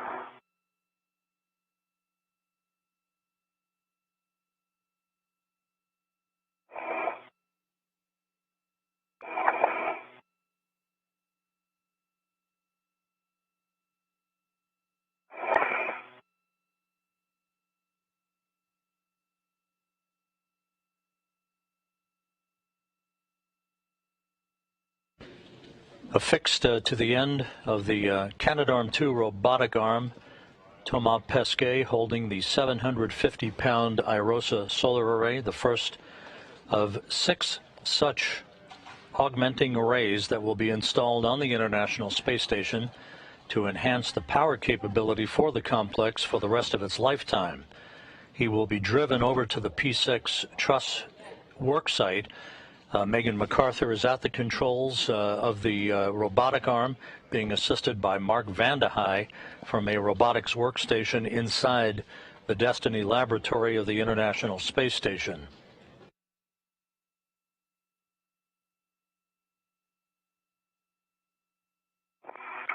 U.S. on my PGT, good pull test.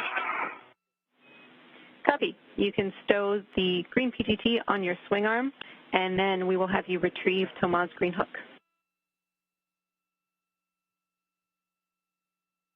Good.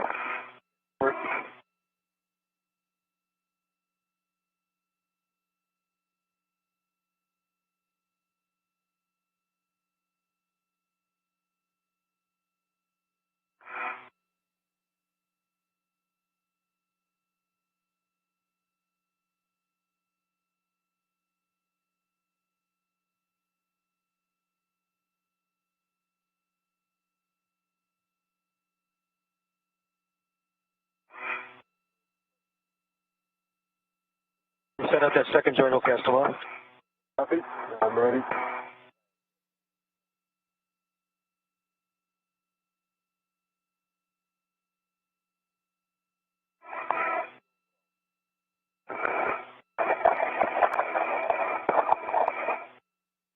Tomorrow we're starting the second of 2 joint OCASs in course. This will take 3 minutes. Copy, 3 minutes in course. I'm ready. Started.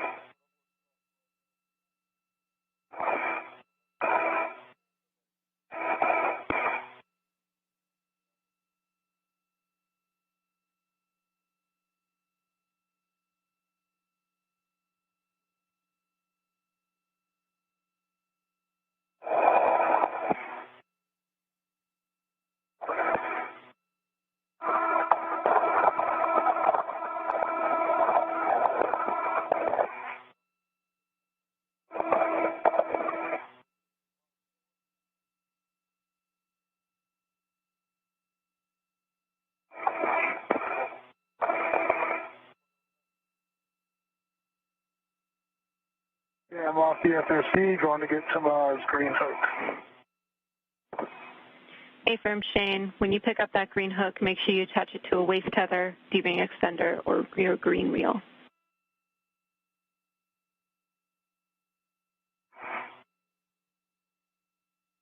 Okay, copy.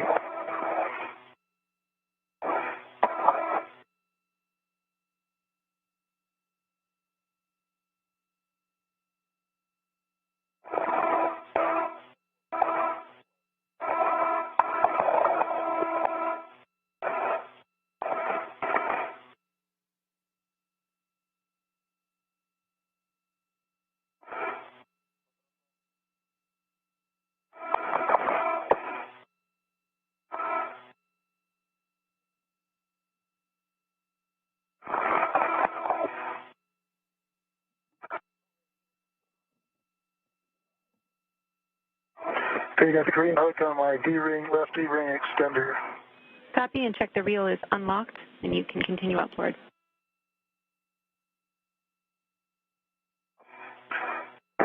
Checking.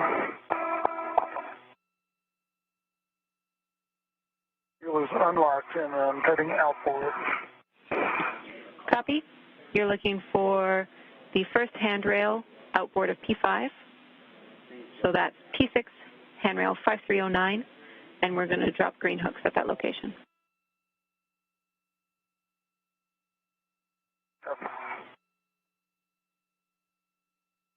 Tomorrow that joint OCAS is finished. We're working on setting up for a manual maneuver.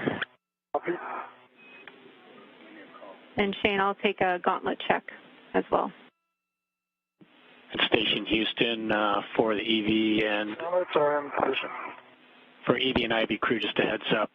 Tomorrow you're likely going to be in position. We'll need to stand by on the manual maneuver until Shane is ready for the handoff, so we'll might be a little waiting here.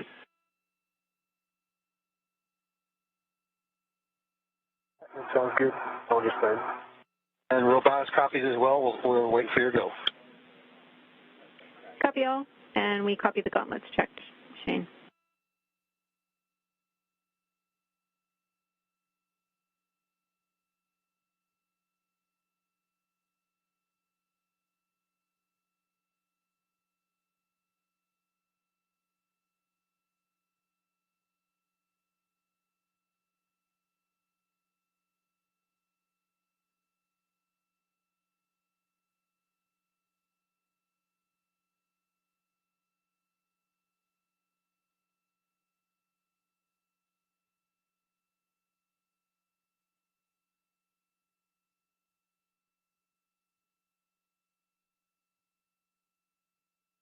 Good, tomorrow?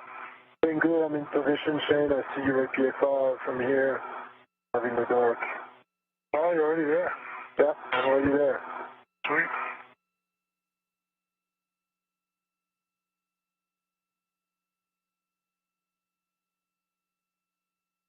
Okay, I'm at 5309. That's where I'm going to put your green hook down. Good words, and check the reel is unlocked. Okay.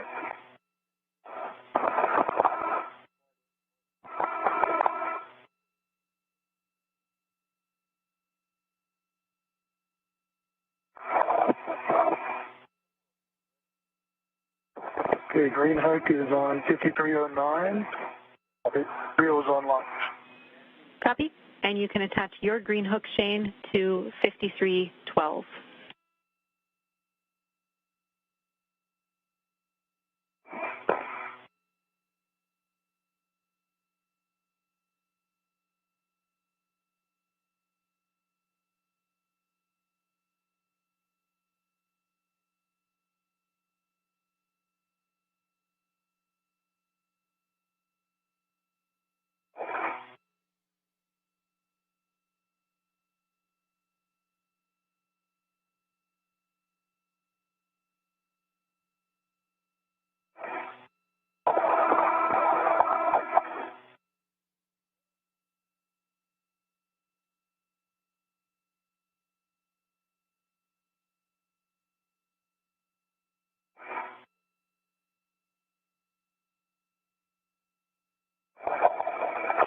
Okay, I'm on 5312, my green hook. Copy. And we'll check your reel is unlocked.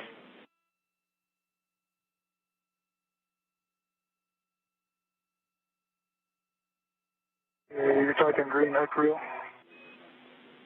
Affirm. You're going to attach your green hook 5312 and check the reel is unlocked. Yeah. Done, and both are unlocked. Copy. I have a big picture update for both of you. So at this point, we're working to get iRosa installed on the mod kit and unfolded. We believe in the next eclipse we will have time for our connections, and then we'll assess deployment following that.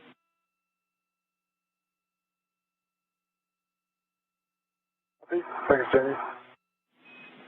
Copy. No problem. And Shane, as written in the procedure, your next steps would be to do some worksite setup, including dropping your PGT on the mod kit. But considering that the arm is already in position, we're going to skip forward a couple of steps and have you translate just outboard of your APFR in WIF 18. Okay, copy that. Essentially, we're just skipping those I'm there setups. now, but let me get in a better position. Copy.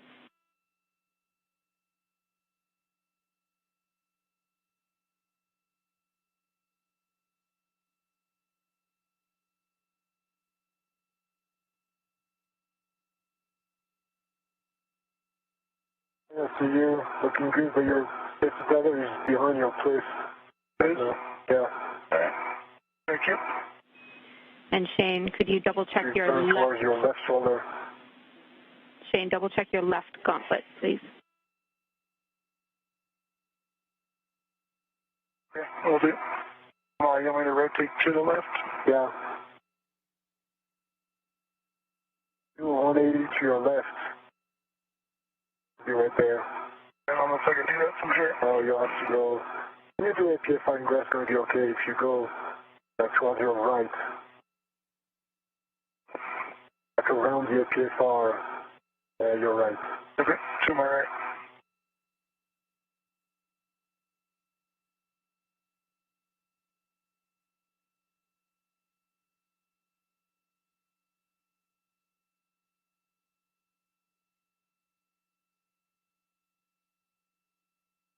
Clear it there, right? Yeah, I think it's the exit. Yep, see it now.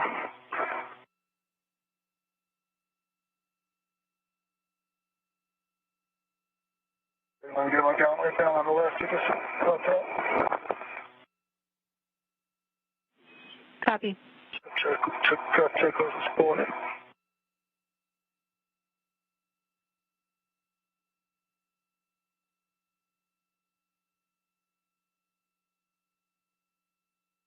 It's going to take a little more time. Just a second.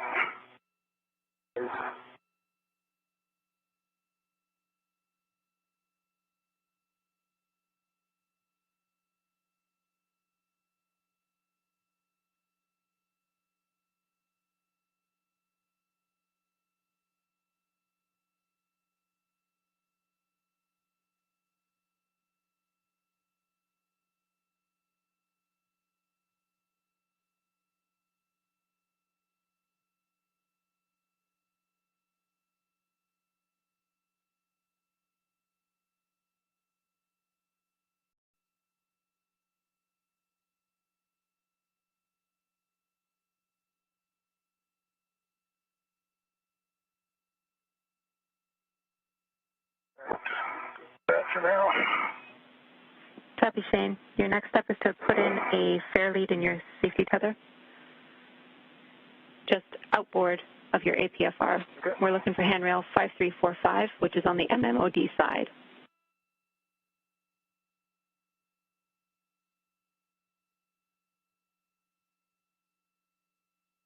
That's that in sight.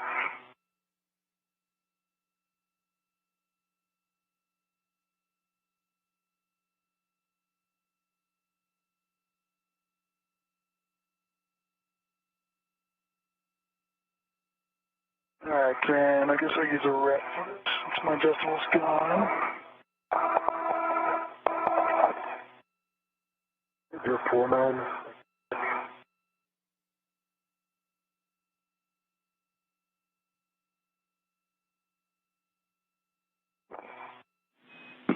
Yeah, Shane, we're thinking this is just a poor man to deconflict your safety tether for the APFR yaw. Just so you guys know, 15 seconds to hand over. Okay, I'll just put it right on it.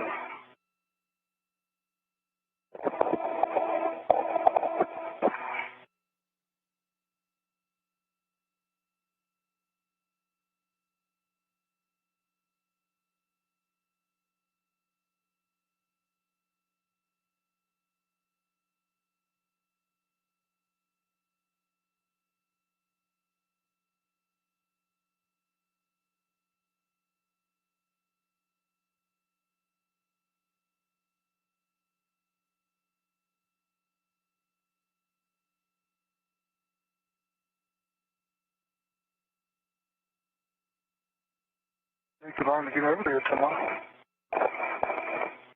I'll be happy to pass it on to you and Back with you after handover. Next step for you, Shane, provided that fair lead is in, is to verify roll and yaw settings. Let me know when you're ready.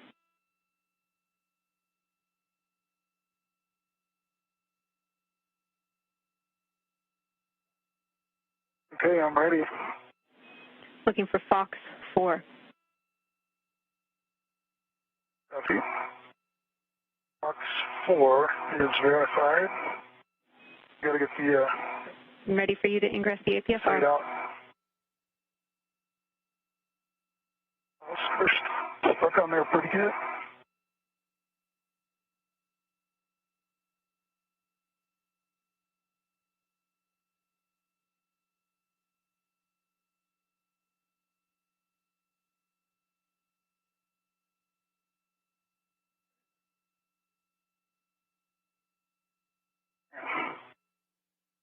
This is Mission Control Houston, 4 hours, 17 minutes into the spacewalk today by Thomas Pesquet and Shane Kimbrough as we regain our downlink television capability from the International Space Station.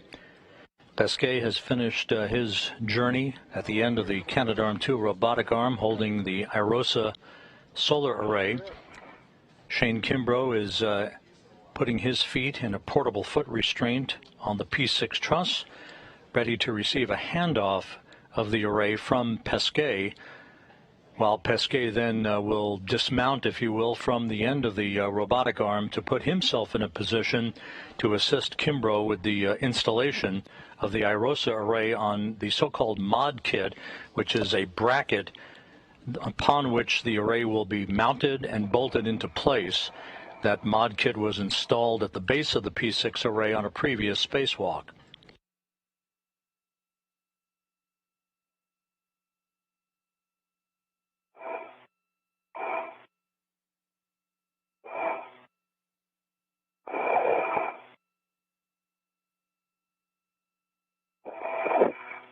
Okay, I'm in.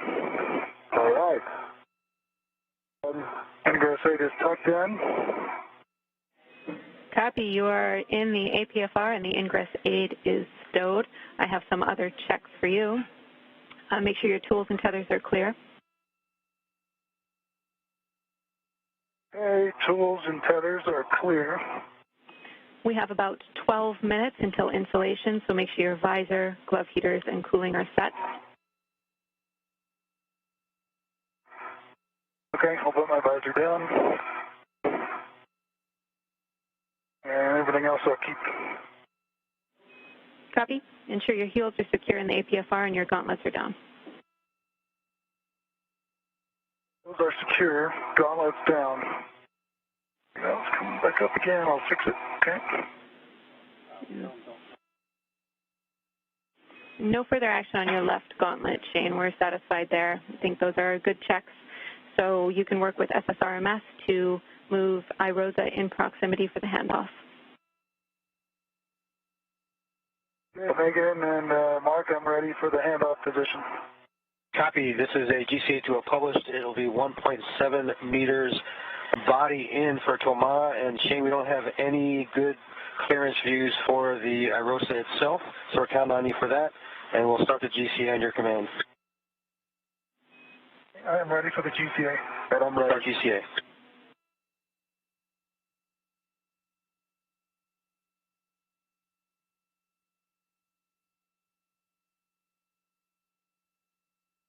Start motion.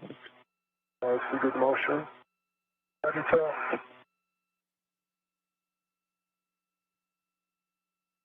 Copy. Good motion from Thomas. And I see good motion now. Good motion from Shane. With Mark Vandehei providing visual cues, Megan MacArthur is maneuvering the Canadarm2 robotic arm very slowly, very surely, to put Pesquet in the right orientation to hand off the iRosa roll-up solar array over to Shane Kimbrough. Kimbrough's suit is performing normally, following a brief interlude in the spacewalk as we analyzed and dealt with two separate technical issues. Kimbrough was never in any trouble, never in any danger. His display control module unit lost data. He was ordered to go back into the Quest airlock by flight controllers to get on an umbilical to restart the control box that provides suit data information to him while he's outside in the void of space. That all worked fine. And flight controllers then evaluated a temporary blip in sublimator pressure, the sublimator being the unit that cools the spacesuit for a spacewalking astronaut, and it has held steady ever since.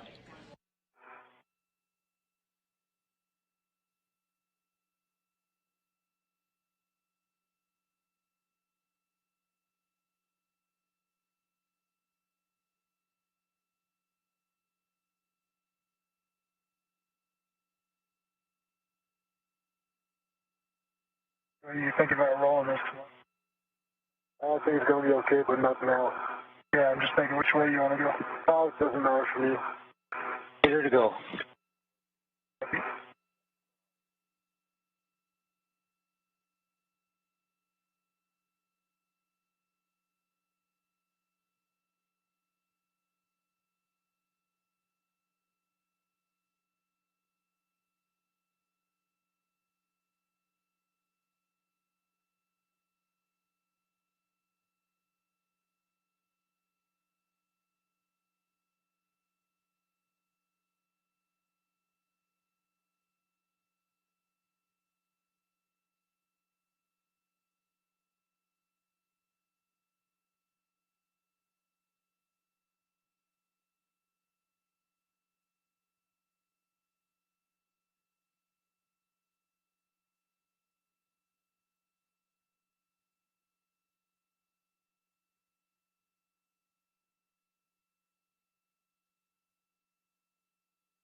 Five 0 centimeters. Okay. Yeah. Pull it a little bit towards you, Shane, because I'm counting all the way to my back. I have a hand on it now. Okay. Can we put a red on? Not yet. Okay.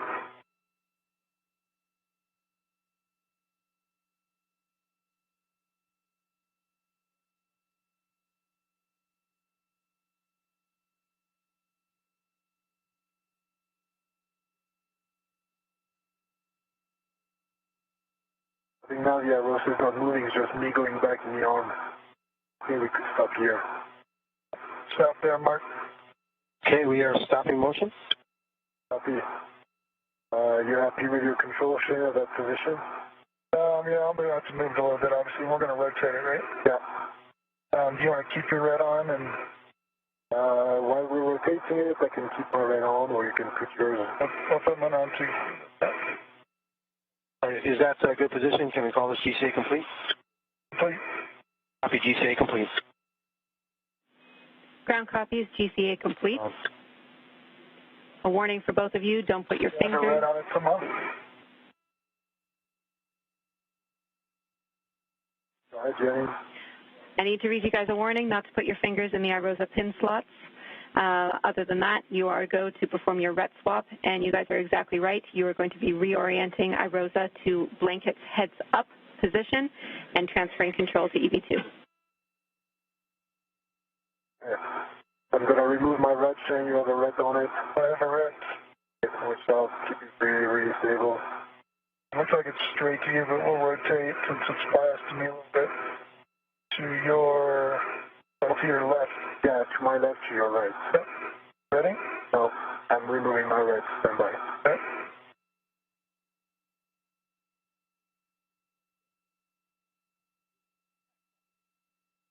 Now my red is gone.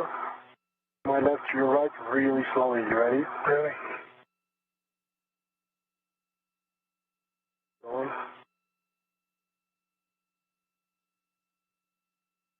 Mass.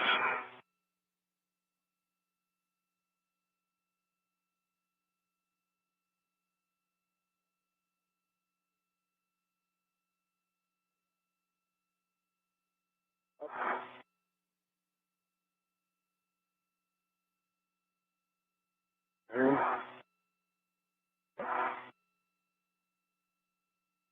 Slowly.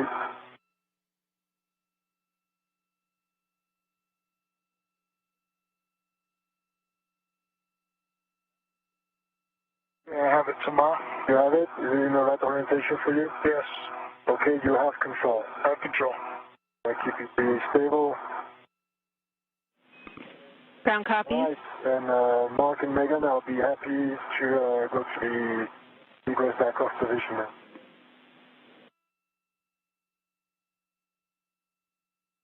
Copy, Tomas. Sound like the ground had something for you.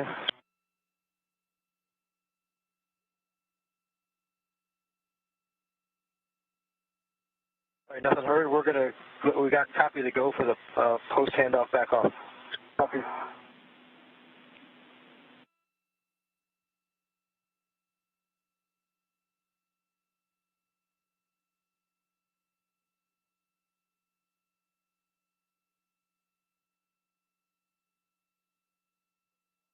Start in motion. Not a GCA.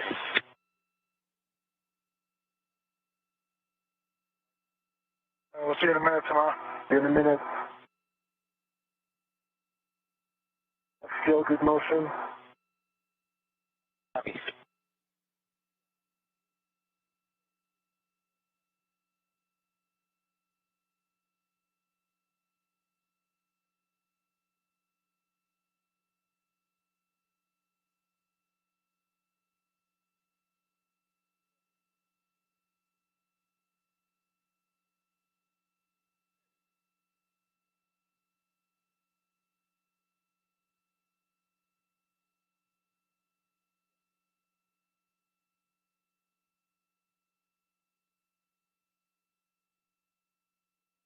In good, Shane. Very stable. Copy, yeah, it's nice and stable.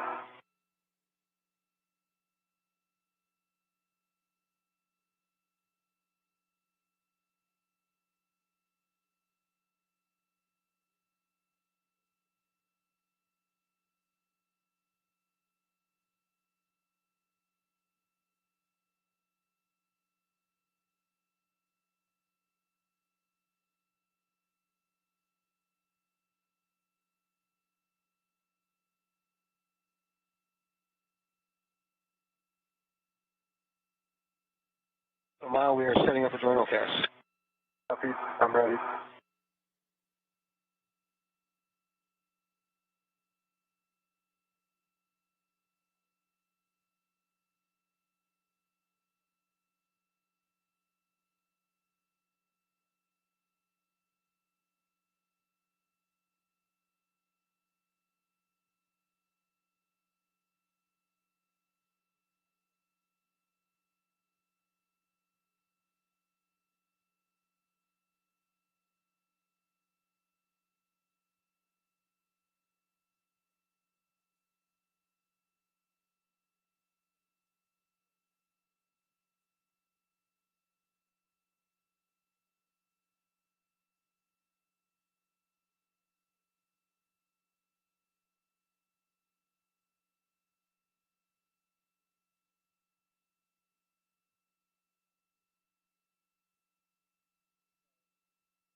Toma, this is one joint OCAS in course. It'll take 3 minutes.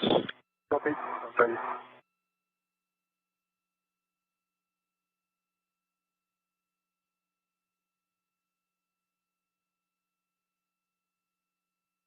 This is Mission Control Houston, 4 hours, 31 minutes into today's spacewalk. Shane Kimbrough now has possession of the first IROSA rollout solar array. He is going to hang on to that until Thomas Pesquet has left the foot restraint at the end of the station's robotic arm. Pesquet hauled the array over from its flight support equipment structure on the truss of the station over to the P6 worksite.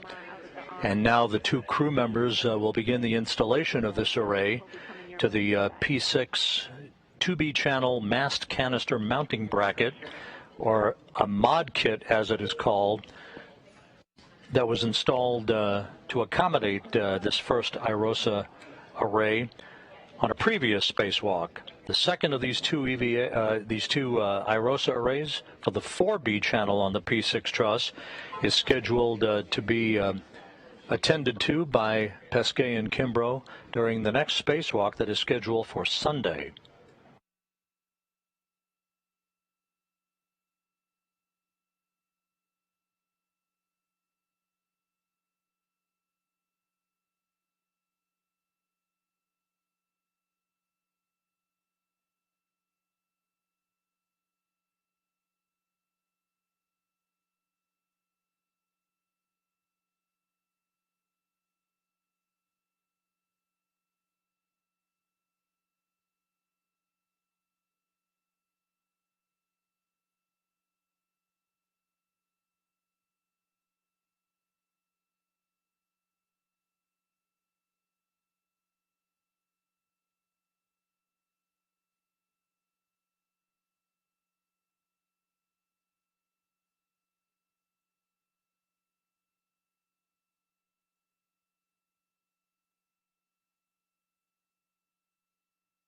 Well, we just finished the joint OCAS. We're setting up for the manual maneuver.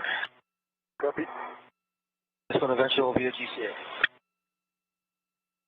Yep. I'm ready when you're ready.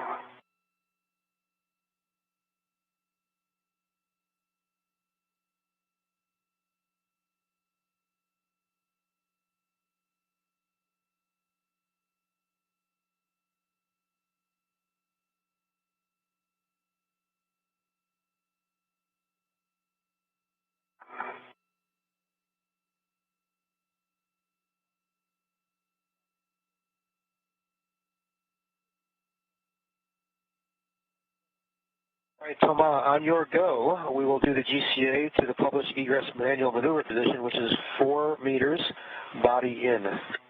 So for 4 meters, body in. Okay, we'll call that start GCA, starting motion.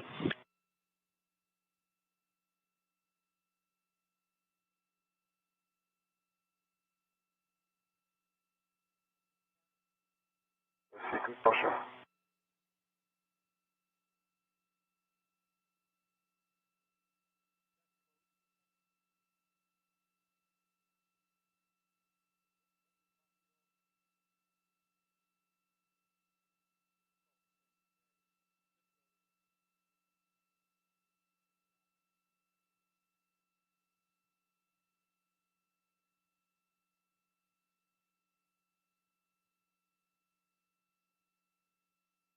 And Thomas, was that good motion?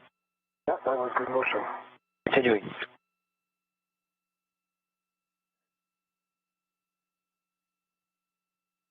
A good view of European Space Agency astronaut Thomas Pesquet being maneuvered at the end of the Canadarm2 robotic arm by Megan MacArthur with assistance from Mark Vande Hei at the robotic workstation inside the International Space Station to an area that will enable him to leave the portable foot restraint at the end of the arm to assist Shane Kimbrough with the start of the actual mounting of the IROSA array on the P6 truss 2B channel mounting bracket. Copy, continue motion. Continuing.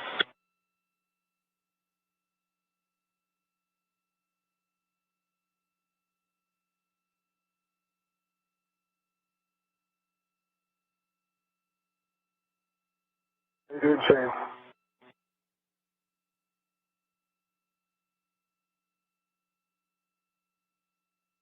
Sounds like you're almost there.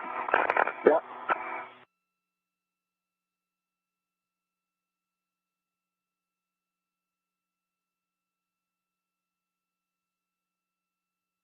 One meter.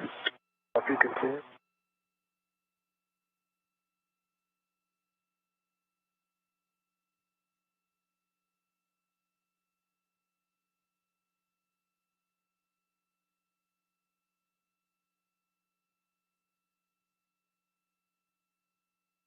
Five 0 centimeters. Continue.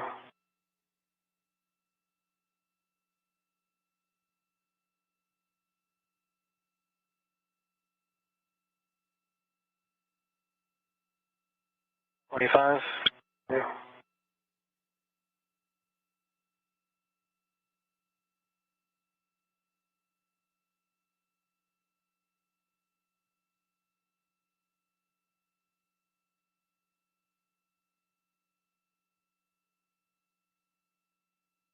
Centimeters.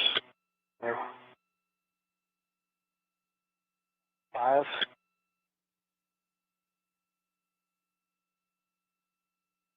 Stop motion. And stop in motion. GCA complete to good position. Copy, GCA complete. Brakes on. Good way, so. The procedure, roll procedure says SRS brakes on. Go for egress and APFR reclocking. Copy. Understand brakes are on. You can egress the APFR, Thomas. Okay.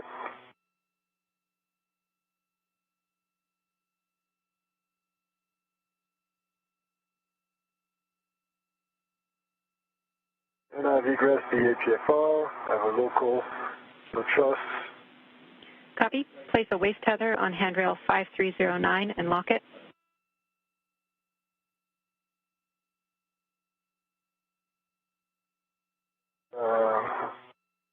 That's used by long waist tether. I'm not sure this one is long enough.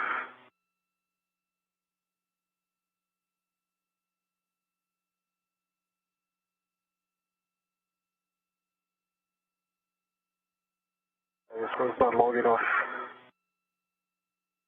I'm going to use my left.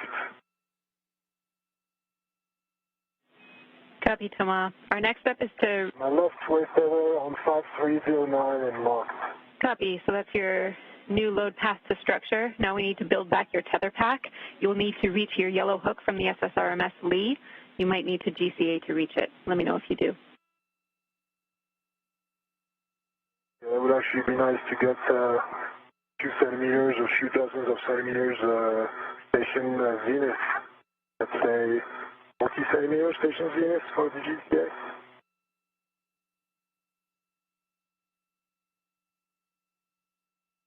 Sorry, Tovar, was that for us? Yes, that's for you, 40 centimeters station zenith GCA mark. The view from the HD camera on Thomas Pesquet's spacesuit, looking down at the Pacific Ocean as the International Space Station has entered an orbital sunrise at an altitude of 258 statute miles, now 4 hours, 40 minutes into today's spacewalk.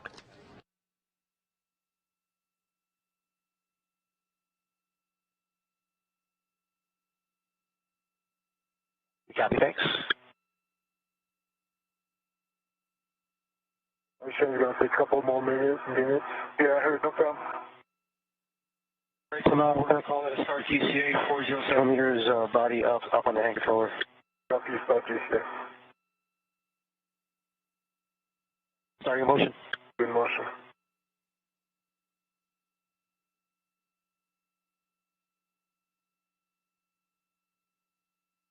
$20 centimeters to go. Actually, you might even pass 40 centimeters. I'll tell you stop. Continue. And that's what you asked for. You want us to continue? Yes, please continue.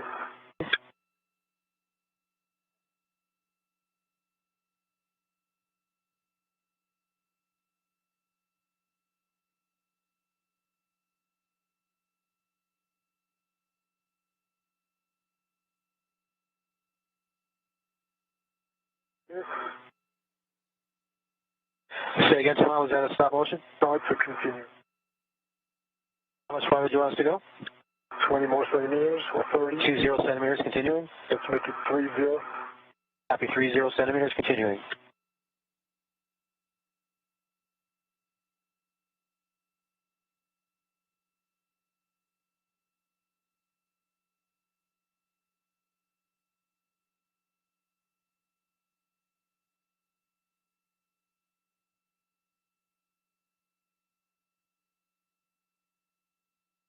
Alright, so you can stop motion zenith. If you could give me a 20 centimeters station aft, that'd be great. Sorry to be demanding. Copy, 20 centimeters, station aft. Good read back. I'm going to have to record this APFR.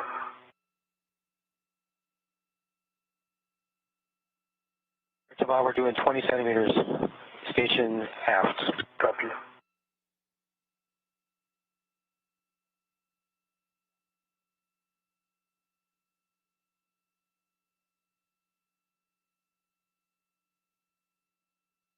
I'm not sure I see motion.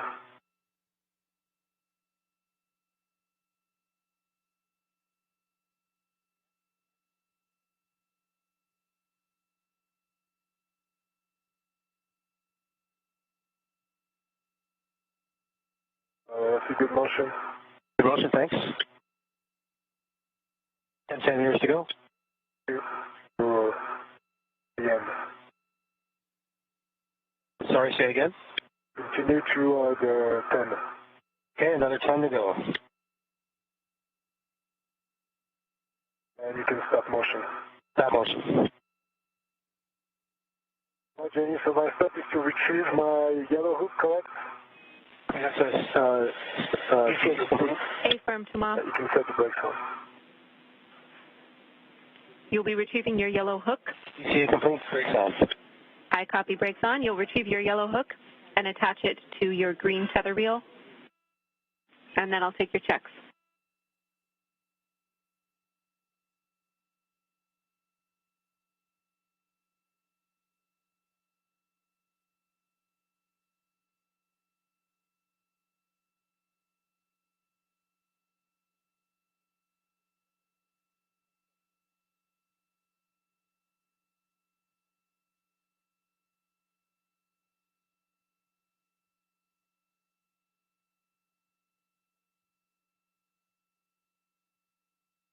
Okay, my yellow hook closed and locked. The green safety tether reel is unlocked, and my red is unlocked, and the red hook goes to my left viewing extender, and it's locked black on black. Copy. That is a good tether config. You can stow the ingress aid and fold it to the boot plate, and then we'll have you ret to the APFR and reinstall it with a new clocking.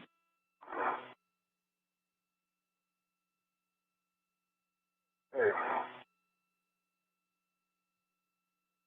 Work.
Okay, I have a red on the APFR. Copy, Tomas.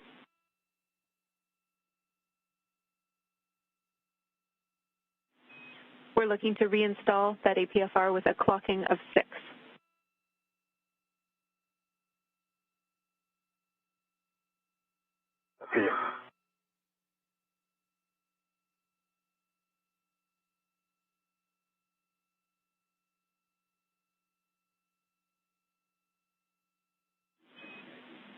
Shane, just want to check in with you. How are you doing?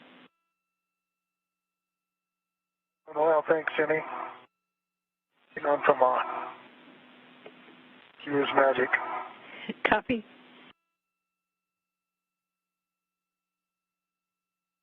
The color is very sticky. I have a hard time rotating it, working on it. Okay, copy the sticky collar, Toma.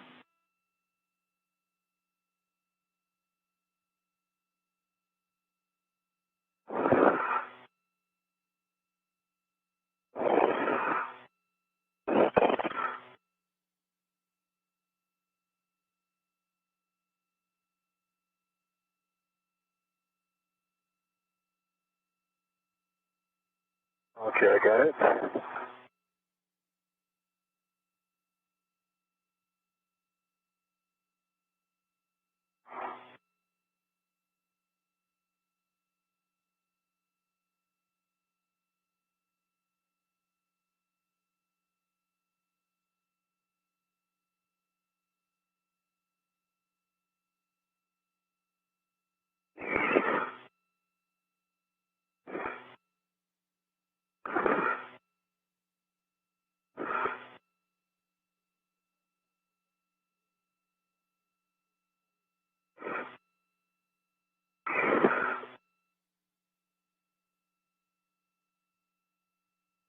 The clocking of 6.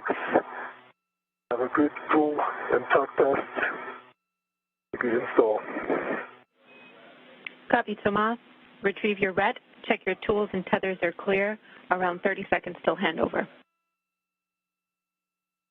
Copy.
Okay.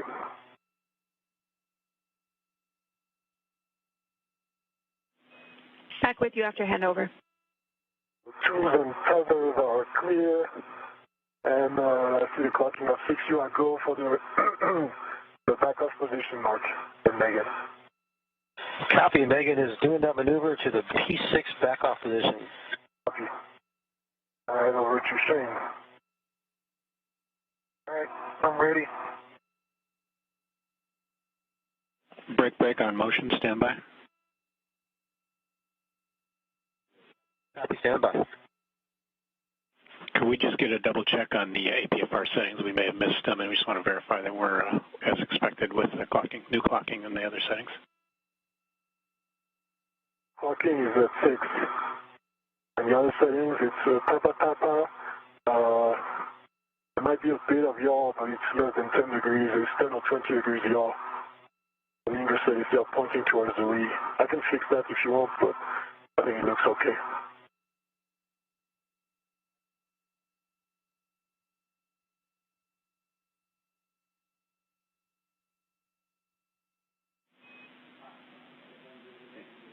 And Toma, we need a yaw of Foxtrot. Yeah, we have. Okay, I'll go back. And the brakes are on. Brakes are on. Hi, Shane. No worries. I'll be here.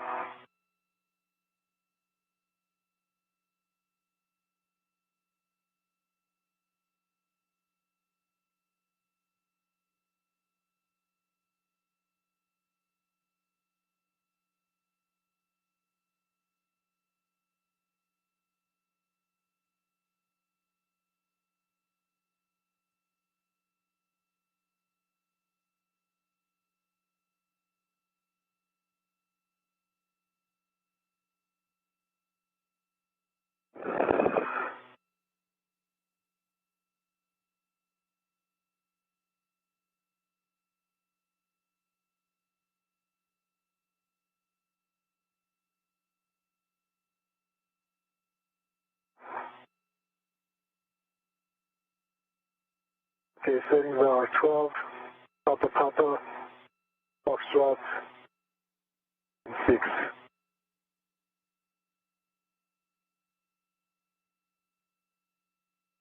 Correct, oh, that might be 12 for y'all.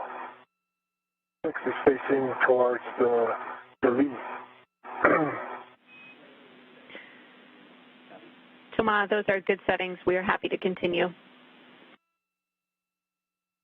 Okay. So the check. Toma, we're still standing by for your go for the P6 back-off position. We want to make sure your tethers and rest of you are clear. Yeah, not yet.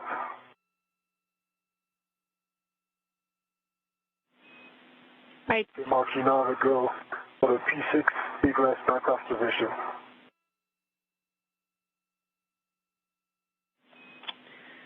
Jenny, before we do that, sound like you want to chime in? I wanted to tell Toma that he can translate to EV2's APFR, and I have some warnings and cautions when he's ready.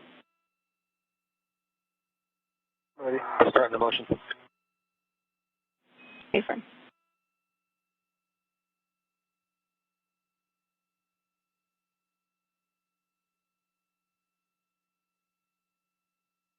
Ready, Jenny. Warning, there's a sharp edge hazard on the empty rail attachment lug near the 2 Bravo IEA inboard radiator corner, and another sharp edge hazard, the pit pins on the ticker and the sticker do not meet EVA kick loads. Copy. 2 cautions, avoid contact with the deployed and stowed radiators, and the battery adapter plate cables on the IEA are a snag hazard. Copy. Okay, you will be incrementally yawing the boot plate of Shane's APFR to a setting of 10. Copy. Incrementally yawing the boot plate to a setting of 10. You come out, feel you there? Yep. Up.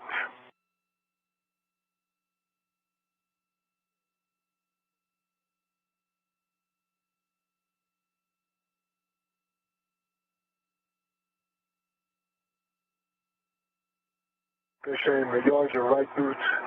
Okay. Station ready. Ready. I'm going to try and yaw you very slowly. Ready? Ready. Elbows depressed.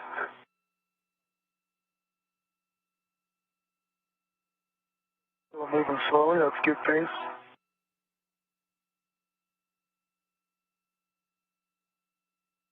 The first slot. Yes. You pitch the arrows up, Shane. Pitch it up. Bang. Pitch it up. Bang. That's your first slot. Yes, here.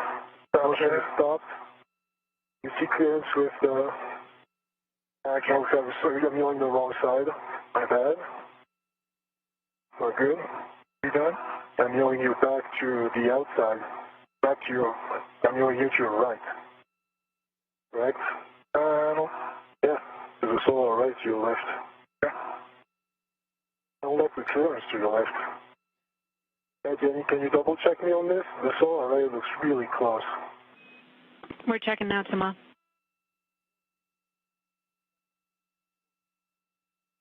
I was going to the left, but it feels like the Rosa has to put the needle between what used to be, I think, the ticker and the solar array ring. Doesn't look good. Copy, Toma. We're glad you're letting us know we're talking it. My heel still look good? Yeah, no, your right heel is popped out. Right and out. Right. Feels solid. I'll try to creep back in. On my left. My left. With it inboard. That's good. No, it's not. Alright. Now, look deep. Still on the ledge. Look deeper. Now you go back. No. Back. Back. With your heel, and then rotate. Too high. It's too high.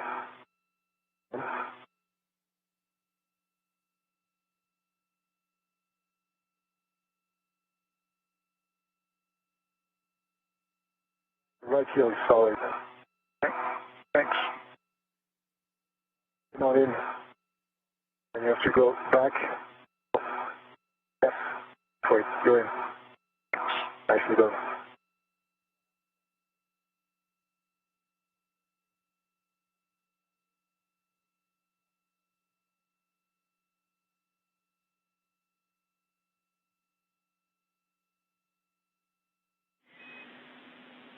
All right, you guys were talking what you mentioned down here, and we really don't have as good situational awareness on this yaw as you do, so your eyes are better than any camera views that we have. So we agree getting Shane to lean back is a good idea, but beyond that, we can't offer any additional views or clearances better than what you have eyes on right now. Yeah, I understand that, Jenny. How about going into his right shoulder?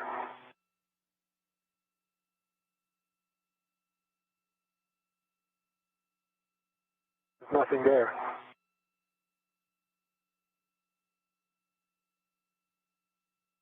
Shane, what do you think of the clearance with us already? I can't tell. You can tell?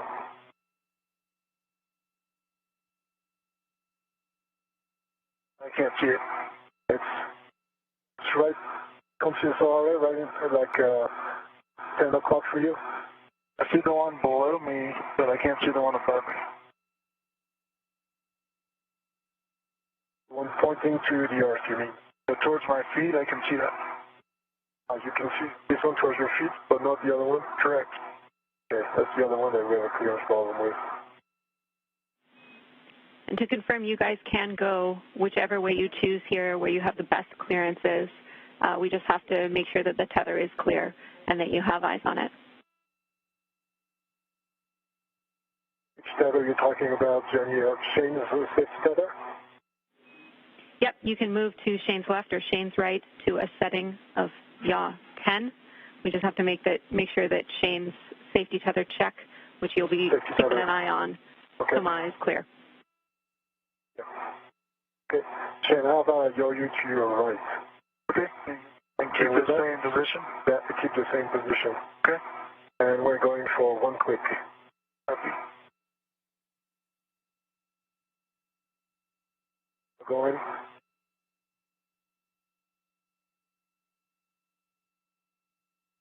That's one click. Okay, let me ramp that out. Okay, I'm ready. Second click. Oh, yeah,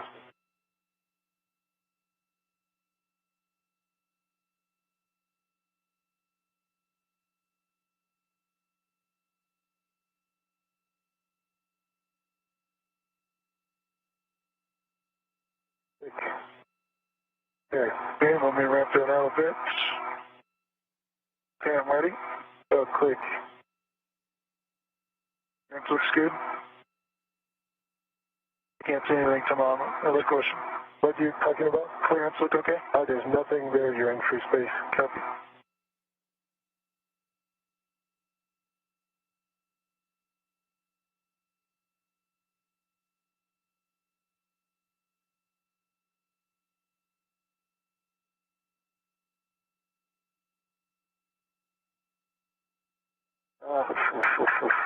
Actually, it's the same, I think. Can't see to this one, right? You're right. I mean, it is tight. Let's keep going. Anyway, you have to send it off to me over there, right? Correct.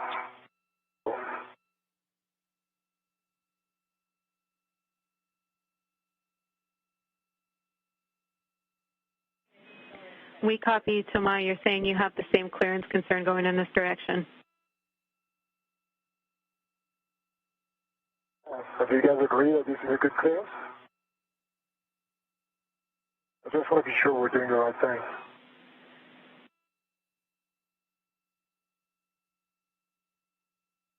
I'm checking for you, Toma. Yeah. I might have to do one more and then go out and look at it. Yeah. Let me look at the other side too. Sure.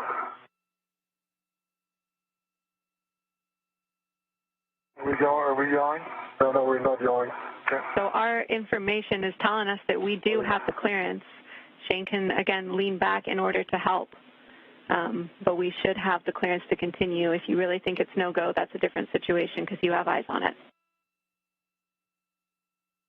Oh, I think it's going to be okay. Shane leans back, and we'll go really slowly. Okay, Shane, you ready? Ready. Okay, a little bit.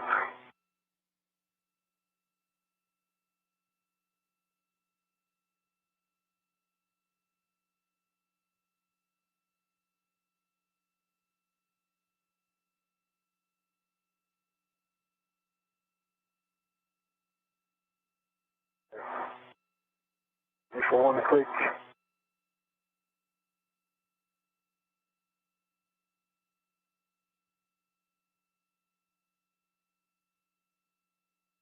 And we were clear. Clear, at least on the corner. We just passed. Yeah, I think it's really, there's a lot of clearance. Okay, that's a setting of 8. Okay, put you to 9. Ready? Copy all. Lots of clearance, Jenny. Copy. Going to be 9. And Jenny, what's my final setting, just for sanity check? Setting of 10. So next click is the last, Shane. Copy, I'm ready. All right, here comes the click.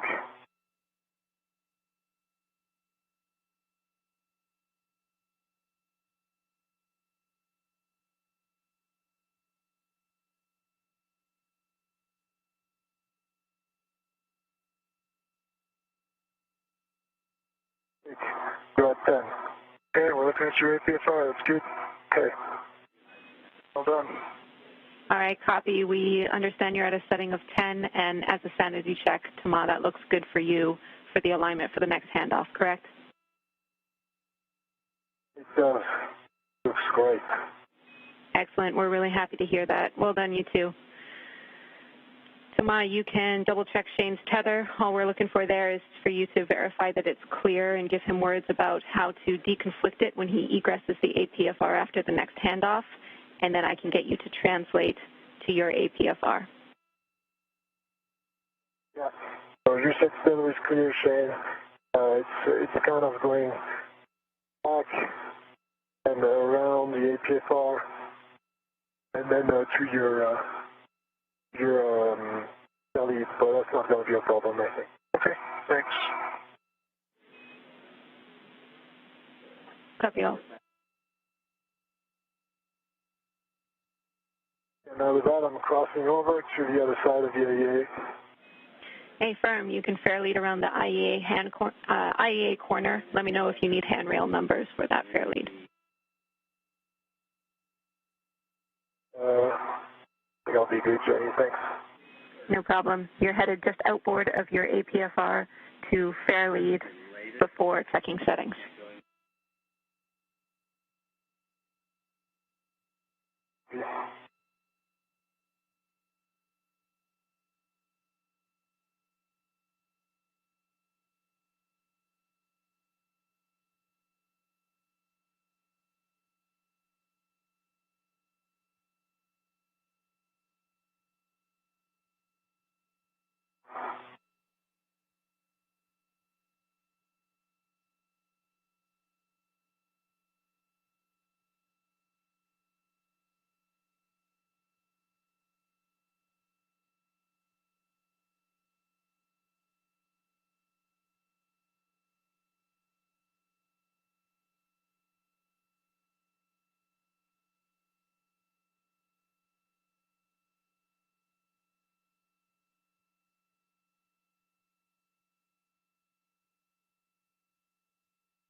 At the APFR. Copy, Tama. You'll be fair leading on handrail 5361, which is on the radiator side. This is Mission Control Houston, 5 hours, 6 minutes into today's spacewalk. Thomas Pesquet is positioning himself at the far end of the P6 truss structure on the International Space Station, having joined Shane Kimbrough, ready to take a handoff of the IROSA rollout solar array back from Kimbrough.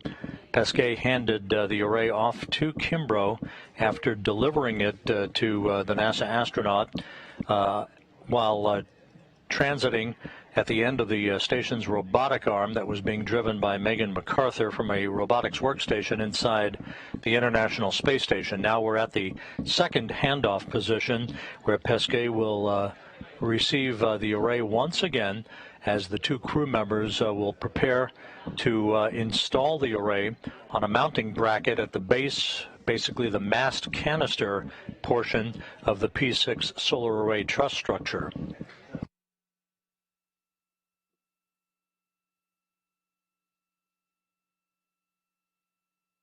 Can I do it on 5358? Benny, I think it makes my life easier. Copy.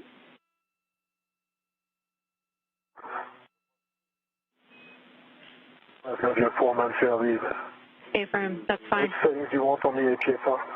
Fox 12. Fox 12, so I'm guessing the clocking doesn't change. The pitch is India, India, on Fox 12. Stay firm.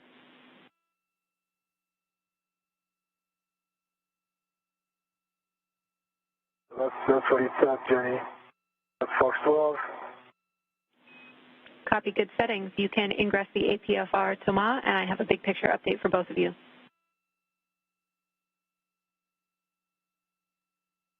I'm ready, Jenny, whenever. Okay, big picture is that we are just over 20 minutes until our working eclipse starts. So we are going to do this handoff, work on getting our ROSA installed on the mounting bracket and unfolded. Then we'll assess where we are. We might jump straight to our cable connections if we are in that working eclipse, and then we'll come back to the bolts later on, and we're still assessing deployment at this time. The limiting consumable is 7 hours EV2 MEDOX. Copy.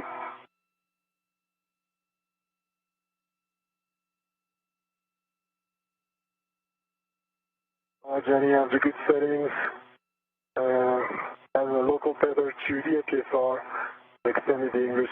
The big picture words from Spacewalk communicator Jenny Seide to Thomas Pesquet and Shane Kimbrough at the P6 solar array truss structure as they are about to enter a nighttime pass, during which time the connectors, the electrical connectors, can be mated to provide electrical continuity between the new solar array and the integrated electronics assembly, basically the guts of the electronic system for the P6 solar array power channels, those being the 2B and 4B power channels.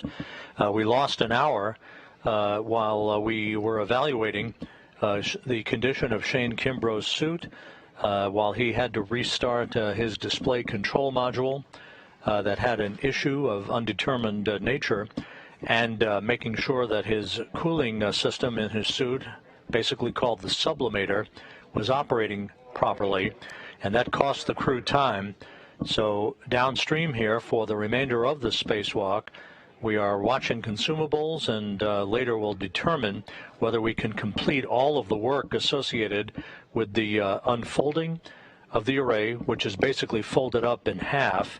It must unfold the two sections of this boom, and then ultimately, at the end of all of the work, it needs to be deployed to its full length of 60 feet and tensioned properly to provide the proper electrical continuity and output that the array was intended for.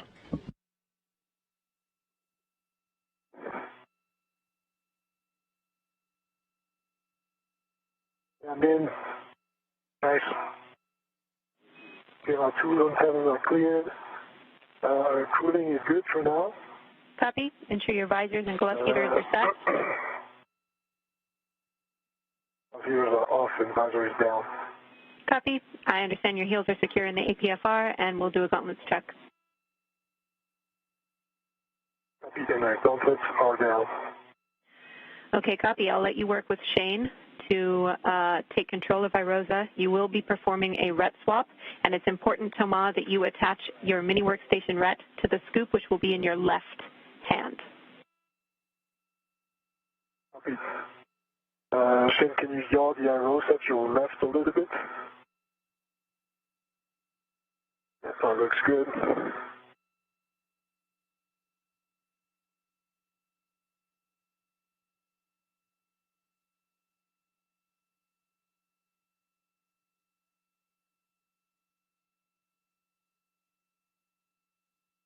Bring it back to your left a little bit and up. Nice.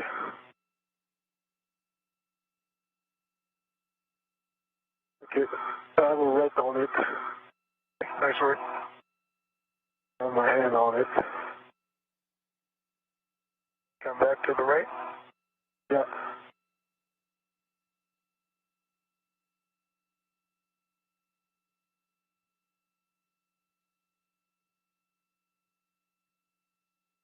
You need, wait, just put my hand differently. There you go, now the solid hand on it. If you can rotate to your right a bit more. Yeah. Oh, wait. Okay, I have two hands on it. I think I have control. Okay, you have control. I'll take my red off. I have control.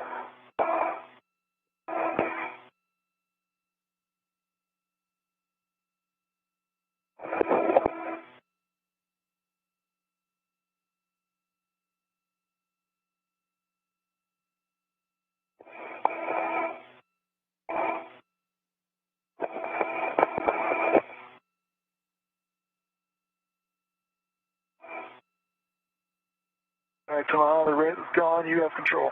I have control. Ground copies, RET swap complete. Let us stabilize. Tomas has control.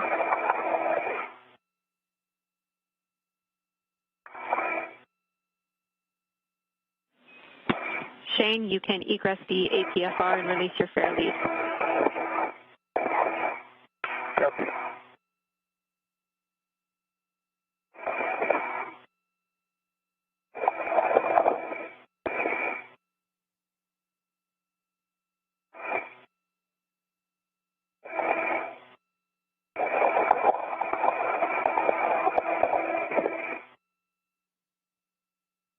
Right click, if not, let me come up.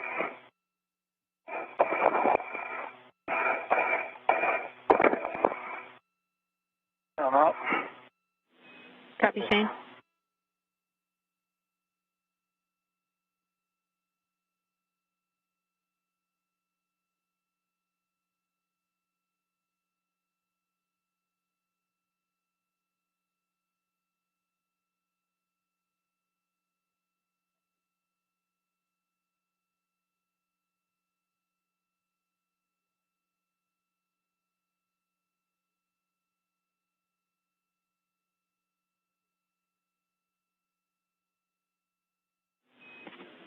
Shane, after your tether is cleared, you will be translating to the left side of the mounting bracket.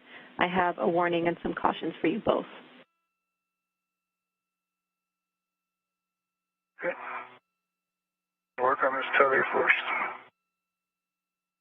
I think we're ready to copy the warning and cautions, Jenny. Copy. Warning, when you're on the aft side of the mod kit or outboard, avoid contacting the legacy blanket boxes and protruding trunnions. Copy. And cautions, while you're both working on the mod kit, you must not simultaneously impart loads. Sudden stops and quick grabs are not allowed, and there is a 30-pound maximum lateral load on the mod kit during and after Irosa soft capture. Copy. Copy.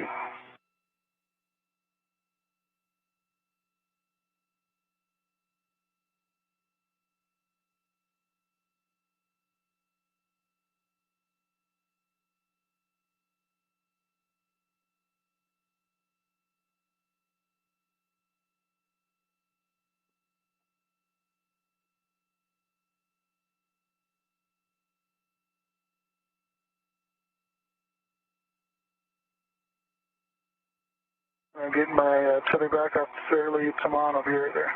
Okay, sounds good, Shane. Ground copies.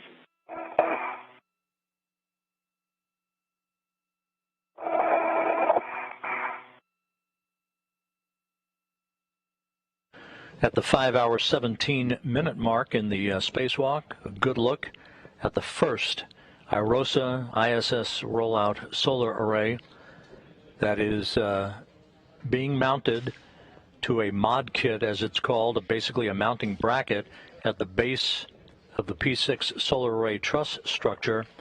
These so-called legacy arrays, the original arrays for the P6 truss, If you're translating outboard, you'll be looking are part of the largest arrays ever built to convert solar energy into electrical power. Previously are still armed.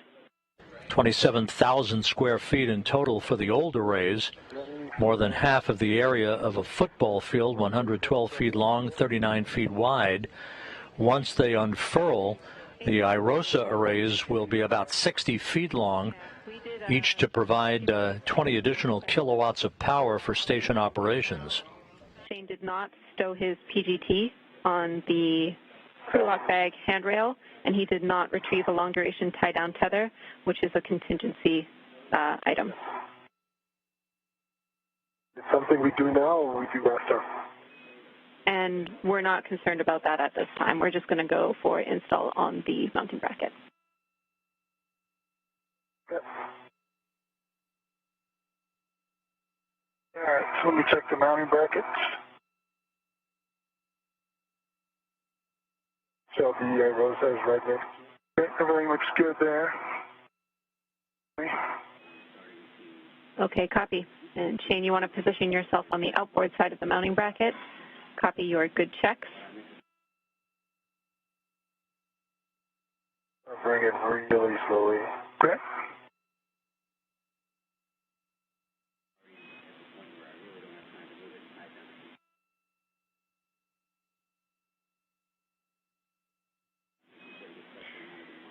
I have a note and a caution for you. We're pressing to install. Thomas, you can use the adjustable equipment tether hook, the long side, which is stowed on the mounting bracket scoop, to remove the tether on the root beam, which is closest to the mounting bracket. Copy. And Shane, you can help stabilize. Shane, can you check my yaw? My yaw pedal that it's I have a hand on it. What? I have a hand on it. Yeah, ROSA. Okay, I was talking about the yaw VHA outputs. Okay. Oh, I'm sorry. Don't worry about it. Oh, it feels like, no, it's not moving. You good? Yes, we can. We need to come up a little bit?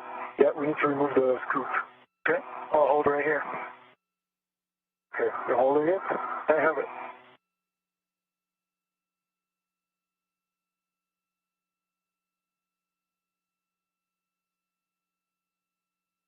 I'm letting go completely. Yes, I have it. You have a red on it, right? Yes, I do. Okay, now there's the AT that goes to the other scoop, goes to the scoop from the mounting bracket, goes to the IROSA scoop, and the red goes to the gearing up DCAD and goes to the bag. Hey, firm, that's a good config. You'll be removing the scoops that you just redded to. You can tend it back to the scoop on the mounting bracket. You remove the scoop.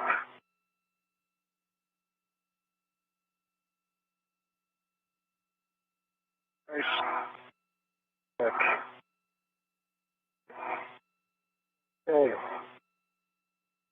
Now, I can't really gauge the alignment, Shane. Towards you, this is about 10 centimeters. Okay.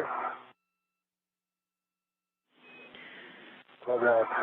Make sure that when you're doing this, the bottom of the root beam has to be aligned with the mounting bracket alignment features prior to install to avoid prematurely capturing those soft capture features.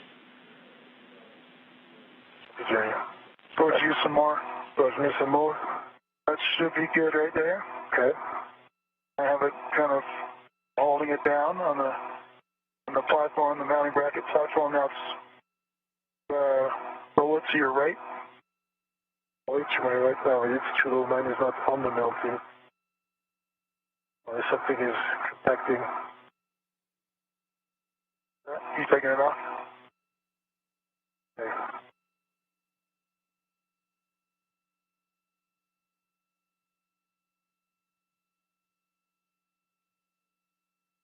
Low there.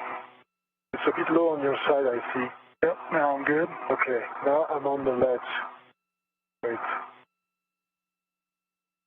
Towards you just a little. Okay. I think we're good whenever you want to press it. You ready to slide it? Yep.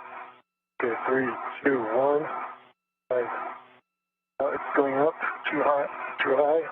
Yep. Can we roll it to your right at all or not? Yeah. Keep it down. I can put one finger on it. And towards you. Towards you. Towards you more. Okay, that should be good. Ready? Yeah, I'm in on my side. I don't know. It came out of the slot. Now. Yep. Have to re-engage the bolts. You have the Arosa? Yeah, I have the Arosa. I'll check.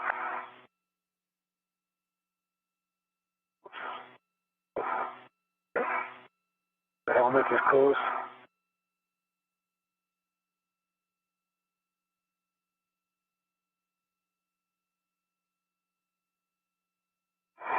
That's still good. All good? Still good. Yep.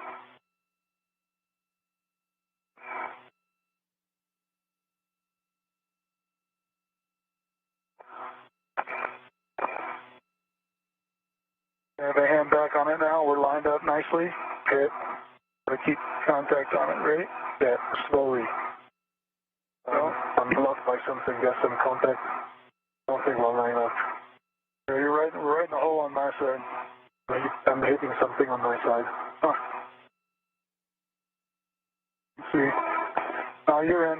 Your side's in. I'm in? Yep. Keep coming. Can't. Yeah, huh?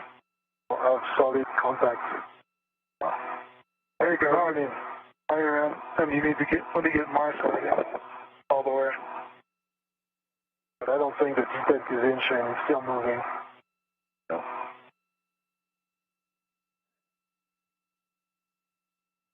Your side got to the end, and then mine's still out. Is the ball detent still out? Maybe we triggered it the first time. Check. Yeah, the Arosa.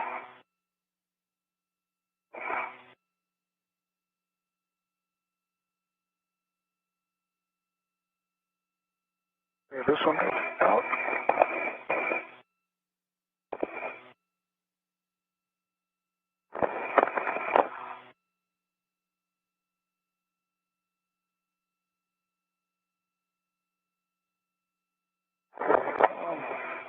Okay, they're both ready now.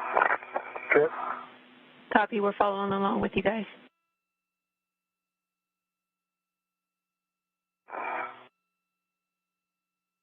You have a hand back on it. We're both in the slots right now. Okay. So we just slide it outboard, right? Yep. Slowly. Right. Go. Right. No, mine is. Not like it's going anywhere. And now it's getting. And now I'm in, I think. Leo? You're almost in, and I'm not there yet. I'm a little further off than you. I'm an hour, I think. Keep off.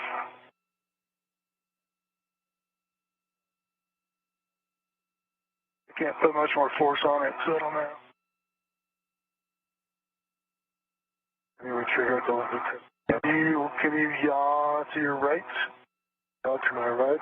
Yeah, but that gets me out. Now I'm completely out. Oh, you're out. Okay. Yeah. Oh, yeah. We need to have mine in first, maybe. Because you're right there. You can put more force on it. You're close. Yeah, but I will have to yaw the APFR, which I can do, but I have to. I rose that for a moment. Okay. Yeah, I can hold it. Hold it. I'll try to. Got it. Get it. Up 1 foot.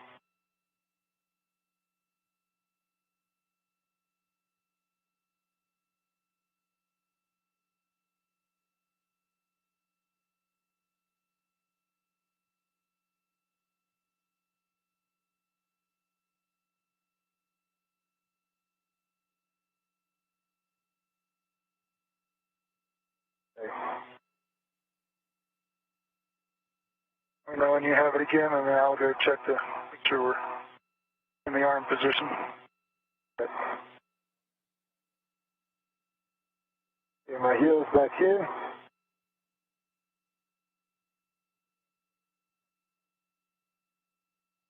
Via Rosa again. Yeah, Via Rosa.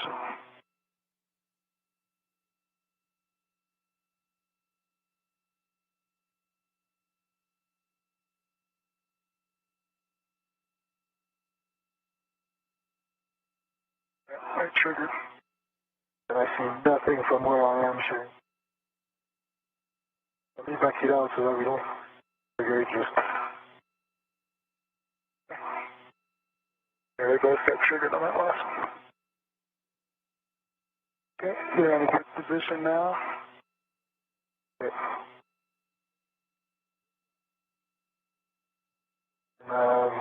You know when you have control on that yaw back section, you're making it better. I have control. I have control.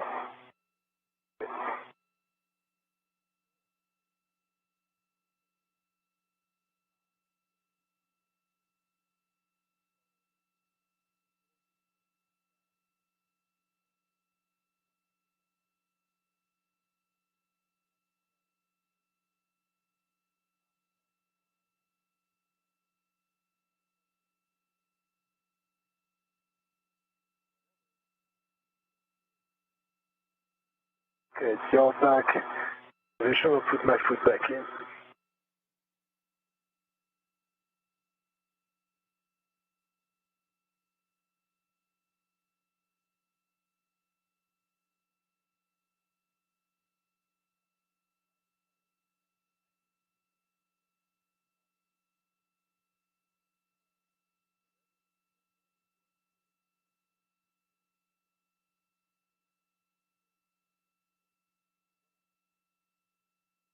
You want to stay in?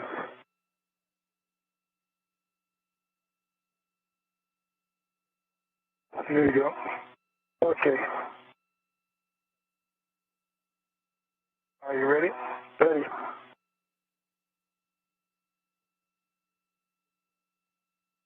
The alignment in station forward after. Alignment looks great. Good. Keep it down. Are you ready? Yeah, well, slowly.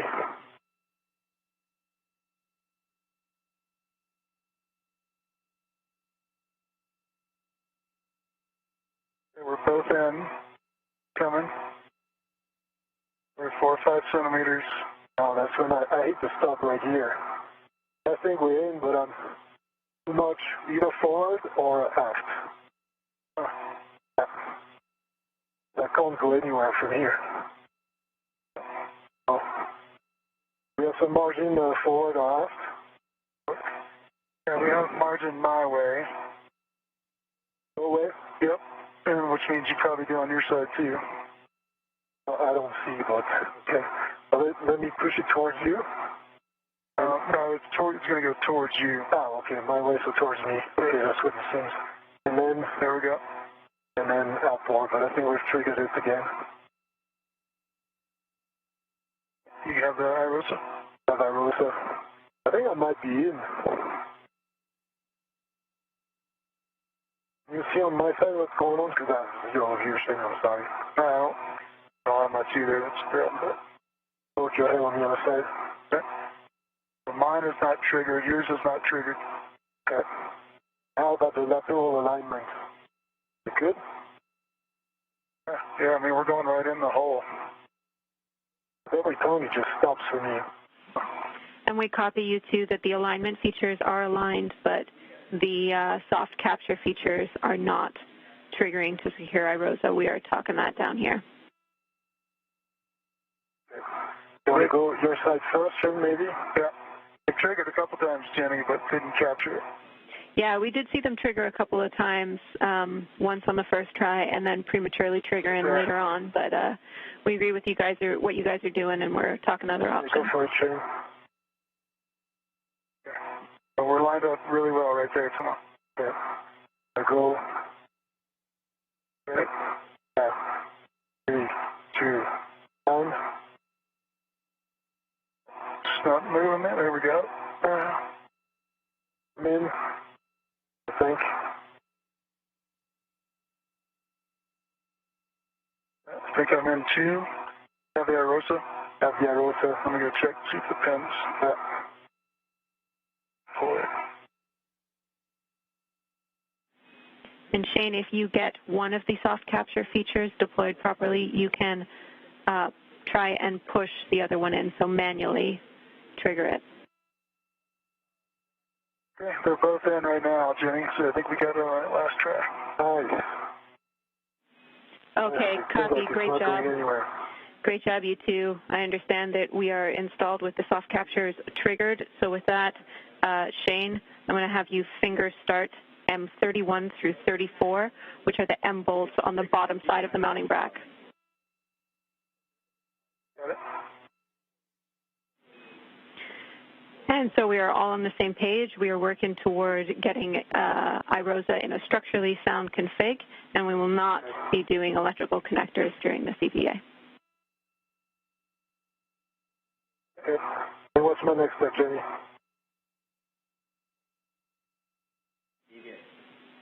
Retrieve this group. Toma, you are going to be releasing your RET and removing the scoop, which is in your left hand. To do that, you're going to be using the other side of the adjustable equipment tether on the root beam scoop. Copy. This is Mission Control Houston, 5 hours, 33 minutes into today's spacewalk. Those words from spacewalk communicator Jenny Seide to the two spacewalkers, Thomas Pesquet and Shane Kimbrough, indicating that we will not be able to have enough time today to finish up all of the work associated with the installation and deployment of this first ISS rollout solar array. Now, where we wind up is yet to be determined, and how much work is left to be conducted on the next spacewalk is TBD at this point, but we will not be finishing up all of the work associated with this first array during this initial spacewalk.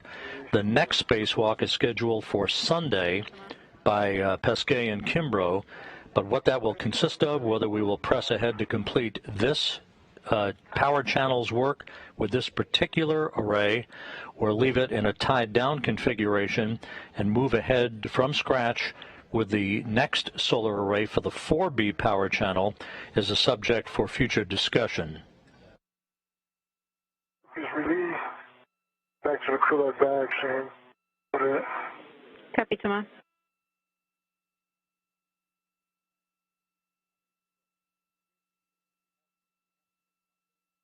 Jenny, I'm going to go to egress my APFR.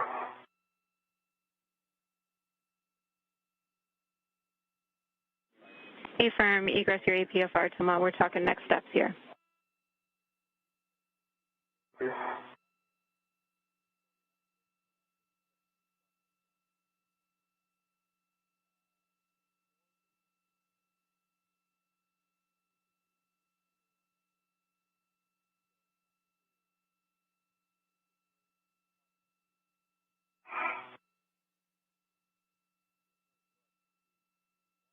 Hey, Jenny, I got 31, 33, and 34. Work on 32. Copy, Shane.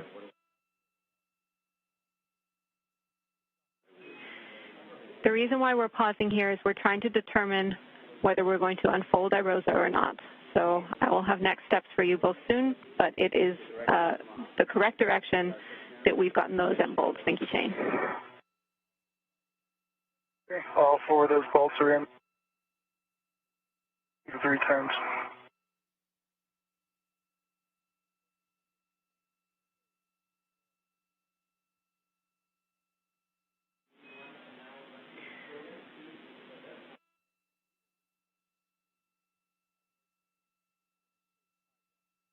Sorry, put stuff in the correct back, Thomas.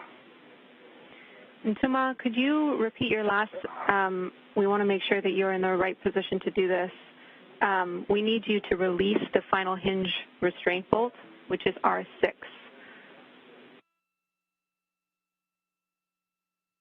My last was just addressing the APFR, Jenny. Okay, Tama, that was a go back. We're going to have you get back into the APFR to release that bolt.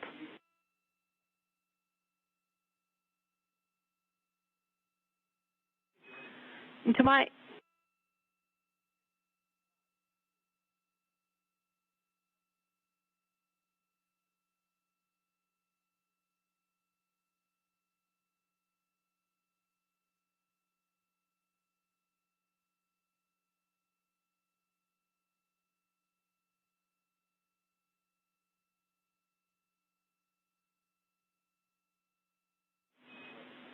that was a quick handover, guys. I'm back with you. Tama, we were last talking about releasing that R6 bolt. Correction, you can be in the APFR to do that. You can also be free float to do that as long as you can actually release the bolt.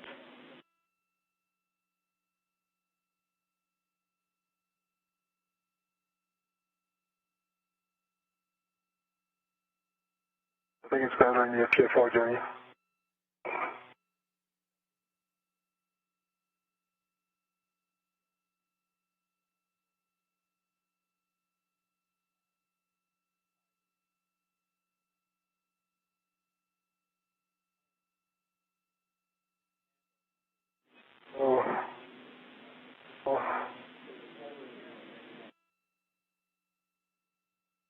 I'll set that up.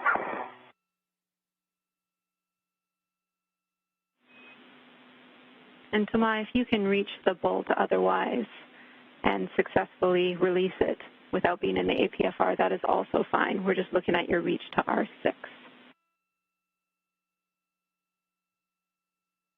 I copy Jenny, and I think it's better in the APFR. Copy. Let me know when you're ready for settings.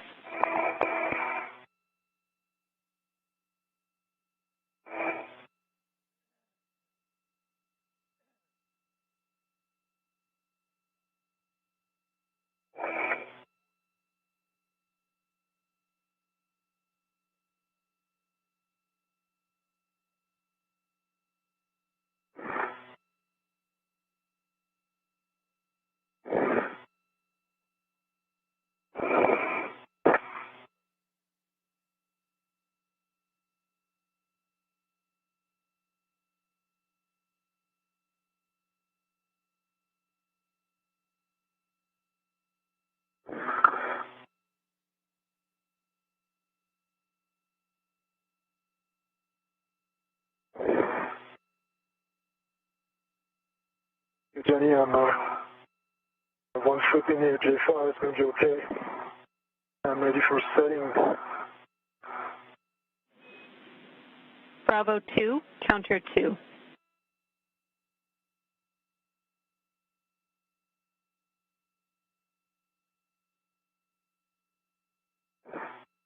Bravo 2, counter 2. Good readback. You'll be releasing R6, 18 to 20 turns, and the bolt will spring out when fully released.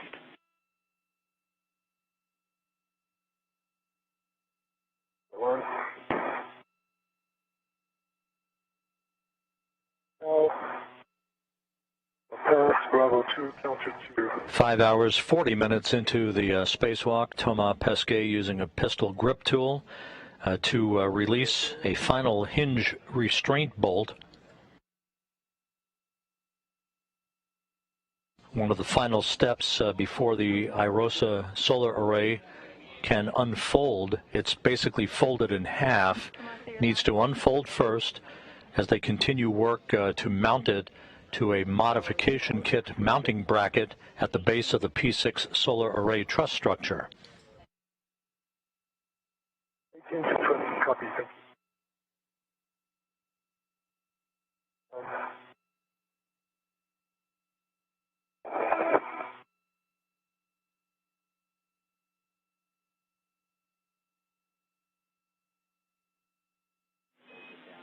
Shane, I'll take a glove inspection hap check from you when you have the time.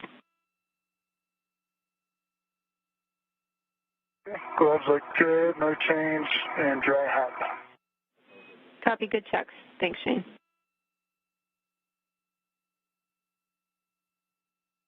I just kind of packed up the crew like bag there, struggled with that for a bit, as you probably saw, but I'm in right now. No problem. Turns on door 6, boat popped out.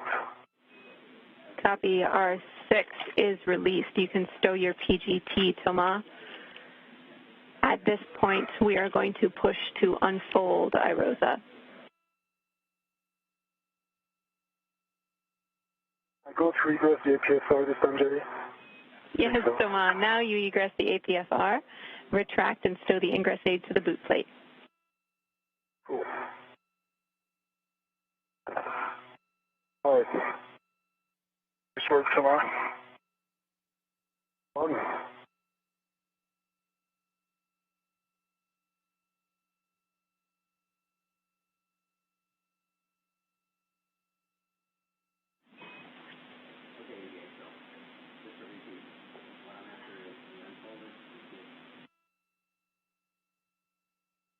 Ingress aid is retracted. Copy, Thomas. You can release your fair lead, and you'll be repositioning to the outboard side of the mounting bracket. While you're there, check that the soft capture feature on your side is down or armed.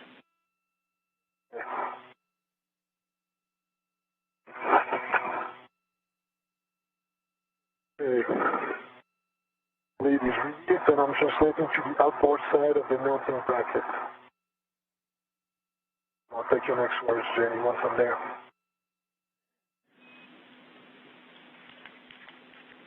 You want more little saw to get it through, Thomas?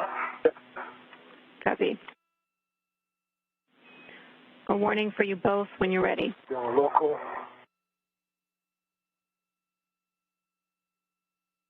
Ready? Keep clear of rotating Irosa. It's a potential pinch point. It looks like you are both in a good config, as long as you're mindful of unfolding it.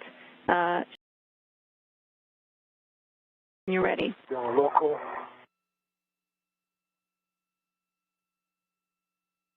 Ready? Keep clear of rotating Irosa. It's a potential pinch point. It looks like you are both in a good config, as long as you're mindful of unfolding it.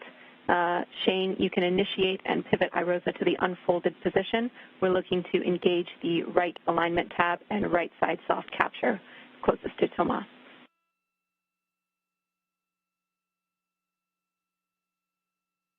Okay, I'm just supposed to push it, or do I kind of ride it a little bit, or what's the technique? Thank you. You manage it as much as possible. You can push it and get it going, At Shane. least until I get some good hand on it. Okay, you ready for that? Yeah.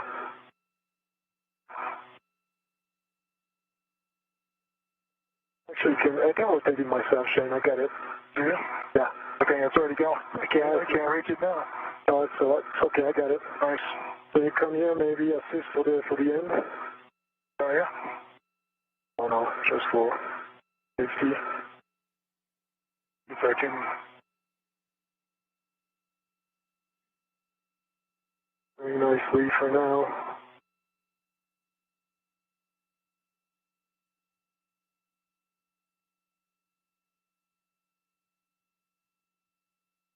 Looking good, Thomas.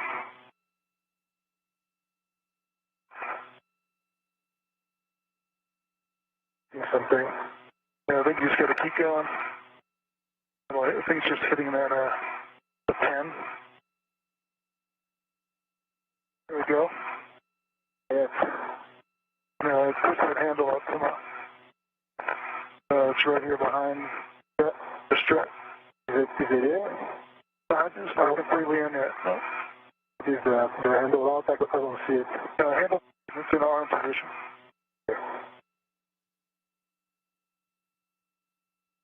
Slightly misaligned maybe there. Yeah, we're just not flush. Close. Oh. You push it this way and all towards me.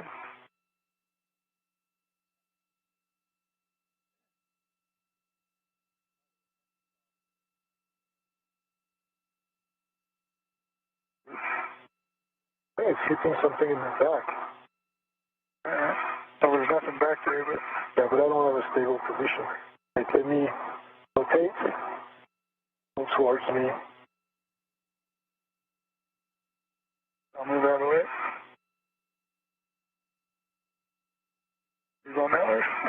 side. Okay.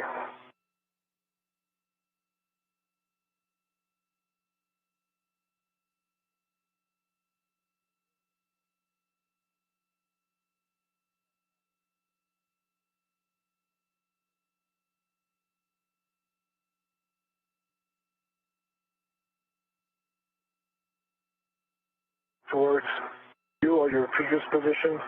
Yep. And towards the. Yep. Going towards me. Yeah, I know it's not really a line. It hits the wall. Yeah. Wow. There's a half an inch missing. So it needs to come my way. Yeah. Your way, this way. Maybe we can take it out a little bit more and then do it that way. Come back in.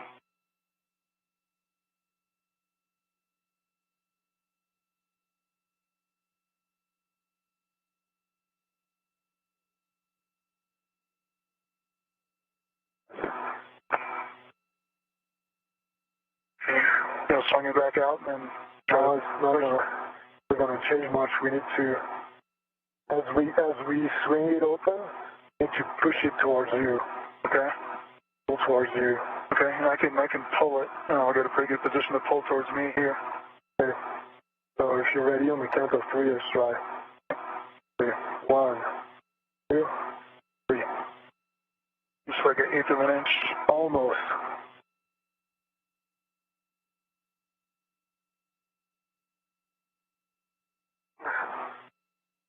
No, it's not. Still, there's quite a bit missing. Do we have some play on the other side? I have about 1.5 inch gap before the other one, if that's what you're asking. Yeah, but can we compress that gap, or is it solid? No, that I don't know. Yeah. Yeah, no, I don't think we can do anything about it. I think that one's solid. Yeah, because we're missing like 1/8 of an inch. Come look, I'll show you. I understand. I totally understand. We just got to come my way to get it in the hole. And the other half of the Arosa, remove it by any means, or is it? No, it doesn't matter. There's R8 up there. Solid up top. There's a solid connection where the Rosas are already. Yeah. But down here, there's about 1 inch to 1.5 inch gap at the bottom.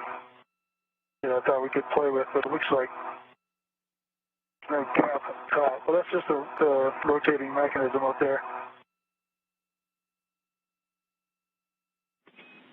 Yeah, it looks like it should fit right in there, slide right in. Oh, it hits every time. I think it's hitting on something up here. Oh, no, I know exactly where it's hitting. It's right in front of me. Okay. So that's a guide pin or whatever it's called that we were trying to slide into that slot. Yep. It's too much to the right, and it's hitting on the wall of the slot. So there's at least 1/8 of an inch missing. Probably the ground is a good view with my head catch. Did you confirm that? We copy all. Keep tracking this, Jimmy. Yeah, we're seeing what you're seeing, Shane, and we're talking it. We're following along. Jenny, if I show my head that you'd be seeing something. Shane, we can't see from your helmet cam in your current position. Sorry. Jenny, this is Thomas. This is actually from my account. Thomas, we can't see from your current position. We have a good view from Shane's helmet cam. So what you need to see is on my side. What can I do to give you a good view? You need to tilt your head down, so pitch forward a little bit if you can.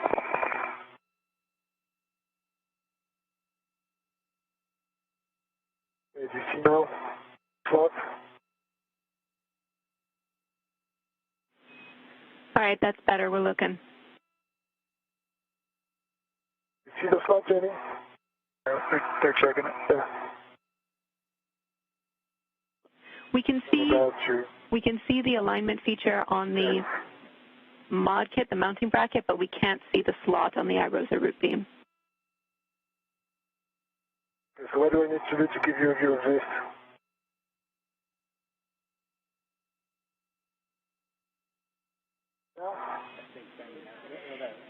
Actually, that's good. That's helping. Whatever you're doing now, We can now see it. Yeah. Thanks, Thomas. Okay, so you see what's happening? The bracket alignment feature hitting the wall. That slot. And by quite some margin. We see that. Thanks, Thomas.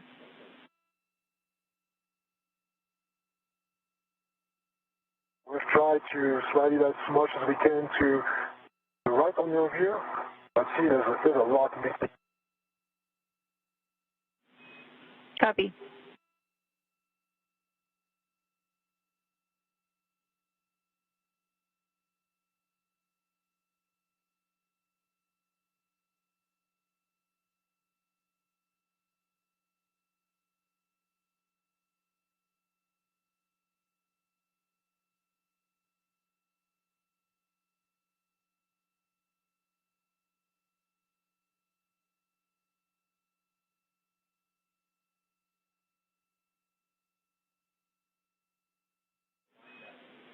Guys, we're talking about a plan down here.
Can you see my safety tether?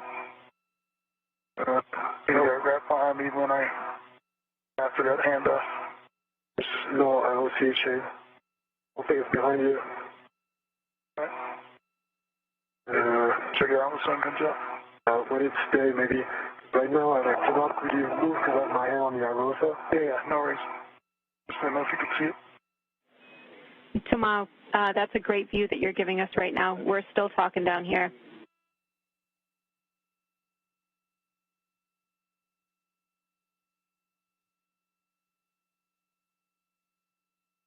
Where maybe?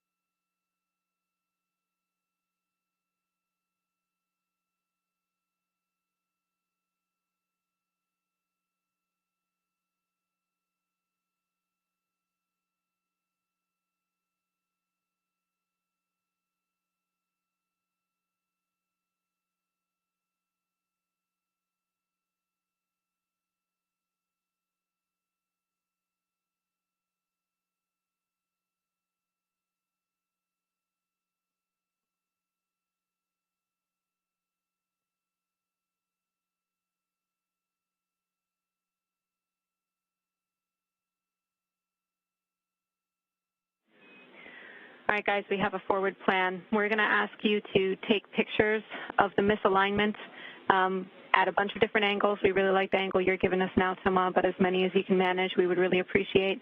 And then at this point, we are going to refold Irosa and redrive R6 and leave it in a folded position. But Jenny, copy the plan. It's going to be difficult for me to take pictures. Let go of one hand, and it Irosa kind of opens up again. Folds back again. See if I can hold it.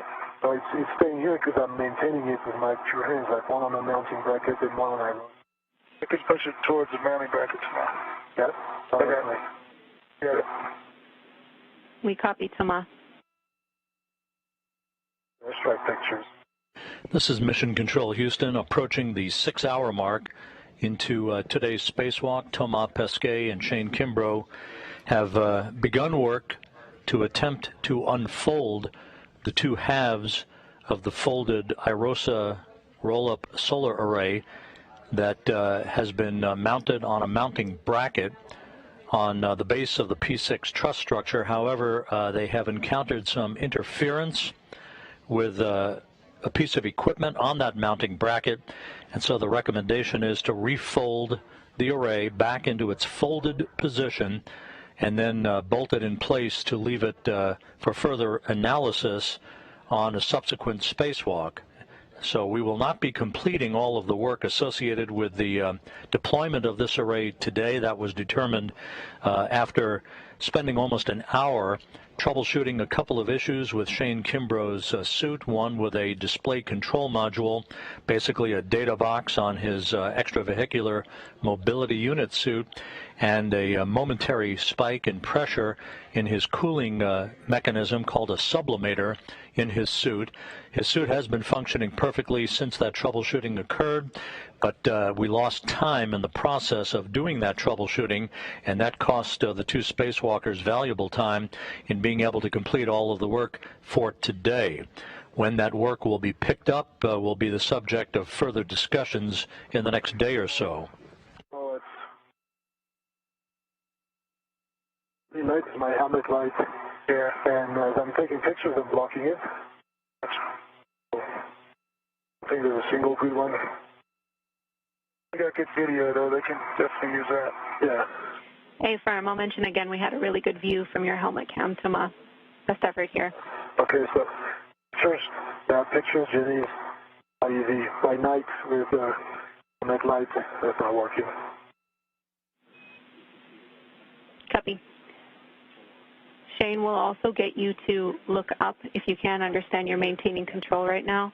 If you can look up so we get a better view of the hinge, that would also be helpful for us. I can put a hand on it, Shane. Okay, I got IROSA. Got it? Okay.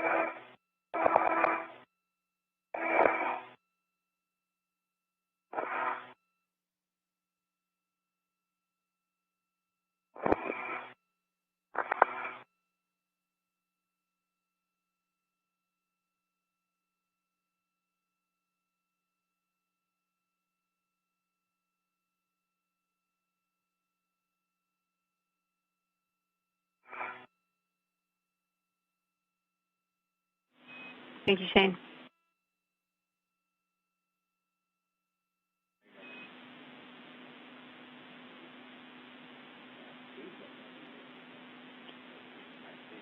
And Shane, we'll have you pitch back again, looking back at the hinge. Just pitch up a little bit, and then I think we'll have what we need.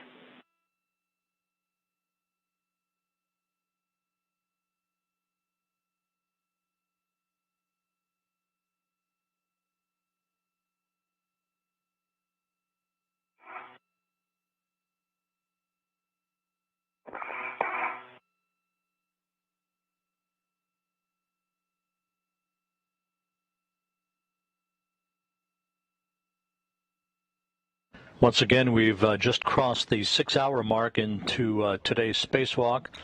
Pesquet and Kimbrough attempted to unfold the IROSA solar array at the mounting bracket at the base of the P6 solar array truss structure to its fully unfolded configuration, but they have run into a bit of interference with a mechanism on that mounting bracket, and as a result, the recommendation to the crew is to refold the solar array and to bolt it in place to leave it for another day when we can evaluate not only the timing of the next spacewalk, but exactly what we will expect to accomplish.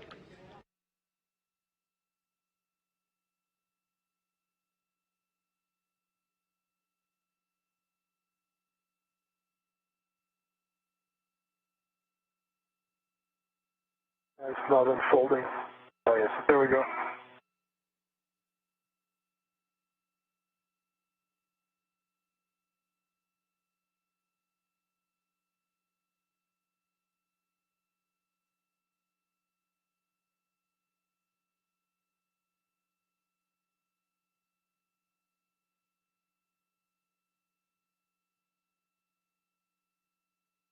For you.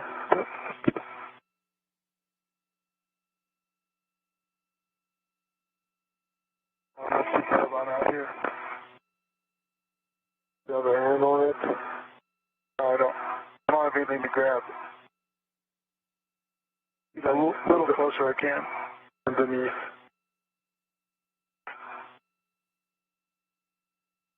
Okay.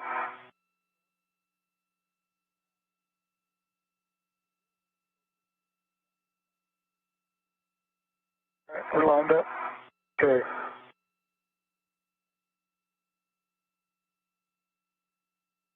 And now we're going to go drive R6. Affirm, Thomas. You can use your APFR if you need to. Let me know when you're ready for settings. Yeah, we'll need 2 days.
All right, big picture next steps. Your hazard, Thomas.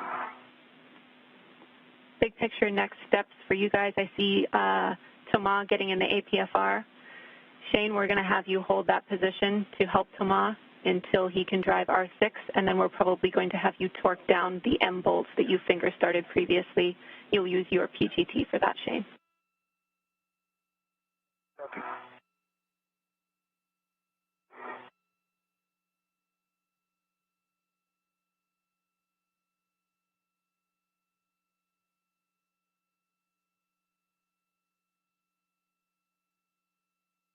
Thanks, Thomas.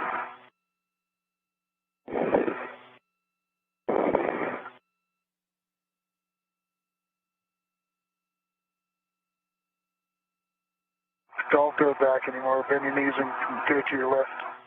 See my 6 instead of pulling on me. Well.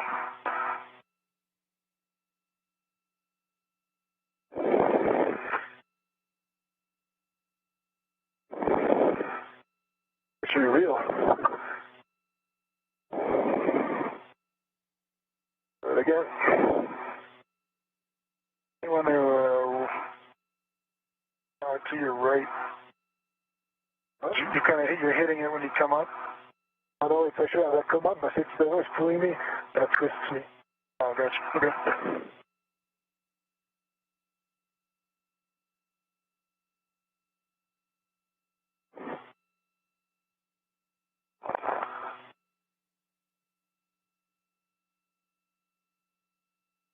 It's pulling me.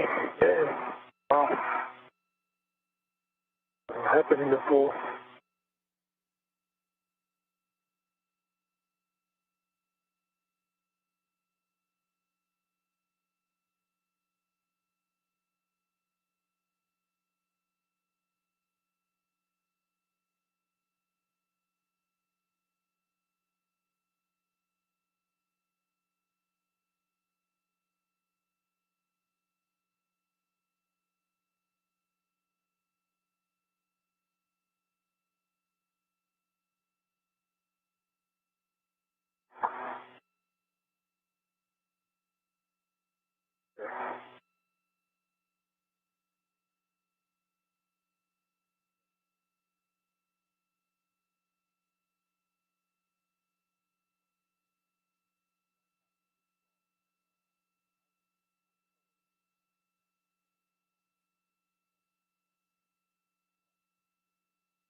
still pulling me. I say, no worries. right.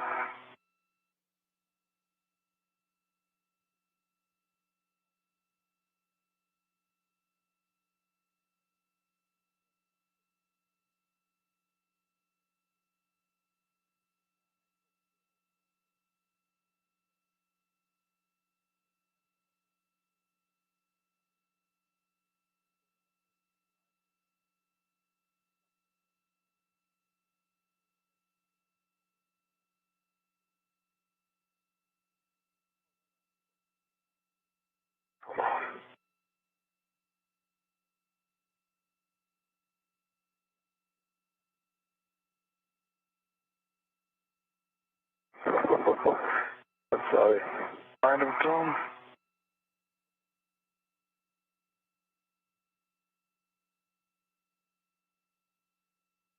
I can try without being in it, so maybe. And put a waist tether on that scoop there, maybe. Yeah.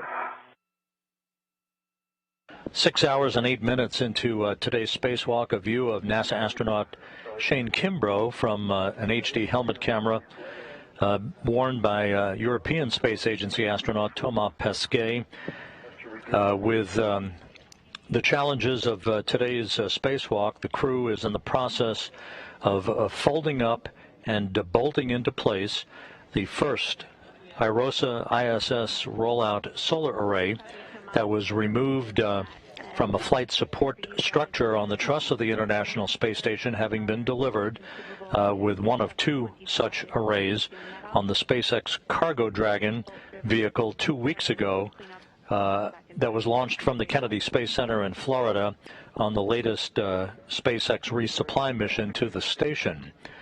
This IROSA array, as it is called, was removed from the flight support structure on the truss of the station, brought over to the base of the P6 solar array mast, and work began to unfold the array. However, a small interference has prevented a complete unfolding of the array. That's as far as we would have gotten anyway with today's spacewalk, having lost time to troubleshoot some minor issues with Shane Kimbrough's spacesuit earlier in the day. So the two crew members have folded up the array and are bolting it in place in a safe configuration.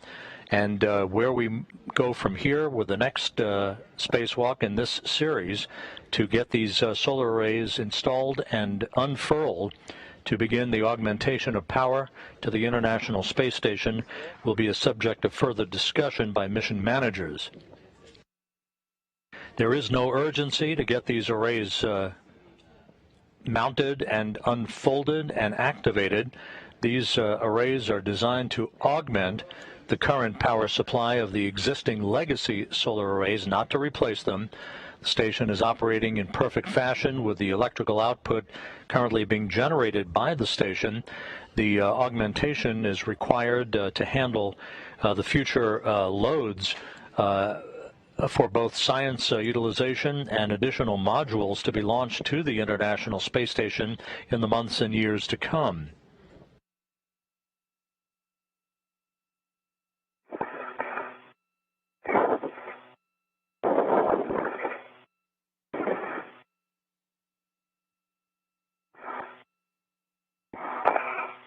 Good. It's above my head. So, excellent.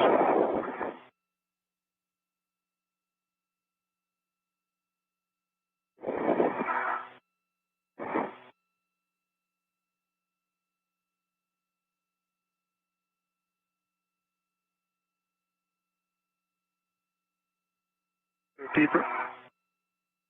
Deeper? Yeah, there you go. Okay. Got 1 foot. That'll be enough. Yep.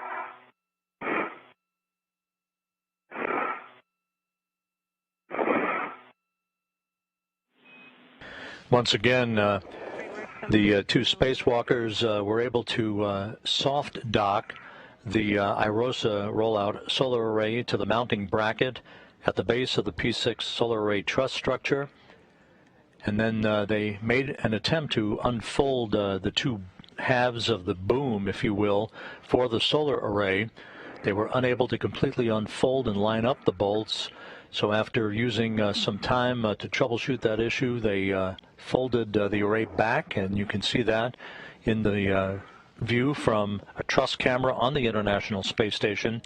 Shane Kimbrough on the left, Thomas Pesquet on the right, and they're bolting the array in place to put it in a safe configuration so that they can attend to it on a subsequent spacewalk.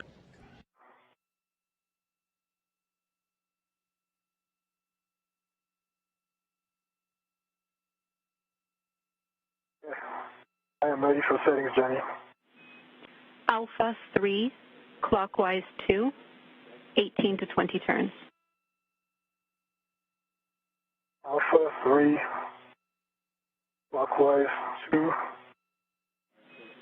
Affirm. Good, start on north 6. In work. Alright, Shane, is it nicely aligned? This is aligned, yeah.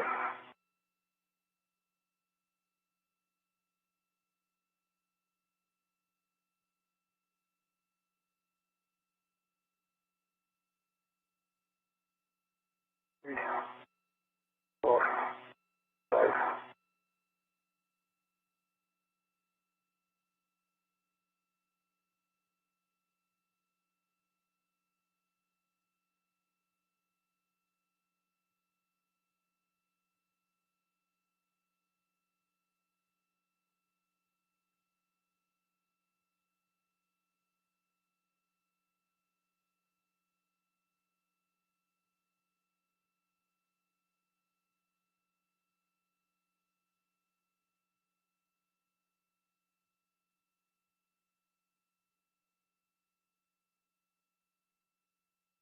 It's a green light, 4.8 for the torque, and 19.88 turn, Jenny. Copy. Green light, good torque, and 19.8 on the turns, Thomas. You can stow your PGT.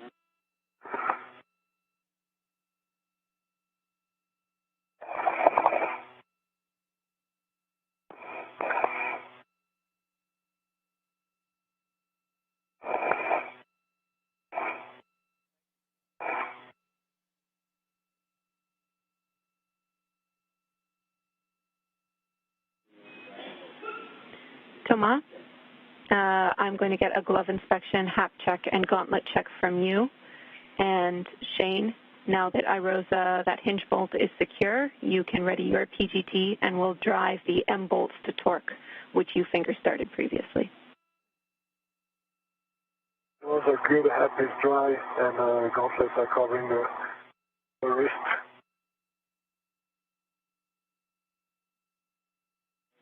Copy, Thomas.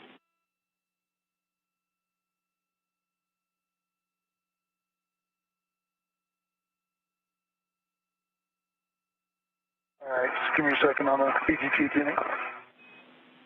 Copy, Shane, no problem. Thomas, for you, now that we've gotten those good checks, we are going to send you to the Y cable connector ends, and to get ourselves in a good config to leave these cables out here, we need you to mate the Y cable ends together. Copy. It works.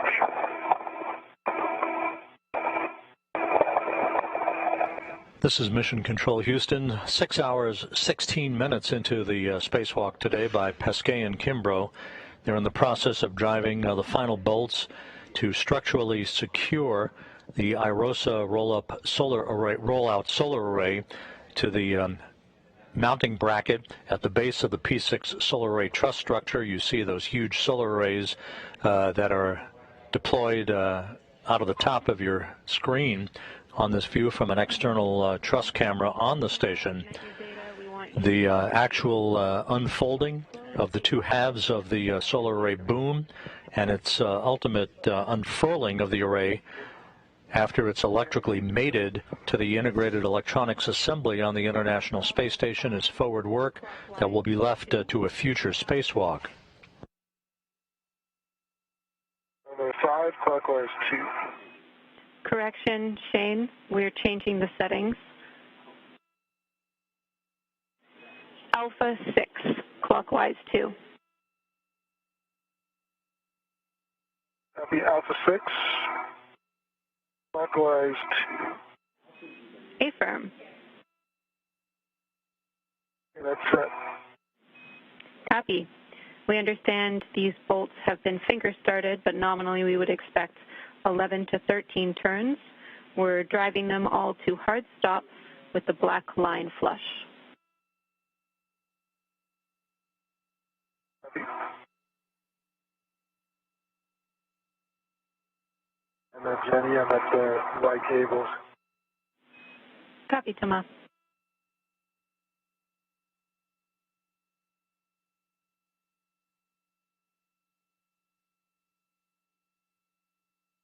All right, Alpha 6, and clockwise 2. Set. Affirm.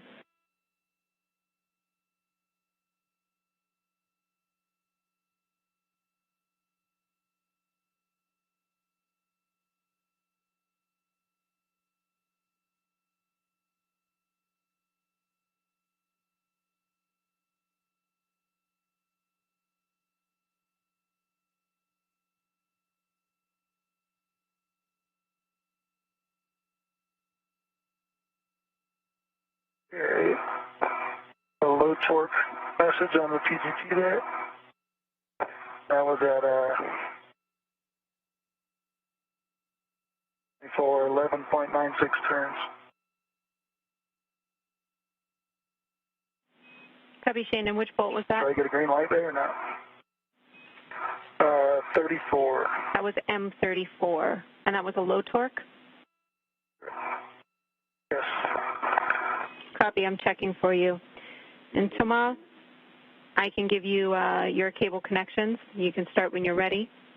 You'll be mating P9 alpha to J9 alpha, and likewise P23 alpha is going to go to J23 alpha. P9 alpha to J9 alpha, P23 alpha to J alpha.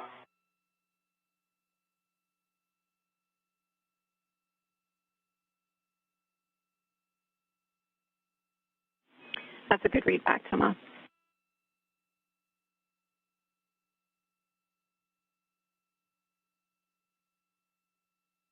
P9 alpha to J9 alpha connected. Copy.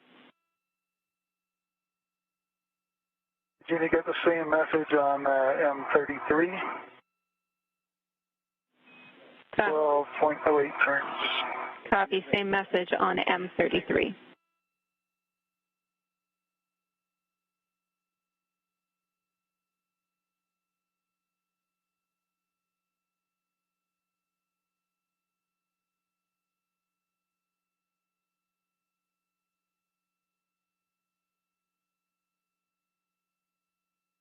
P23 alpha, A23 alpha is mated, Jenny.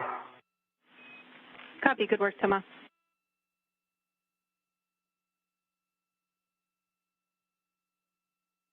You got a green light on M32 with 11.5 turns.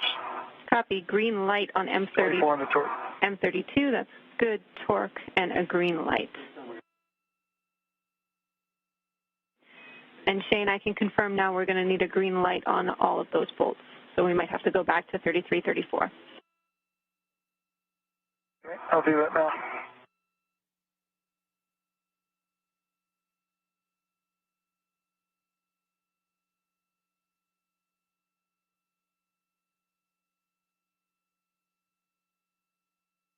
Okay, you got a torque 1.6 turns on M33 with a green light, 24 torque. Nicely done. Copy, good torque, green light on M33, an additional 1.6 turns. Thomas, next steps for you coming shortly.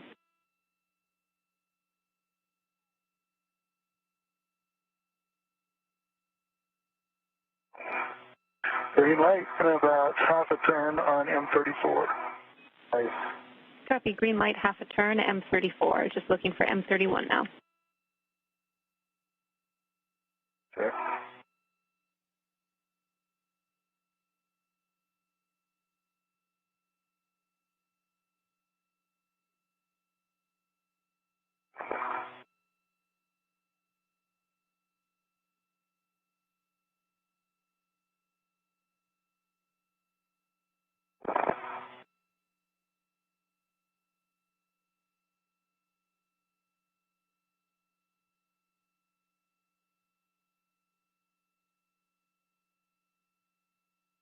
All right, low torque on that one. Let me try it again.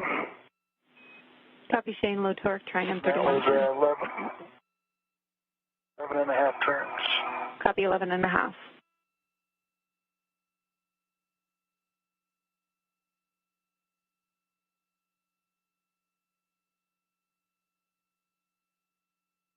For sure.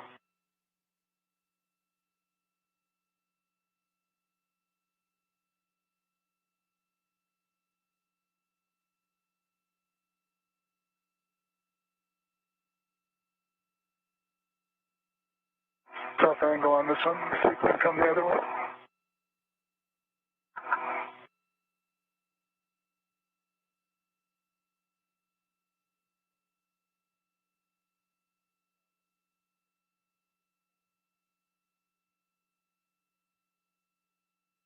I got a green light on M31 with about another quarter turn there. Copy, Shane.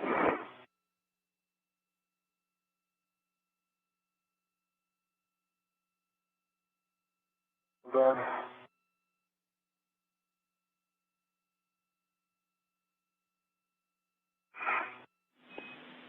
This is another point for you, Toma and Shane. We're just syncing up, making sure I have your next steps. Understand you're standing by for me to tell you what to do, but I'll have words shortly. Okay, so with the cables, and you're right on the other side. We could, yeah, we have to do this. RTF. Second.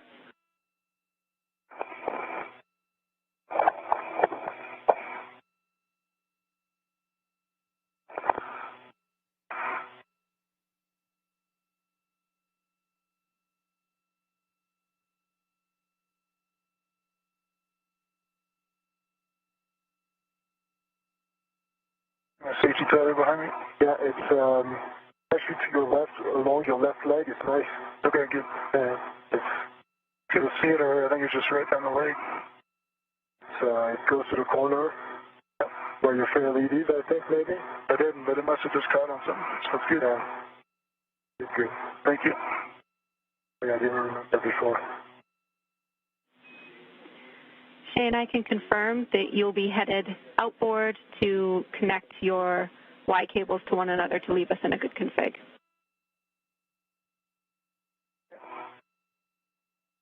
Anything you want me to do, Jenny? Just a time. Toma, I need 1 more minute to confirm.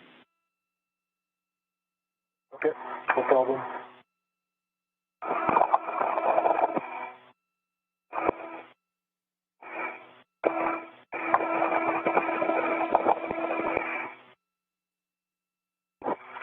Full DXF on either side. Yeah, I'm ready for connectors when you are. Toma, I have next steps for you. You can head to the cable bag. You'll be retrieving the NZGL caps, and we'll cap the NZGL side of the connectors. Okay. Any standing by for your connections, Danny? Copy, Shane. You'll be mating P7 alpha to J7 alpha and P21 alpha to J21 alpha. Okay, let me look for this and I'll confirm with you. Right below your Shane. Copy. Okay, I have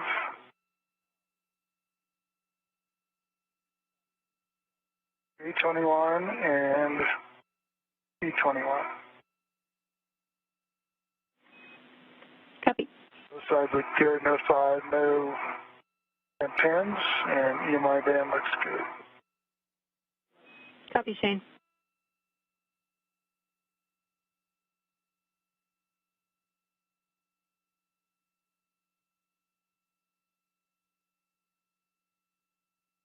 And you know, scouts stay on the cap keeper, is that correct? Yeah, there's two on each one. Remember having two. Okay. That's right. I put all of them on the same cap keeper and take the cap keeper with me? Yep, you can do that tomorrow. We just need all 4 connectors capped.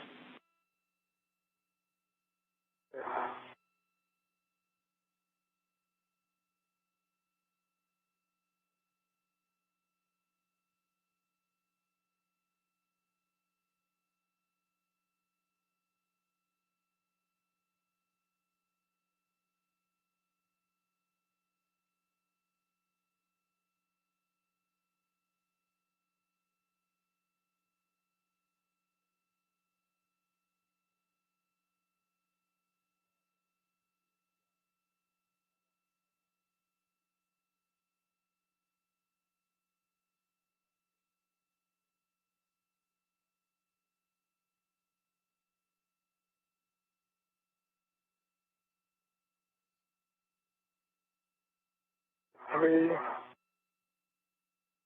I didn't see. Yeah, I just can't get it lined up correctly. I looked at the key inside. Yeah, that's what I just did. Thanks. That'll help. There we go. Copy, Shane. Around 45 seconds till handover. Okay, that one's done, Jenny, and the next one is P7 to J7 alpha. Hey, firm, we're looking for P7 alpha to J7 alpha. P7 alpha to J7 alpha, copy. Everything looks good. No side, no bent pins. Me and my band. Copy all.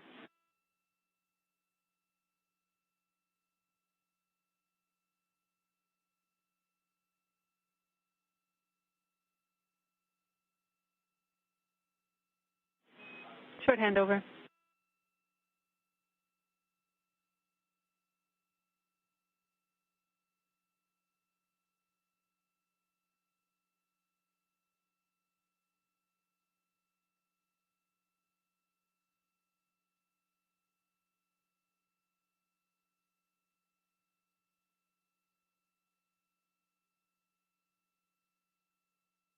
Also, right there.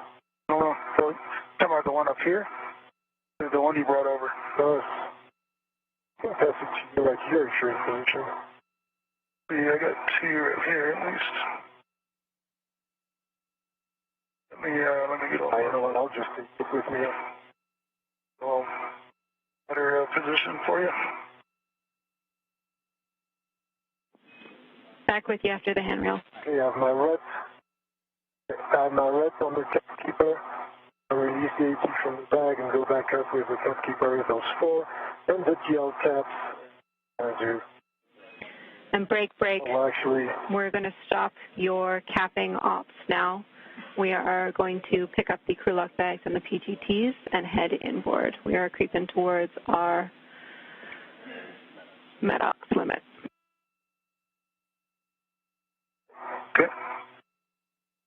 All right, so AT still on the cap keeper. And I'm going to release that. Get your foot.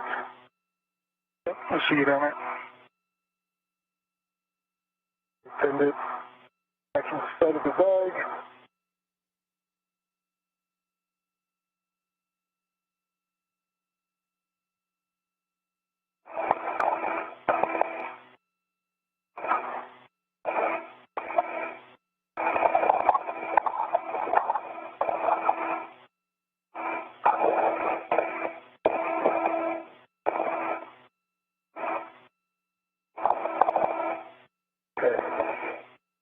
The bag. Okay. That's ready to go inboard. Copy, Thomas. We'll have you stop at the FSE to pick up the crew lock bag and the spare PGT, and then continue inboard. And Shane, understand you're currently getting the crew lock bag at the MOG kit on your BRT. Correct. Okay, you're right. You're good to go, Shane. I'm going to go ahead and you'll be right behind. Yep. Well.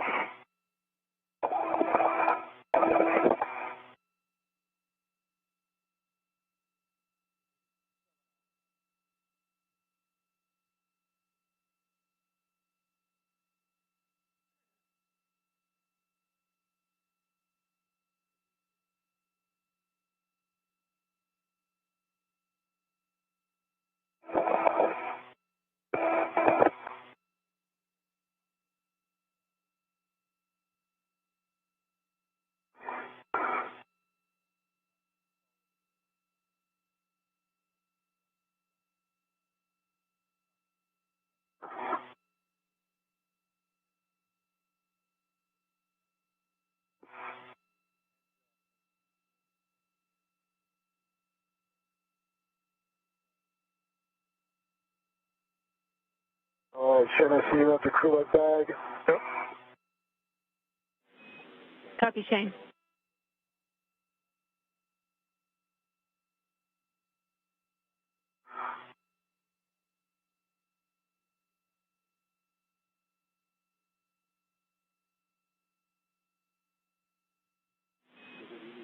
Shane, you'll be headed straight back to the airlock. Again, Thomas, you will be stopping at the FSE.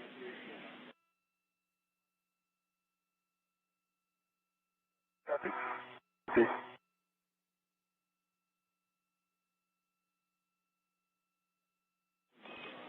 And reminder, you'll be picking up your green hooks on the way inboard.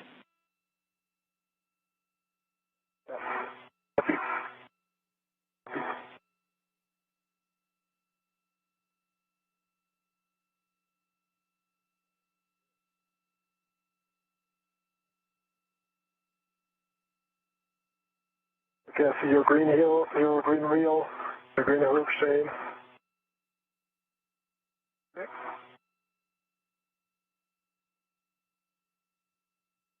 My 5309, Jenny, I'm going to pick up my green hook and then attach it to my red reel. Good words, Thomas.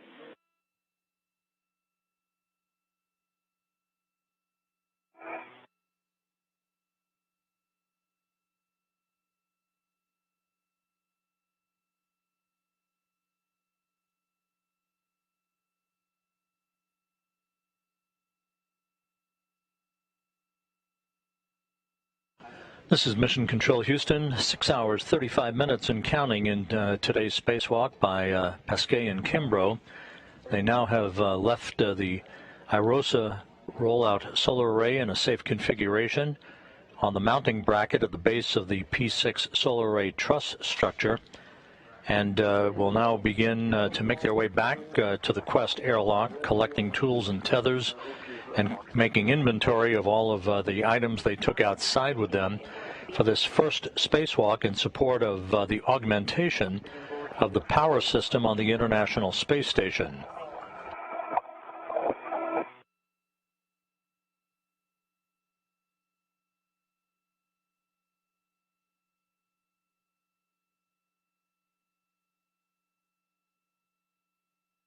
Your tethers are a little bit one above the other, Shane. Okay, I'll keep an eye on it. Yeah.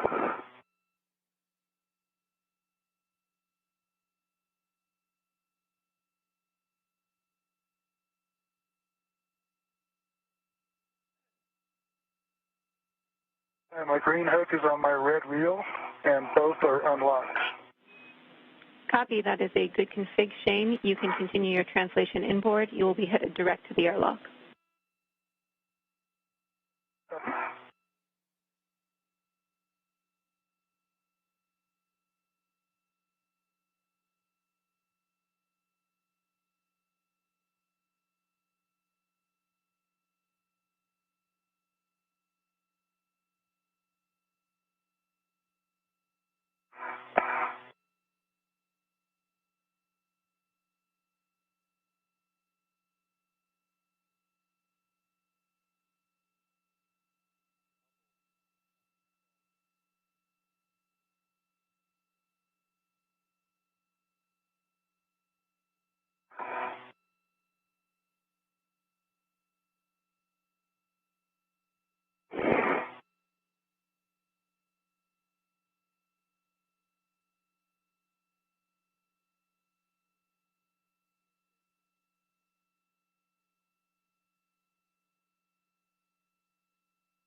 I'm crossing over to the FSC, Jenny.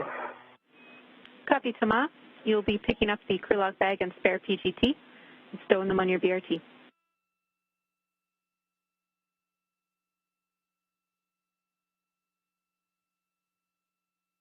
There's a red on that handrail too. I think that goes to the crew lock bag. See it. Copy. And I think I have your together. What's doing something? So I'll come back down. Okay. Let's see. I'm right. Oh yeah. It's around your camera, I think. Reach it.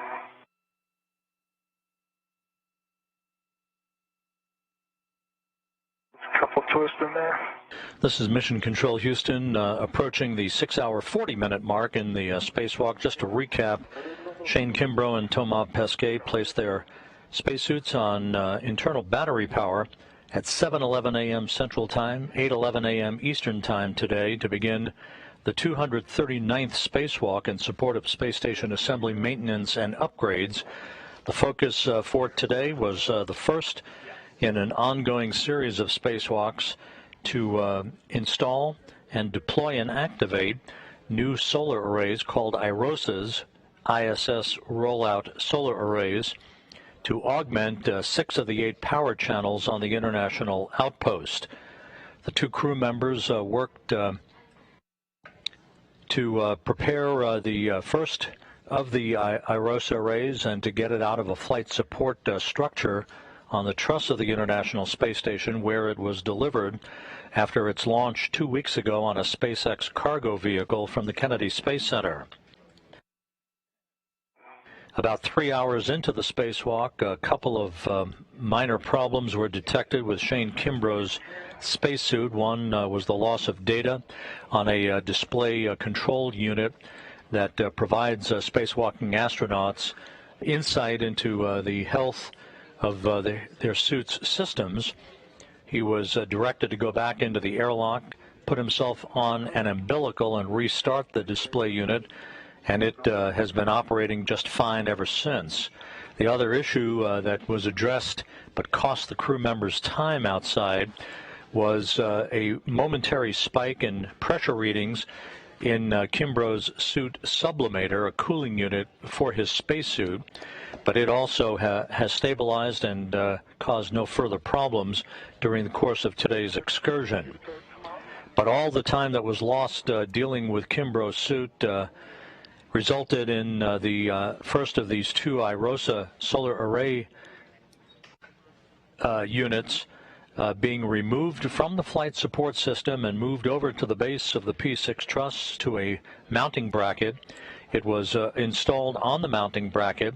The 2 crew members tried to unfold the boom, basically the array itself, which is folded in half, but they couldn't unfold it to its full extension because of an interference problem with a mechanism on that mounting bracket, and so they were directed to refold it and bolt it in place in a safe configuration, which is where they're going to leave it for today. There will be discussions over the next day or so by mission managers and spacewalking engineers as to what the next course of action will be, whether we press ahead with the completion of this particular IROSA array's installation and activation, maybe move on perhaps to the next array that goes on the opposite side of the P6 truss for the 4B power channel, or whether we defer this work to a future spacewalk altogether. It is not an urgent concern for NASA at this point in time.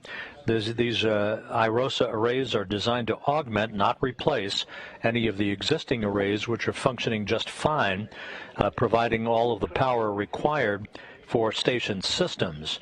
The IROSA arrays are designed to add, each of the new 6 IROSA arrays are designed to add about 20 kilowatts of power to the existing power output for station systems, thus putting the station in a better posture electrically to support new science payloads and new modules that will be launched to the International Space Station.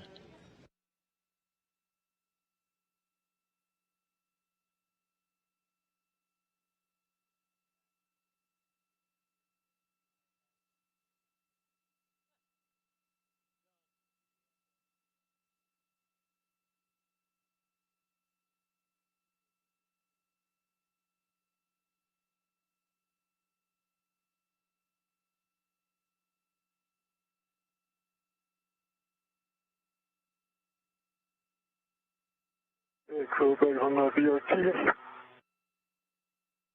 Find me. Copy, Thomas. Now I'm going to retrieve the PGT. Copy.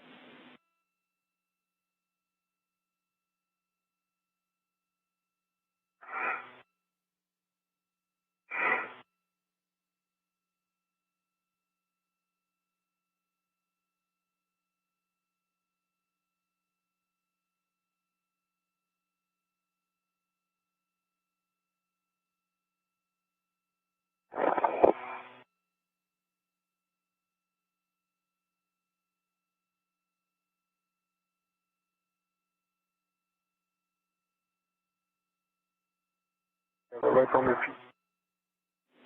Copy, Thomas. It's done. And it's going to go to my swing arm, and then I'm going to go back.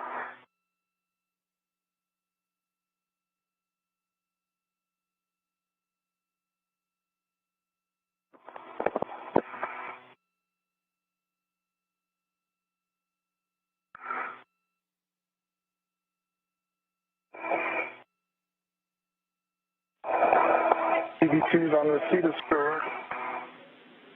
Copy. Shane, when you are back at the airlock, a reminder that adjustable on the thermal cover is still there, and we will have you put your waist tether on the airlock D-ring extender waist tether. Okay, copy. We take the adjustable off.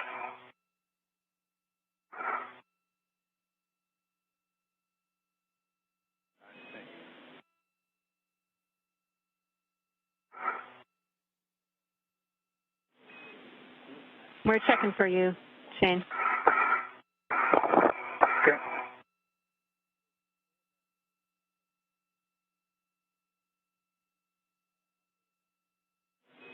Yeah, Shane, you'll be bringing that inside with you, that adjustable. Okay, copy that.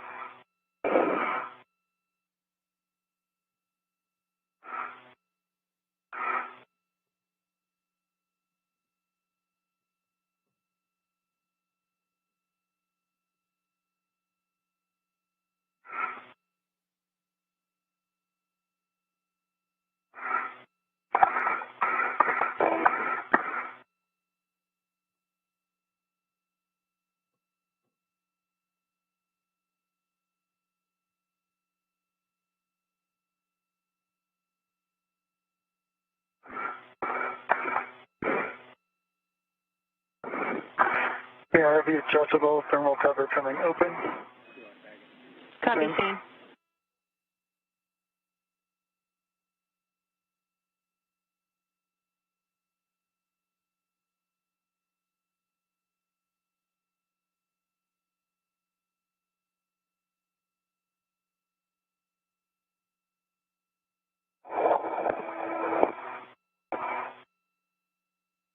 Okay, I have the scope, PGT, and the cooler bag. I'm making my way to the airlock. Okay, Tamar, good deal. We copy, Thomas. That sounds good. The waist. Station, go ahead. The waist tether is to the airlock waist tether, which is to the D-ring, all 3 extra watts. Copy, Shane. Thomas, make sure on your way inboard, you press the inboard port and starboard seat of brake handle releases twice. Okay.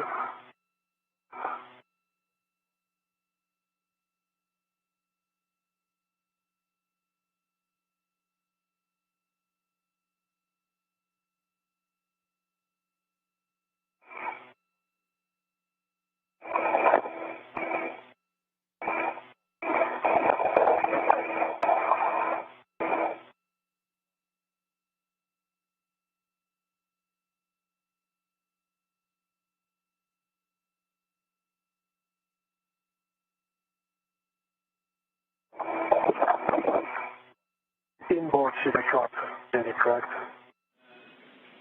Both seat carts, but looking for the inboard-most brake release paddle twice. The pedal twice on the outboard or not? just the inboard pedals, but on both the port and the starboard seat cart. Okay.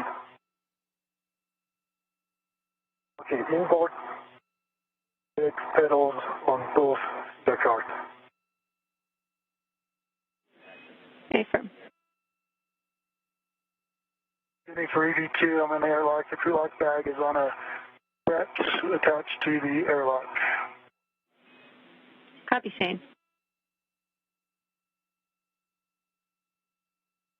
Pedals depressed on the port seat cart.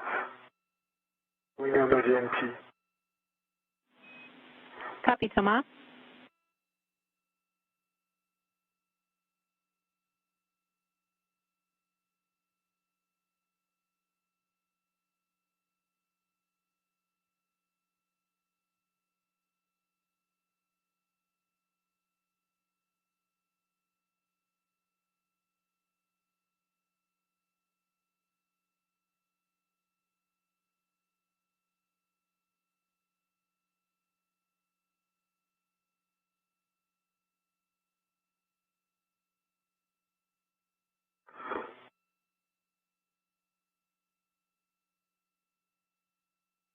The starboard seat cart.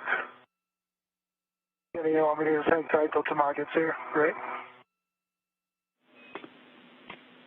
Copy, Thomas. And say your last, Shane. We just hang tight till Tomas gets here, right? Affirm. So our next steps are for, we see that double brake release. Thank you, Thomas. You can continue inboard to the airlock. Our next steps are to do the tether reconfig once Thomas is back at the airlock. Copy.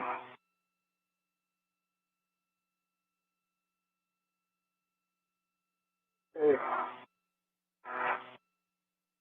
I see my green hook here. Actually twisted here. I'm at my green hook location, Jenny. Sorry, my anchor hook location, 3560. Thomas, you are translating all the way back to the airlock, and your anchor hooks will stay at this location. We are reconfiguring back at the airlock on the external airlock D-rings. Okay, and from what I see here, our safety pedals are wrapped around each other, so I'm going to have to clear that too. Yeah, I thought they cleared at the very end, but you can't say that. Then a shoe twist. No, it's a wrap. All right? Yeah. So we are able to clear that next time we come out. Okay. Want me to do it now? It's going to take 1 minute.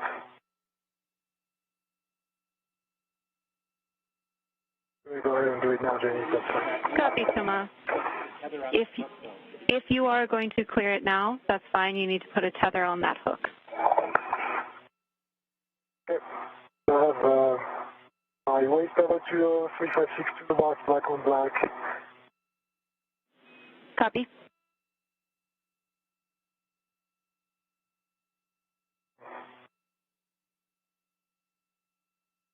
I'll put my other waist tether on the hook. Copy, Thomas. That's a good config. I'm going to put it on the other hook. Then I'm going to release my anchor hook.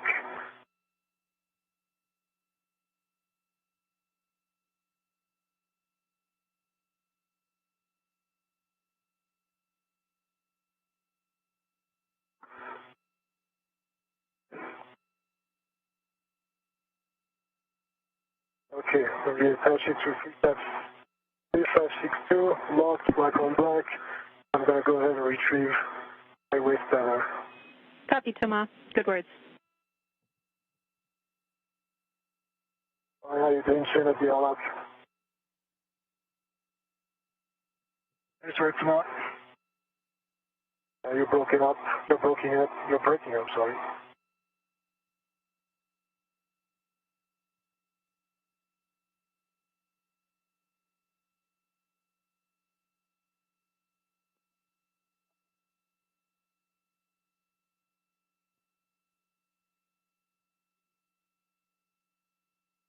just to be sure for next time, anchor hook is locked black on 3562. Shane's anchor hook locked black on 3561. Copy. Good status of both the anchor hooks. You can head back to the airlock, Thomas. Heading back.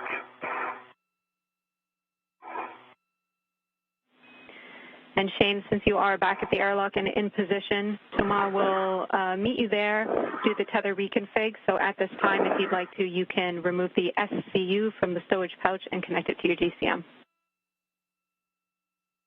Okay, I'll put that in order. And Shane, as I'm coming in, I'll pass you the LPGT. Okay. And also maybe my crew light bag. Okay. All right.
Okay, and I'm at the CS4.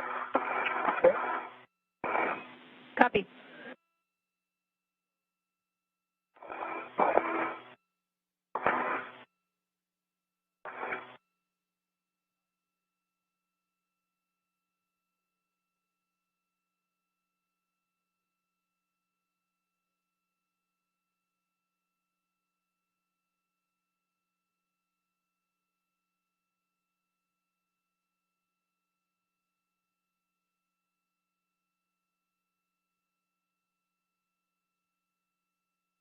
Be mindful of your tether. This is Mission Control Houston. As we approach the 7-hour mark in today's spacewalk, Shane Kimbrough is almost back home, almost back at the Quest airlock, where he and Thomas Pesquet will enter shortly and begin the process of repressurizing the airlock to wrap up today's spacewalk. They were able to remove and mount the first of the ISS rollout solar arrays onto the mounting bracket at the base of the P6 truss, but it has been a deliberate process throughout the day, and the crew members were not able to unfold or unfurl the arrays as had been hoped for. So with the spacewalk winding to a close, we will have to wait and see over the next day or so what the next course of action will be in terms of the timing and the content of the next spacewalk by Kimbrough and Pesquet.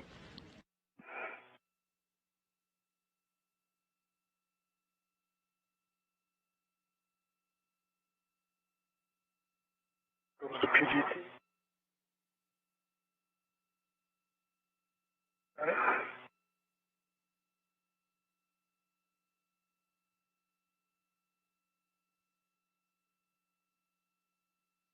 It's connected. I will see meters back. All right, ready.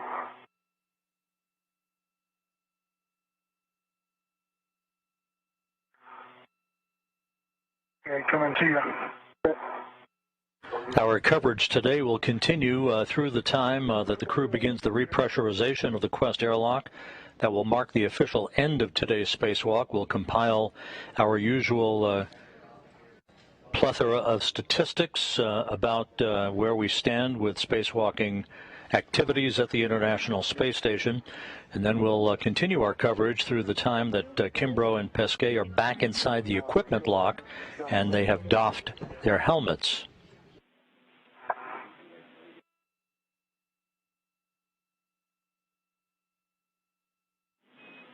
You can both turn off your... The IROSA rollout solar array is in a safe configuration, bolted in place on its mounting bracket at the base of the P6 truss, while engineers evaluate the best course of action and timing to complete its unfolding and unfurling to a full 60-foot length to enable it to begin its power augmentation for the 2B power channel on the P6 or port 6 truss of the station.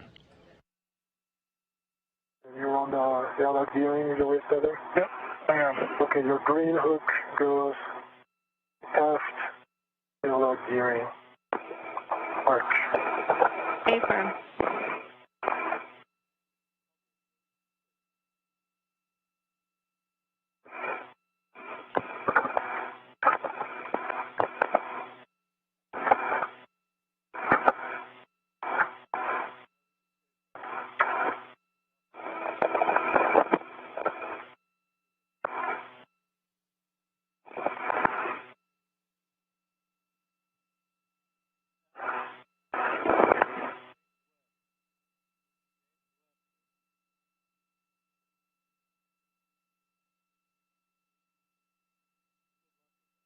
And the green hook is on the aft airlock gearing, green hook is locked, and the green reel is unlocked.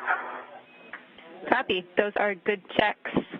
You can attach Shane's yellow hook to your red reel.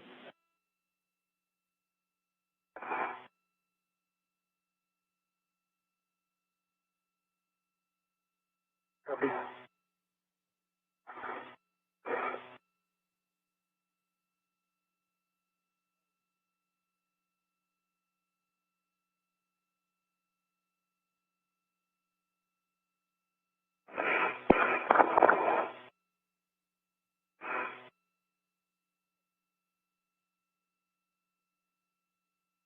Red reel. Shane's yellow hook.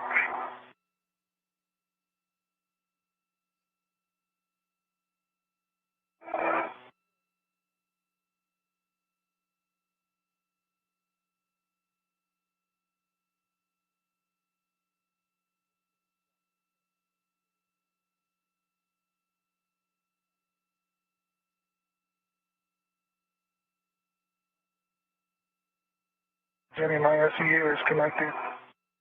DD2. Copy, Shane. Shane's yellow hook is locked. Black on black on my red reel, Jenny. Copy. Shane's yellow hook attached to your red reel, locked. Check reel unlocked. Which reel? My red reel? Yes, it's unlocked. Copy. You can attach your green hook to the forward external airlock D-ring. Attaching my green hook, airlock forward external D. Stay firm.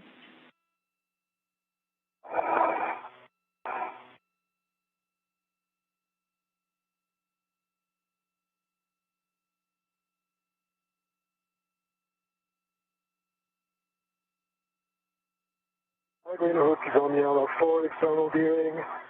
My reel is unlocked and the green hook is locked black on black. Copy. You can release your yellow hook and stow it on your mini workstation.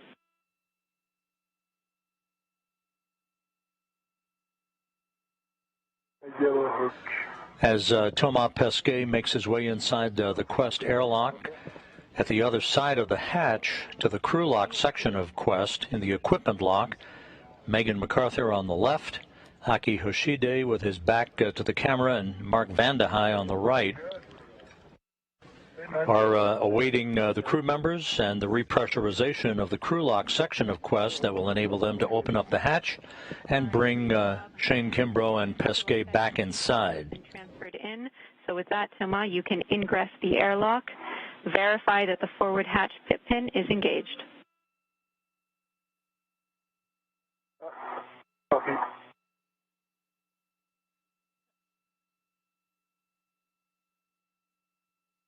All right. You ready for me? I'm ready. Okay.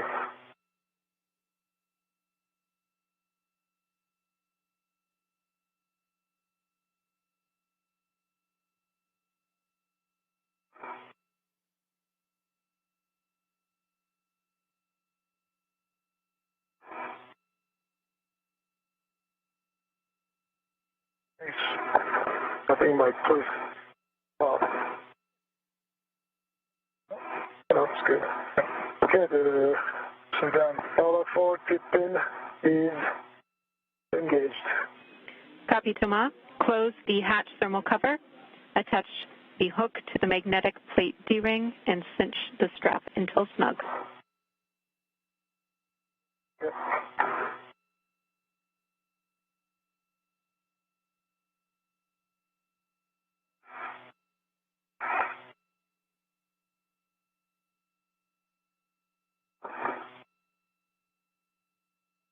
Can you push on my feet, please? If you can push so you go out.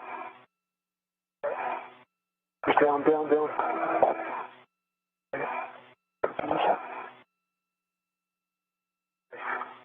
Yeah.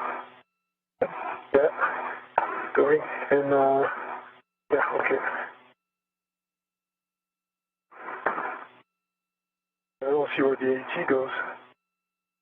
Oh, to the okay, here's hidden. Affirm. Attach the hook to the magnetic plate Okay. D-ring. Yeah, right.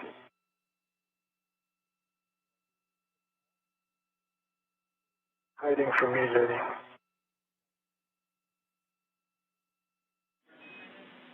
Sorry, Thomas. We see it. Not your fault at all. I get it. I'm going to cinch it. Copy. Cinch till snug and Fine. report the number of black lines. We're expecting 6. 1, 2, 3, 4, 1, 2, 3. I see 7, I see 7. Copy, Thomas. You can remove the SCU from the stowage pouch and connect it to your DCM.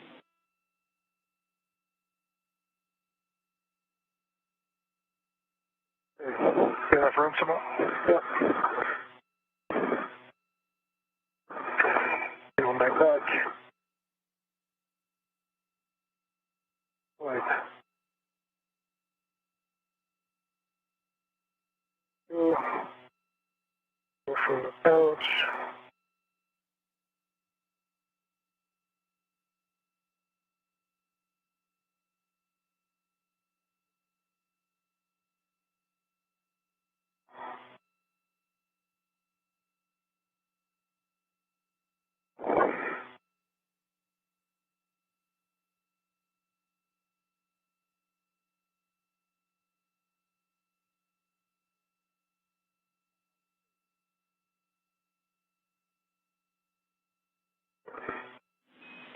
And Thomas, I understand you are connecting to your SCU. We want to check if you can get the magnets to engage on the thermal cover as well. Yep, so I'm connected to the SCU. But you won't engage, Jenny? Copy, you're connected to the SCU. Can you ensure that the thermal cover magnets are engaged? That'll be fully closed. Closed or engaged tomorrow. Fully closed. So it's not a strong magnet, Jenny. Not strong at all. Copy, we understand. That looks good to us. So I'll get both of you to check your SCUs are locked. SCU is locked. EVG locked. Note, TCV setting of 8 max cold minimizes time for SCU cooling. You can switch water off, OFF, forward, and expect an H2O is off message. Water off, EV1. Water off, EV2. Copy. Do not close hatch until EMU water off for 2 minutes word timing. Copy.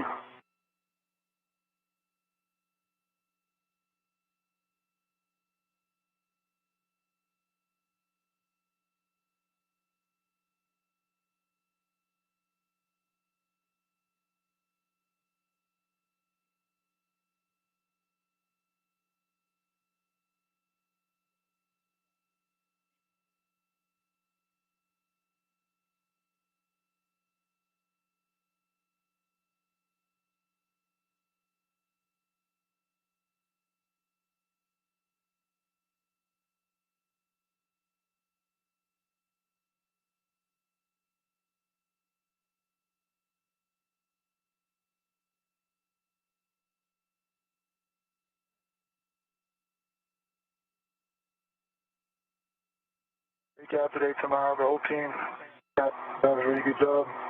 A lot of complications.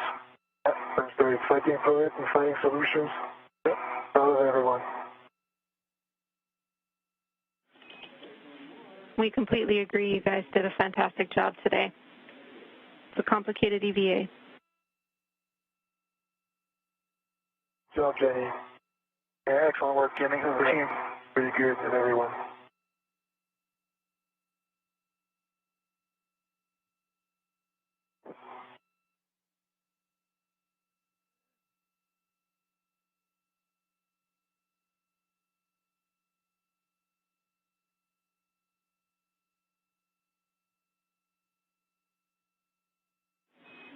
Our 2-minute timer is complete. So Tama, you can verify the outer hatch is clear of hardware and the handle is per the hatch decal.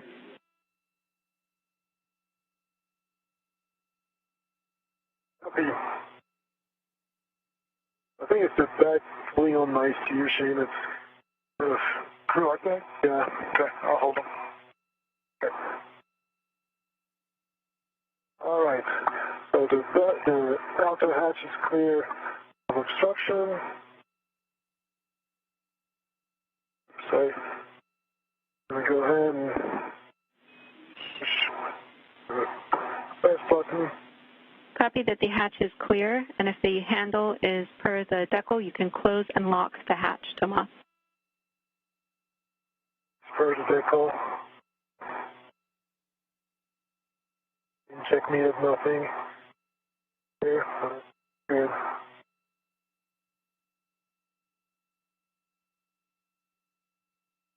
Okay.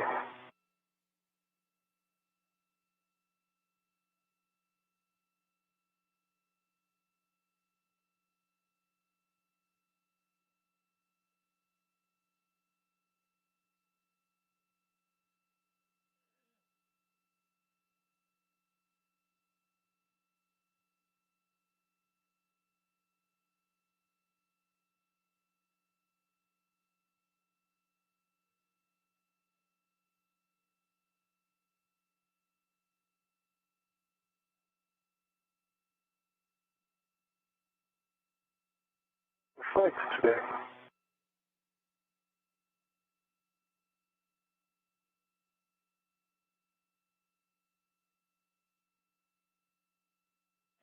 Jenny, did you copy the outer hatch is locked? That was a so he's latched? short handover. We copy now. The hatch is closed and locked. On the UIA, Shane, check oxygen. EMU 1 and 2 valves are both open. Both are open. Copy. Switch power, EV1 and 2, both on.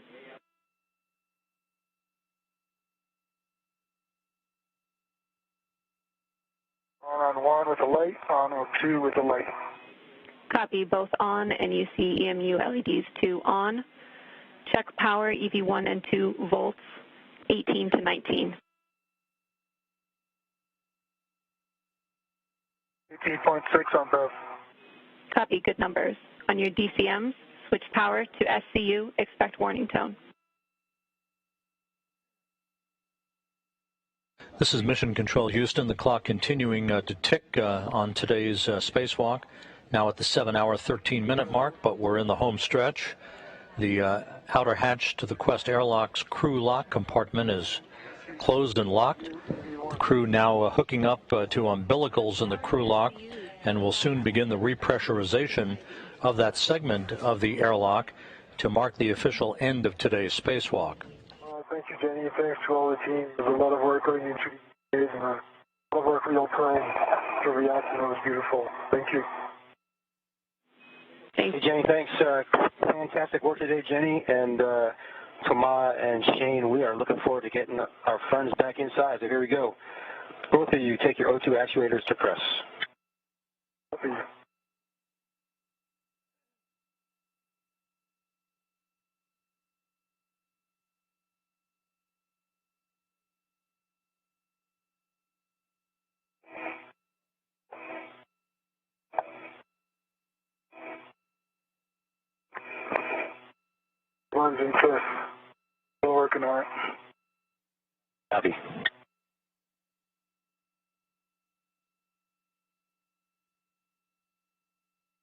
You choose and press.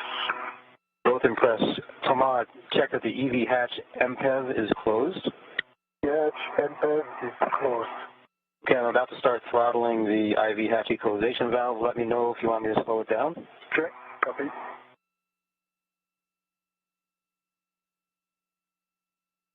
That's about halfway there so far. I'll slowly ramp it up. Very comfortable so far. Thank you.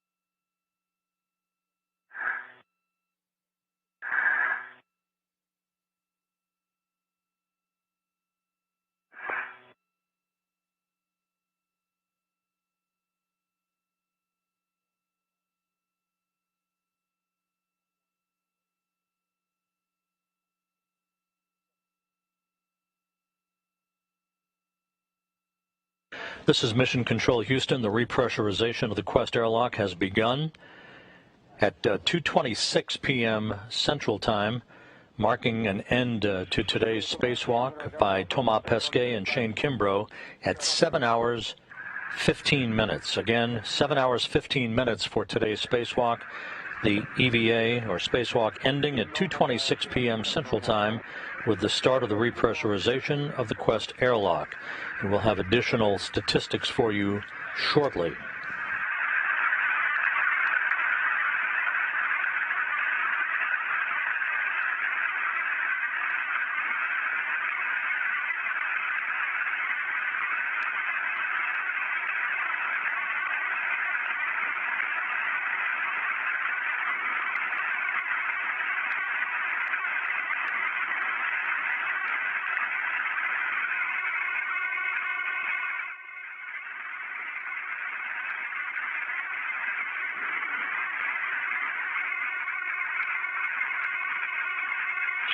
So both of you, when the screw lock is at 4.0, accept in the low tone. Copy. Sorry, the 5.2. We're already at 5, Mark. Yeah. Again? We're already at 5. You need to turn it off. I barely heard. I think you said throttle it back. No, we're already past 5.0. Yeah, So we're at 5.7, Mark. Okay, IV hatch equalization valve to off. there you go. And we're going to wait 2 minutes for the crew lock pressure to stabilize. That was a lot faster than I expected. Copy.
And Shane, tomorrow we are just waiting. We'll finish up our 2 minutes to do a 1 minute leak pressure check.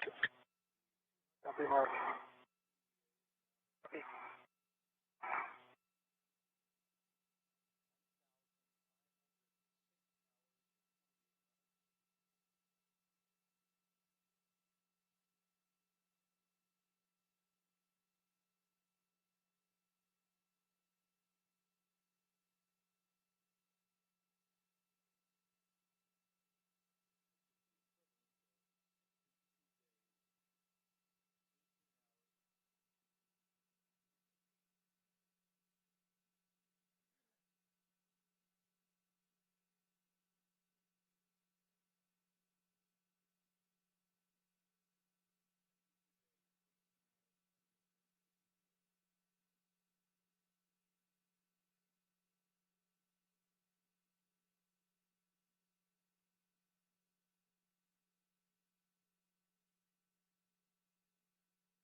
This is Mission Control Houston. The repressurization of the Quest airlock is continuing following the completion of today's spacewalk by Thomas Pesquet and Shane Kimbrough. The spacewalk began at 7:11 a.m. Central Time today when the two spacewalkers placed their suits on battery power and ended 7 hours 15 minutes later at 2:26 p.m. Central Time with the repressurization of Quest. This was the 239th spacewalk in support of ISS assembly maintenance and upgrades, the 7th spacewalk conducted out of the ISS this calendar year. For Thomas Pesquet, this was the 3rd spacewalk of his career. He now has a total of 19 hours, 47 minutes of spacewalking time. Shane Kimbrough now has completed the 7th spacewalk of his career for a total of 46 hours and 15 minutes of spacewalking time.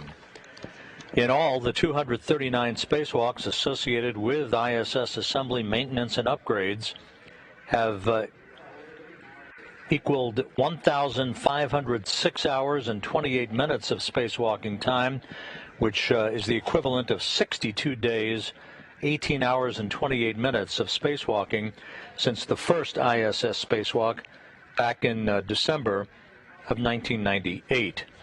So far, for Expedition 65, there have been 2 spacewalks, the first conducted by Russian cosmonauts Oleg Novitsky and Pyotr Dubrov 2 weeks ago out of the Poisk module. So with today's spacewalk in the books, the 2 spacewalks so far for this expedition have totaled 14 hours and 34 minutes of spacewalking time.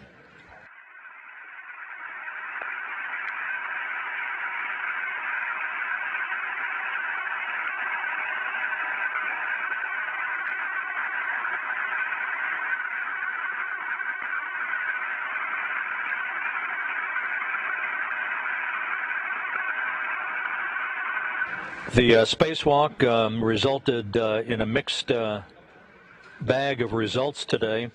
The first of the new IROSA ISS rollout solar arrays was removed from its flight support structure on the truss of the station and mounted on a mounting bracket at the base of the P6 solar array truss segment.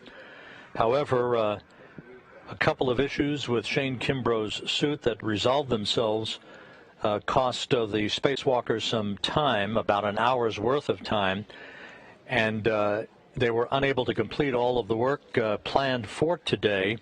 They also had an issue with some interference as they tried to unfold the array from its folded configuration once it had been mounted on the mounting bracket at the base of the P6. So the array is back in a folded configuration. It was not unfurled. It was not fully unfolded. It is folded and bolted into place in a safe configuration. Managers now will have discussions regarding the next course of action for this particular solar array and where we go from here with planning for the next spacewalk to deal with the second of these 2 solar arrays. This particular solar array that Pesquet and Kimbrough worked on today was designed to provide augmented power to the 2B power channel on the P6 truss. The next solar array, which remains in its flight support structure on the truss of the station, is currently scheduled to be removed and installed on Sunday by Pesquet and Kimbrough, but whether or not we press ahead with that work or have some modification to the spacewalking plan will be the subject of discussions over the next couple of days.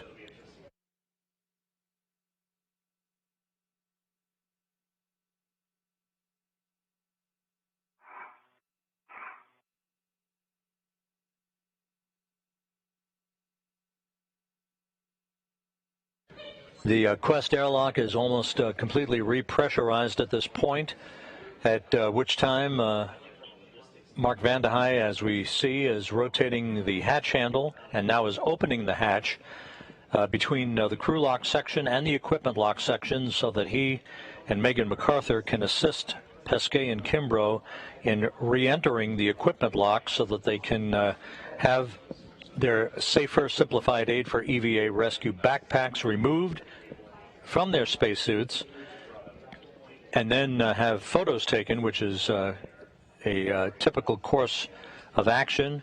They'll have photos taken of their suits and gloves for analysis by engineers back on the ground before they begin to remove their spacesuits.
Station Houston, space to ground 1, heads up, crew is no longer hot mic.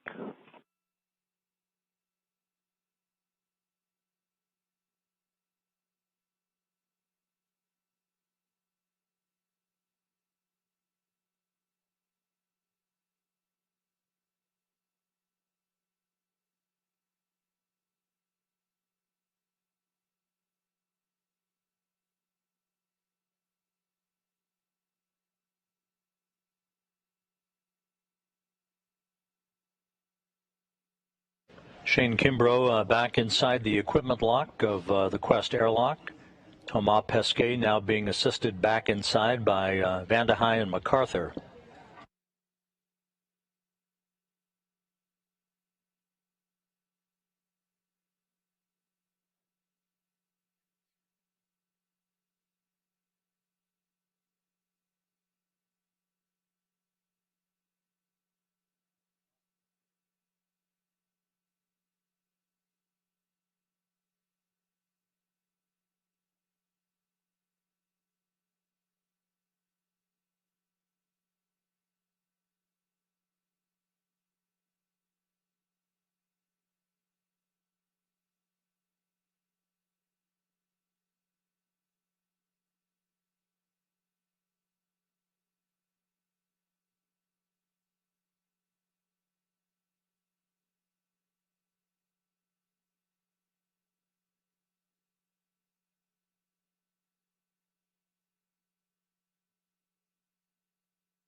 This is Mission Control Houston, once again safely back inside the Quest airlock.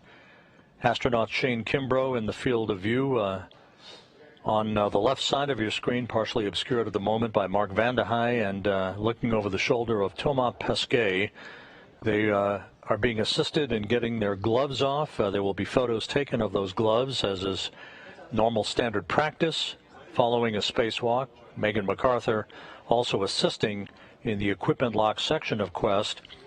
And within the next few minutes, the two crew members will get their helmets off and begin the process of getting out of their suits with their long day's worth of work having come to an end, with the first of the ISS rollout solar arrays having been installed on a mounting bracket at the base of the P6 truss, not deployed, not unfolded.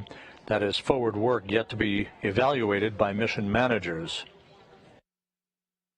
The next spacewalk by Kimbrough and Pesquet for the next of the first pair of solar arrays, the second of the solar arrays delivered 2 weeks ago on a SpaceX cargo vehicle. That next spacewalk is currently scheduled for Sunday, and we'll be watching very carefully to see what managers and the ISS program management decides the next course of action will be.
This is Mission Control Houston. Thomas Pesquet on the right, Shane Kimbrough on the left, their helmets now having been removed, safely back inside the Quest airlock following a 7-hour, 15-minute spacewalk today, the 7th for Kimbrough, the 3rd for Pesquet, in which they removed from a flight support structure the first ISS rollout solar array, the first of 6 such devices designed to augment the power capability of the International Space Station's existing arrays. They were able to install it on a mounting bracket at the base of the P6 truss, but a couple of issues with Shane Kimbrough's suit that turned out to be minor in nature cost the 2 spacewalkers some valuable time outside while flight controllers here in Mission Control conducted troubleshooting on Kimbrough's suit. And so the 2 spacewalkers were not able to unfold or deploy this 60-foot-long array. It remains folded up and bolted in place in a safe configuration at the base of the P6 truss. The next spacewalk is scheduled at the moment for Sunday by Kimbrough and Pesquet to remove and install and activate the second of the 2 IROSA or ISS rollout solar arrays, this one for the 4B channel of the P6 truss. The one mounted on the bracket today is designed to augment power for the 2B power channel. So where we go from here will be the subject of discussion by managers over the next couple of days. At the moment, we are scheduled for coverage of the next spacewalk at 6:30 a.m. Eastern Time on Sunday morning. However, we would urge you to stay in touch with any further advisories on that and to keep your eye on the space station web at www.nasa.gov/station. For now, that will wrap up our spacewalking coverage for today. 7-hour, 15-minute excursion outside by Shane Kimbrough and Thomas Pesquet. Thanks for joining us throughout the course of the day. This is Mission Control Houston.